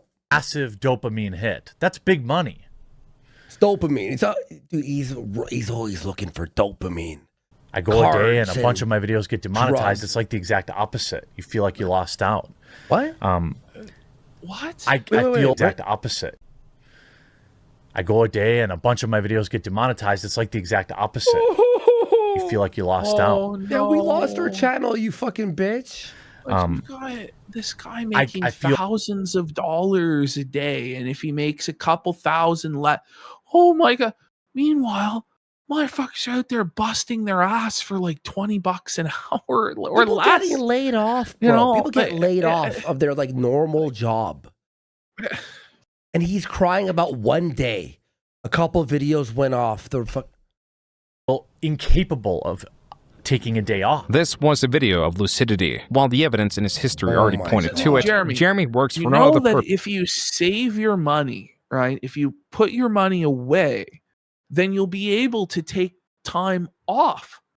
Like, that's part of the reason you want to make so much money, is so that you have security and you have the freedom to do as you please. But you've made yourself a slave to this for just because you're a sad, lonely fuck with nothing else. Shit. 1 second. There we go. Than to grow his channel, to appease his anxiety, to distract himself from himself. He was pushing himself to find purpose outside of work, even if it pained him to address what he considers an unsatisfying personal life. Evidently, this was too much to bear, because 3 months later, he was already back to uploading over 10 videos a day. By the way, if you don't know, I have a political channel where I do 3 videos a day, 3 to 4 videos a day. It's called Midwestly. I do 5 to 7 videos a day. Which, that's the one he changed into Jeremy Hambley, by the way. On the quartering, and I'm happy to do that. But I have a really difficult time relaxing, allowing myself to relax. We don't It looks like he, by the way, it looks like he relaxes a lot. Yeah. Like, it looks like he's a very lazy, gluttonous man, you know? Look at this. Like, are we supposed to pretend like this guy is like a monk in a monastery or something? Like, just look at what he's surrounded by. Holy fuck. I was lucky enough to get By the way, we've PlayStation got 4. your mom is watching what's for up? 1,000 Your kicks. mom's Says beginning of the doc, he says, I know how to tug on the heartstrings for college. Makes sense now every time he begs for money. Manipulative and disgusting. And 5150 home for the sick for 2,000 kicks. Jer, why are you willing to burn it all down and become the raped just to protect your criminal bull? It's a good question. Why won't he answer it? Why? 5 and an Xbox Series X at launch. Haven't even turned them on still. What a waste. I've been wanting to get back into Final Fantasy 14. Oh, yeah. I've been wanting to play New World. But I've never allowed Does he myself not realize to... how privileged these statements are? But then he wants people who are struggling to get by to feel bad for him. It's just crazy.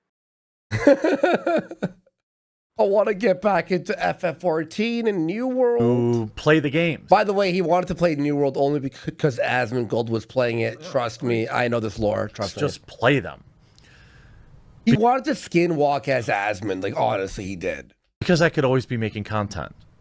Now, I've worked on this mentality to try and overcome it, be able to enjoy something. But I'm incapable. What? He can't enjoy anything. But we're all We're the miserable losers that have to touch grass and all that stuff. Right. Buddy, this is crazy. Like, the internet is not your personal therapist, Mr. Hambley.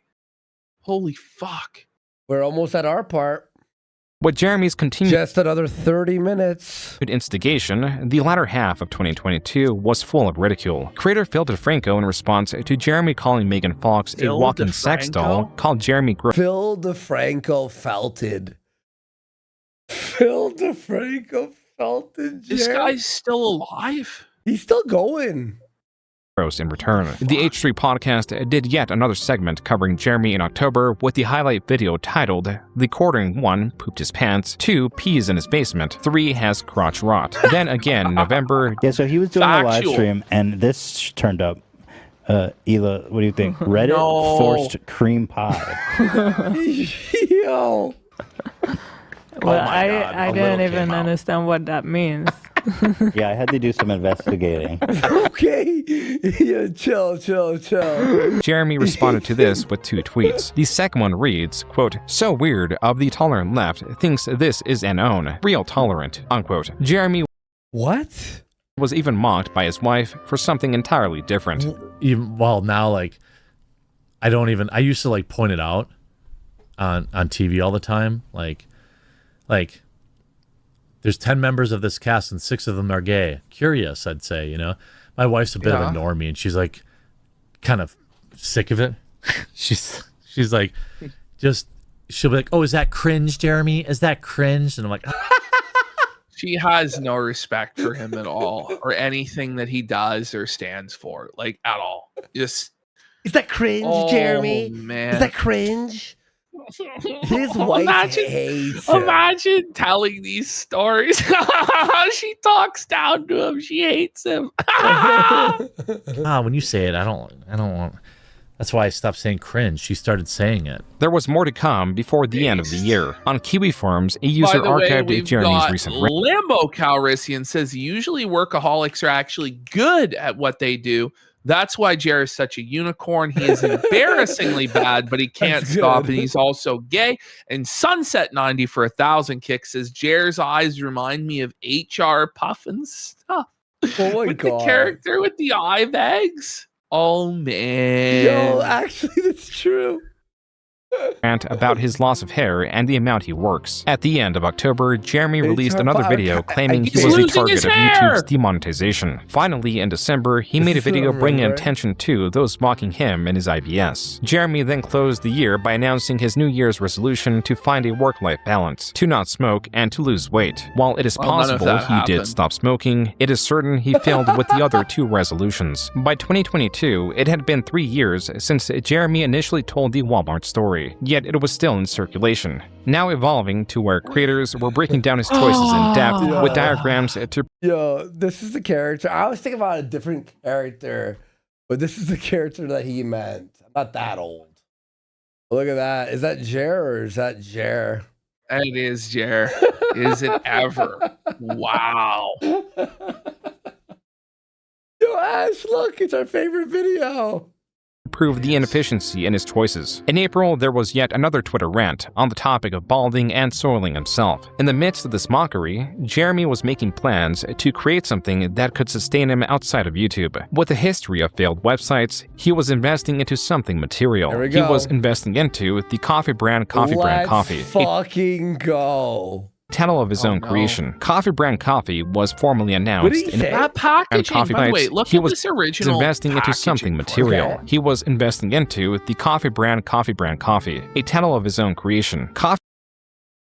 A kennel of his own creation. I'm not sure, but doesn't that look like the Soylent packaging? It does.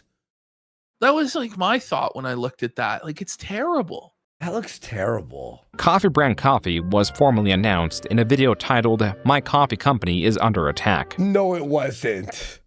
It can't be. Wait, it's true.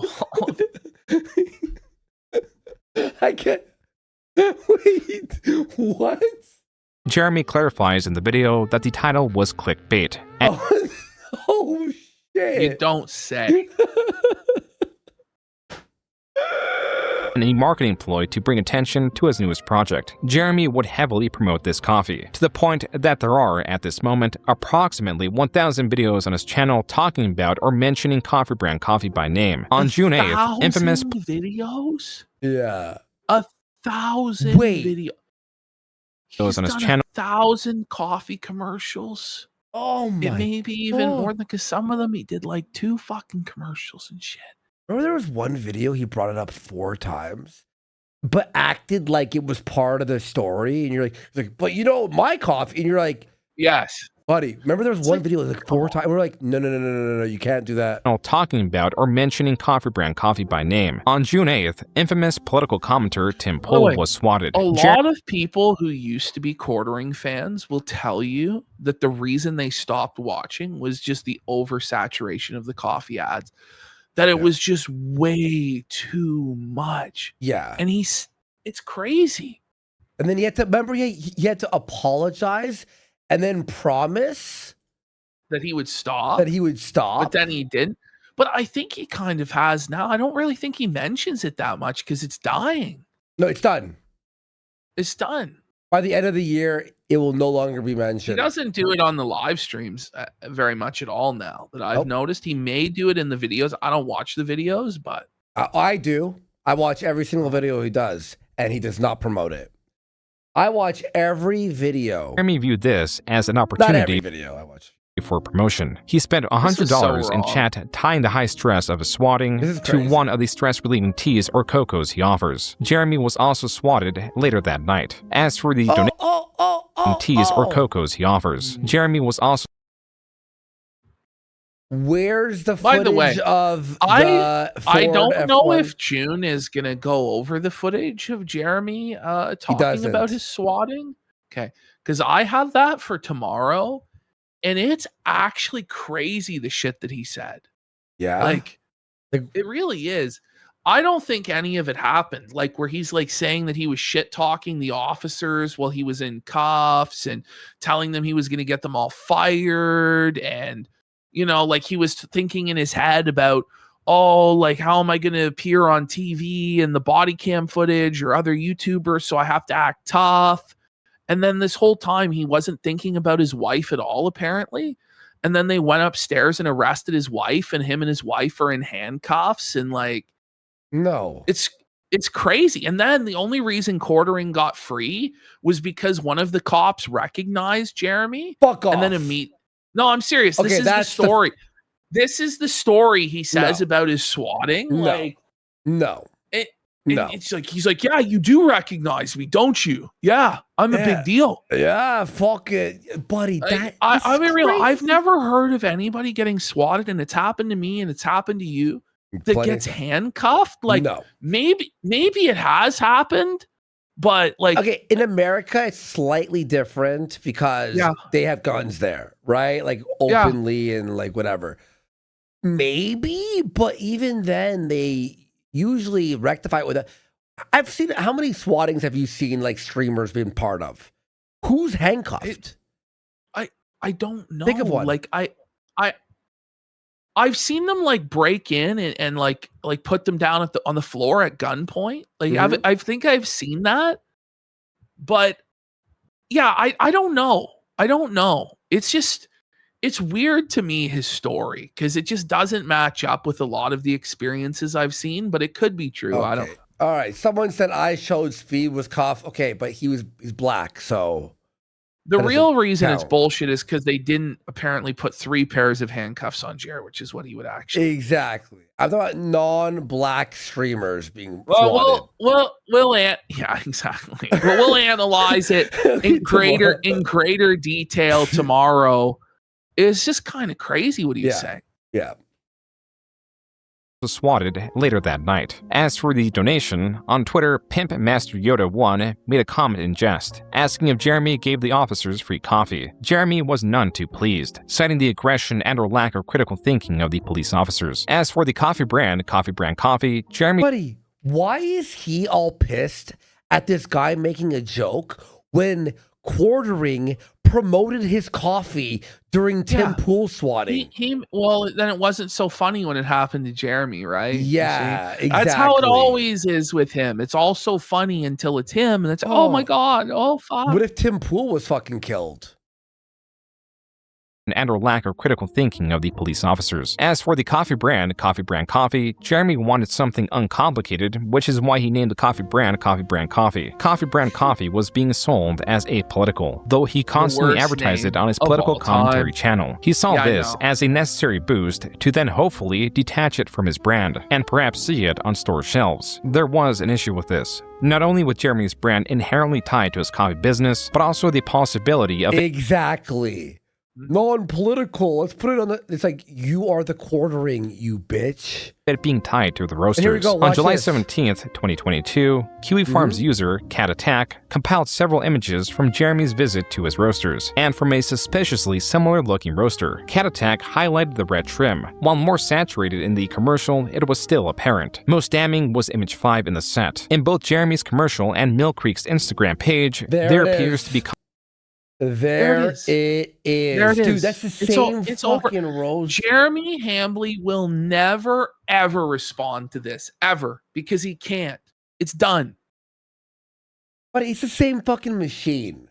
Coffee beans being poured out of some sort of mixer. Though these roasting devices are seemingly mass-produced, there is one very odd pattern that they both share. One that, for no reason, should be the same. It is the paint. Right below the hatch, the paint is chipped, a design flaw that undoubtedly mixed paint chips with coffee beans.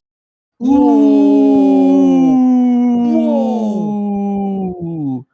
Yo. He's right. Actually, I didn't even think of that. Buddy, Jeremy, I gotta ask, like, was this all worth it, man? Was it? And he's not putting it on the labels? Okay, Luther, are you there? Luther, wake up. Luther better be watching. The pattern in the chip paint is the exact same. If Jeremy is indeed... Someone send him this 7 hours and 53 minutes, let's say, for tomorrow. Send him the timestamp for today's show. Are we really pretending, though, like he hasn't already watched this entire documentary on 2x speed and absorbed every single piece of information autistically and remembers all of it? You know what? Because that's probably... He may have actually watched it about 4 times by now on like triple speed. He's sourcing his coffee from Mill Creek Roasters, then it also means it is attached to their politics, which are opposed to Jeremy's perceived politics. But the rabbit... Do you think people are going to troll his show tomorrow at 2 p.m.? No, I think it'll have blown over by tomorrow. Yeah, I think by tomorrow he'll have definitely won. Yeah. By the way, like every single comment in Chrissy Mayer's comments is just brutal and just roasting the fuck out of her. And good.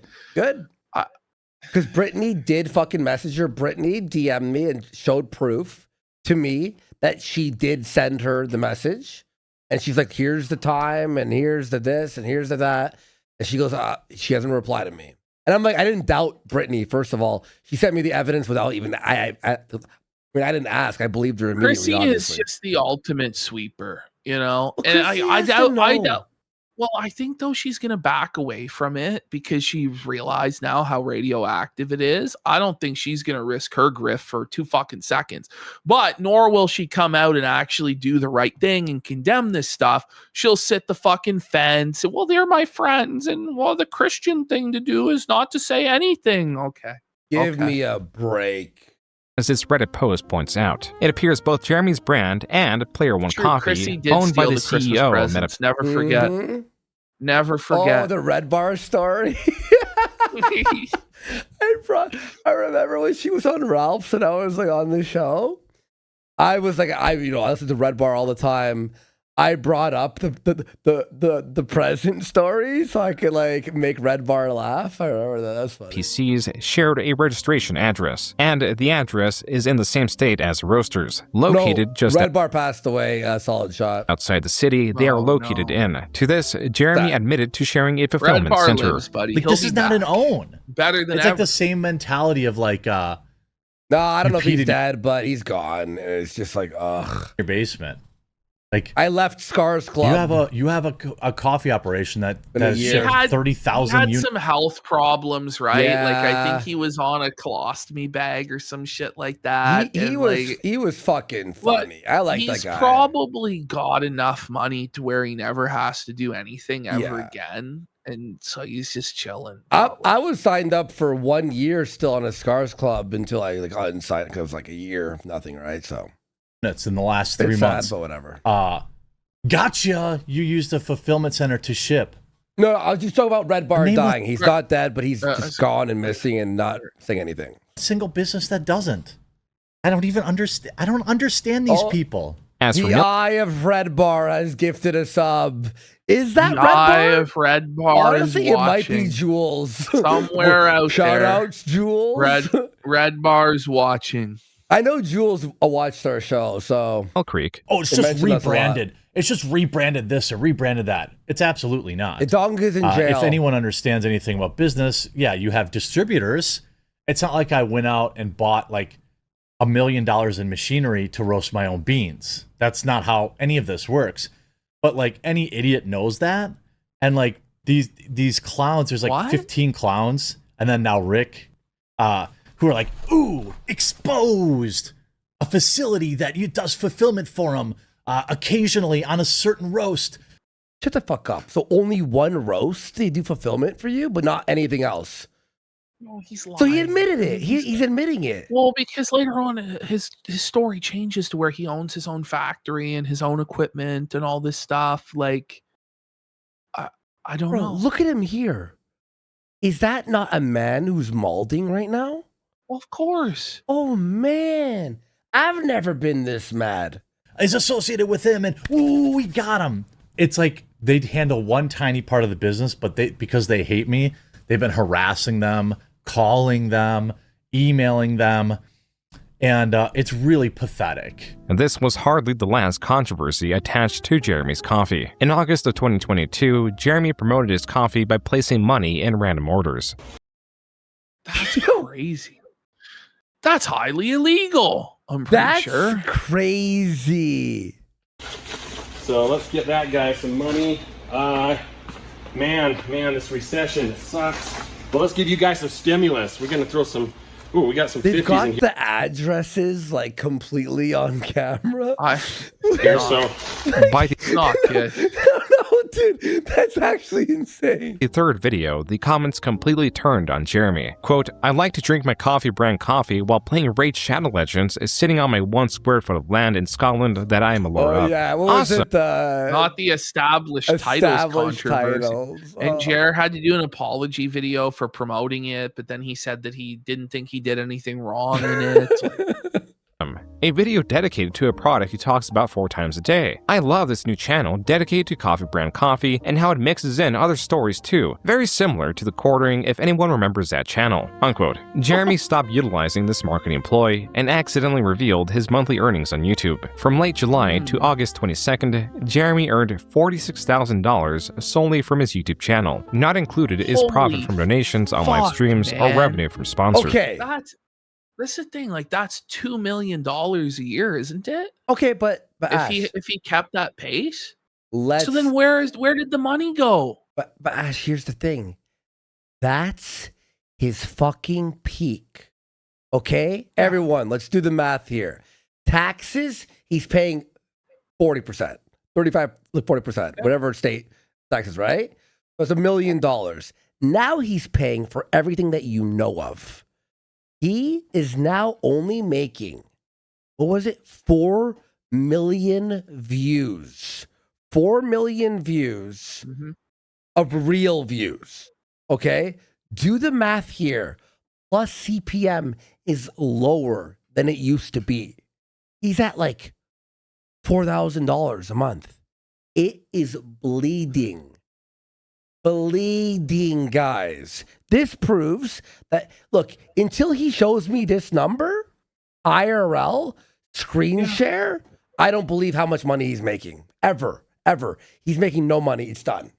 Even on the day of this leak, Jeremy was not swayed from promoting his Subscribe Star or coffee using fear as a motivator.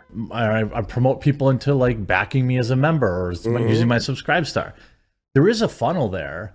It just needs to get better. And that's why I continue to support alt tech, because stuff Kino like Sensei? this, You make if more it than can him. happen to Joe Rogan, it's certainly happening to the rest of us, the little guys and gals. The following month, Jeremy, likely seeing the backlash from his previous marketing campaigns, tried marketing the coffee with transparency. The only issue was, compared to the hundreds of thousands his videos typically get, this video only received 8,000 views, and Jeremy was petitioning more and more for donations. Even in October, he was directing his viewers to yet another alternative subscription platform, fear-mongering with a potential ban. Just as was with the dip in views, or nearly every other threat against him, this was no different. There was no ban, no dip in viewership. His channel was not under attack. Do you see that? No dip in viewership, no ban, leaked the money, and still saying he was under attack and needs money from you. Of course. Well, and when it goes back to his original statement about his college, he knows how to manipulate people's heartstrings, right? Yep.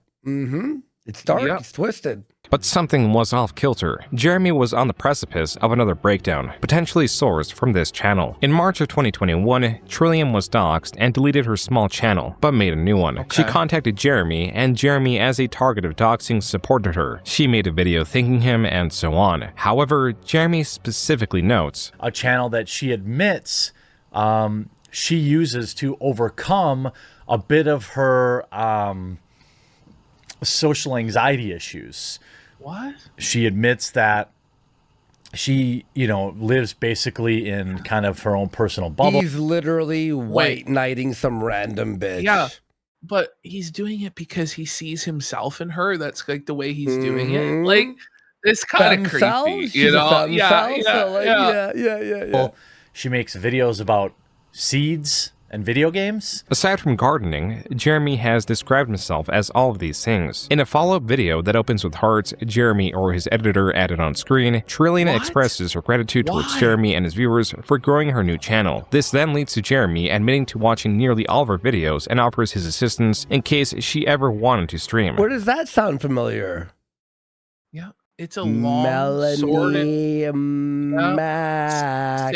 Sydney Watson, Hannah Claire. There's a long history of this. Yeah.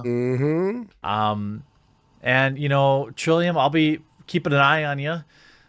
You can always email me. Keep things, you know, private if you have questions or whatever. And that hairline, this next keep things, you know. Look at that. Like that hairline is goodbye, Charlie. It's in a full retreat. You know, it's just gone. Private if you have questions or whatever. You don't, you know. This next video is from Jeremy's own stream after. I'm trying to find more fulfillment, because like YouTube won't last forever, right? No, it won't, sir. I realized that the Trillium thing made me feel really good. For me, I thought maybe the closest I've come to feeling that way was helping Trillium. Trillium? For $5, I'll make a video. Well, look, at him. I don't He's want to so put hypey. any pressure on you. He's so happy. All right? But He I just want to wants to fuck say Trillium. that it ruined my day when I didn't have a new video from you today. Oh, I'm just kidding. What? Buddy, I'm just kidding. In August, Jeremy received custom leashes for his dogs and a Should cart you not be filling up your wife quartering? from Trillium. Jeremy would send custom leashes from a woman that he simps for. Okay. Like, that's crazy. support to another similarly small channel known as Melanie Mac. You know, just like with Trillium, just like with Melanie, just like with MXR Plays, or, you know, whatever the case may be, Ursha Gaming, Ishra Gaming, you know, don't just do it because I told you to. Watch a video or two and see if you want to support her. Melanie Mac is someone Jeremy would take interest in, but that would have to wait. In March of 2022, rather than mention Trillium offhandedly, he made an entire video dedicated to her. Something's been weighing on my mind over the... He made a video dedicated to another woman online he's never met. It's so strange. What the fuck? I don't even remember this already. Past 3 or so weeks, really the last month or so, and that's really the disappearance of Trillium, a YouTuber that I have a strong affection for. He meant to I don't say. know. He was gonna say affection or affinity. I don't think he knows that word, so I think you're right. Oh man, I think you're right. Oh, like I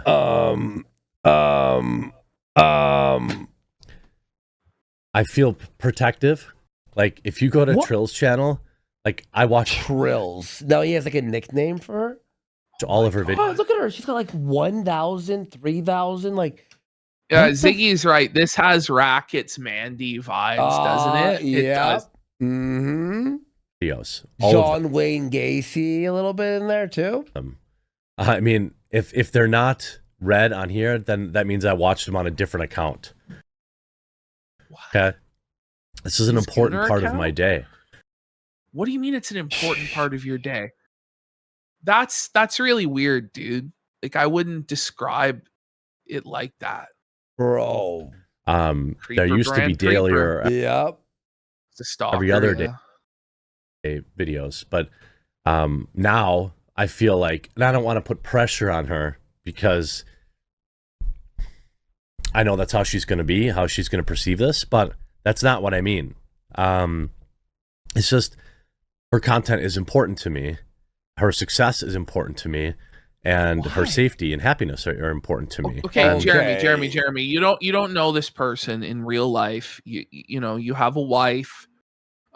This is a content creator you're watching. Like, this is not healthy. These are not healthy thoughts, man.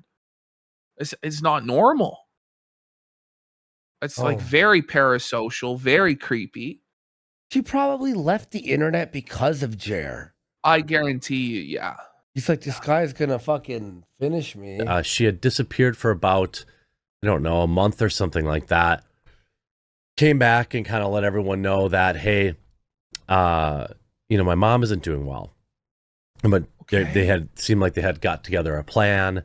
What? Kind of 1 week went by, 2 weeks went by. I sent her an email, gave her my number. Hey, dude, that's fucking weird. Like, none of this is any of our business, nor is it really any of your business. Like, somebody says that their mom is fucking sick and then they stop doing their YouTube hobby. And then you make a video to a 1 million subscriber channel. Like, hey guys, her mom's sick. Like, what the fuck, man? I was like, hey, if you need anything, you know, you need us to crowdfund something, or do you need us to crowdfund? Milady, do you need my simp army to fund your coffers, queen? You know, you can't throw her 10,000. You make 46,000 a month. Whatever. People think this job stalker. Is. Oh, buddy, it is easy. Fuck off, Jer. It's easy, and maybe it is, but it requires. He's that guy that he was talking about, that he was with like Gina Carano. Like, he's that guy that he made that fantasy up in this situation. Whereas you be plugged in like 24/7, like waking up in the middle of the night, checking your phone, see what's trending. There's some big thing happen. And then I'd watch her videos about like taking yucca leaves and making just twine out of them.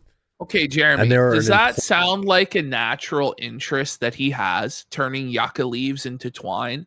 Or does it sound like he's a creepy, sexually obsessed stalker that's watching things he normally wouldn't watch because he thinks he has a chance to hook up with this woman because he has clout on the internet and access to resources? Exactly. And that's why Mel took him up on the offer, and why he was so mad at Mel when she got married. Are an important grounding factor for me. Trillium did return in June, stating that her mother's illness was a reason for her absence, which is when Jeremy released this video. I don't have any way to really get in touch with you privately, and obviously not that I would. Doesn't that like say something when a girl doesn't give you like a DM access to her, that it's like time to move on? Yeah, bro. Would expect that, but so as long as you know, as like you would think the way he's talking about her, that they have like DMs with each other and they're friendly and they're like connected. Isn't it like Movie Bob and Lindsay Ellis syndrome? But even it actually is.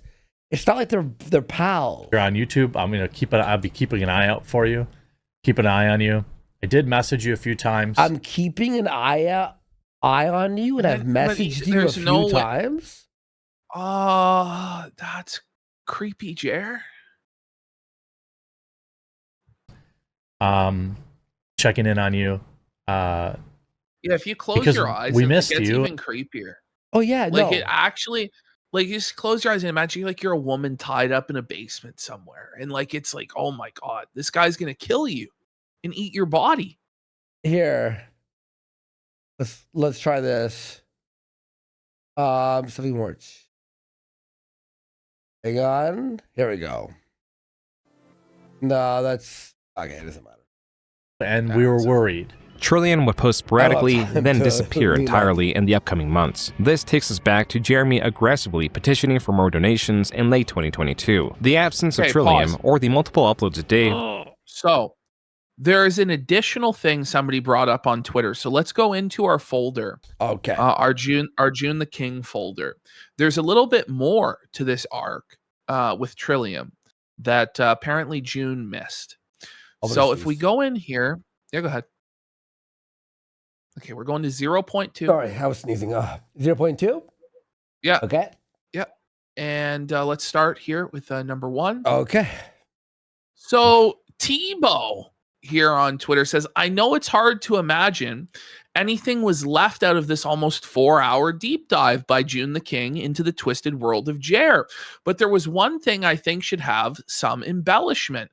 When the quartering was lamenting the disappearance of Trillium from YouTube, she most likely ghosted him after he was acting weirdly possessive of her. He had previously sent her over $1,000 worth of PC and streaming equipment so that she could live stream. What? On the surface, this seems kind-hearted and well-intentioned, but Jeremy had already exhibited insanely high levels of simp behavior, allegedly blowing hundreds of thousands of dollars on the Publica for Sydney Watson. This fits the profile of a man who seeks the validation of strangers, his words, and will do anything to flex his importance, wealth, success, etc. And why would he think that people would automatically assume that a woman was going to call him a creep? Let's have a look at this clip. Okay. Here we go. Supplemental material here for y'all. Now, if you didn't remember where this started, there's a video that came out. It said, my secondhand experience with the quartering.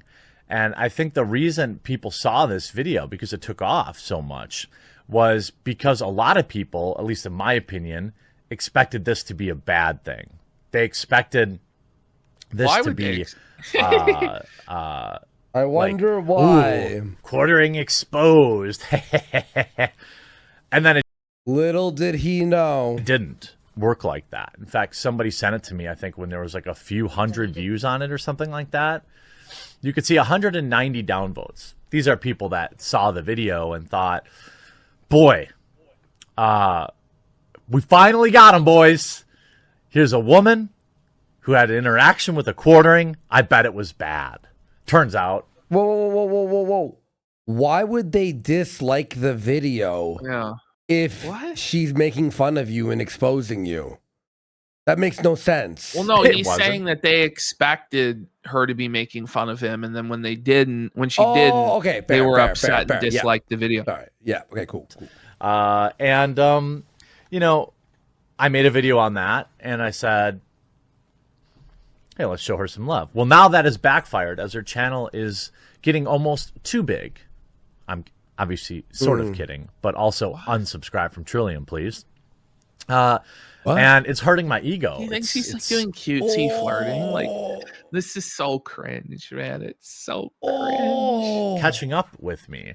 But a lot of people, you know, they forgot what it was like to just see somebody genuine. And this is the type of YouTube videos that I actually like. You know, this kind of old style of YouTube videos. Well, Trillium has announced, or in one of her videos, has talked about getting a gaming PC. Bless her heart, she set a budget of $1,000. You know, she had talked about wanting to stream, like a white knight, like a simp. And not being able to figure out her PlayStation camera and to you know, go further down that road. I thought, boy, I don't think she knows, you know, how he's acting like this girl will never see these videos. Like it's a dog or something, you know, like a puppy dog. You know, this is really pathetic, isn't it? Like, buddy, this is fucking creepy. Expensive it can be to stream. I even had people emailing me who wanted to donate PC parts to her. Impossible. This never happened. Impossible. This is impossible. Never happened. They would reach out to her, wouldn't they? Yeah. They would reach out to you as the middleman. And like parts? Yeah, it's the fans have provided these parts. Yeah, I'm sure, Jer. Yeah. Was the fan's name also Jeremy Hambley? Like, fuck off. Yeah, come on.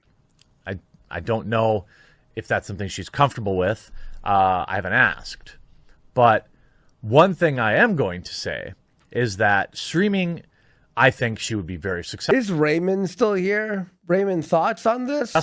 She's clearly very good with personality and camera. So I thought, well, you know, she probably doesn't know everything that's involved in streaming. So I put together a little care package for What? Just Trillium, unsolicited. help her. So she's not asked you to do this. You haven't talked to her.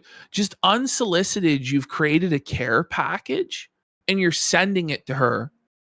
Like, she's not your wife, man. Like, this is some crazy simp shit. Like, and he'll say, by the way, that it's like us that aren't normal and that we just don't touch grass or have any, relations with women.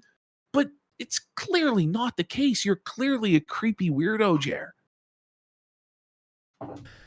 Get started streaming. Now, I'm not going to buy her a computer. She's a business whammon. She's a strong, independent whammon who don't need no man. But what I can offer is a little starter kit.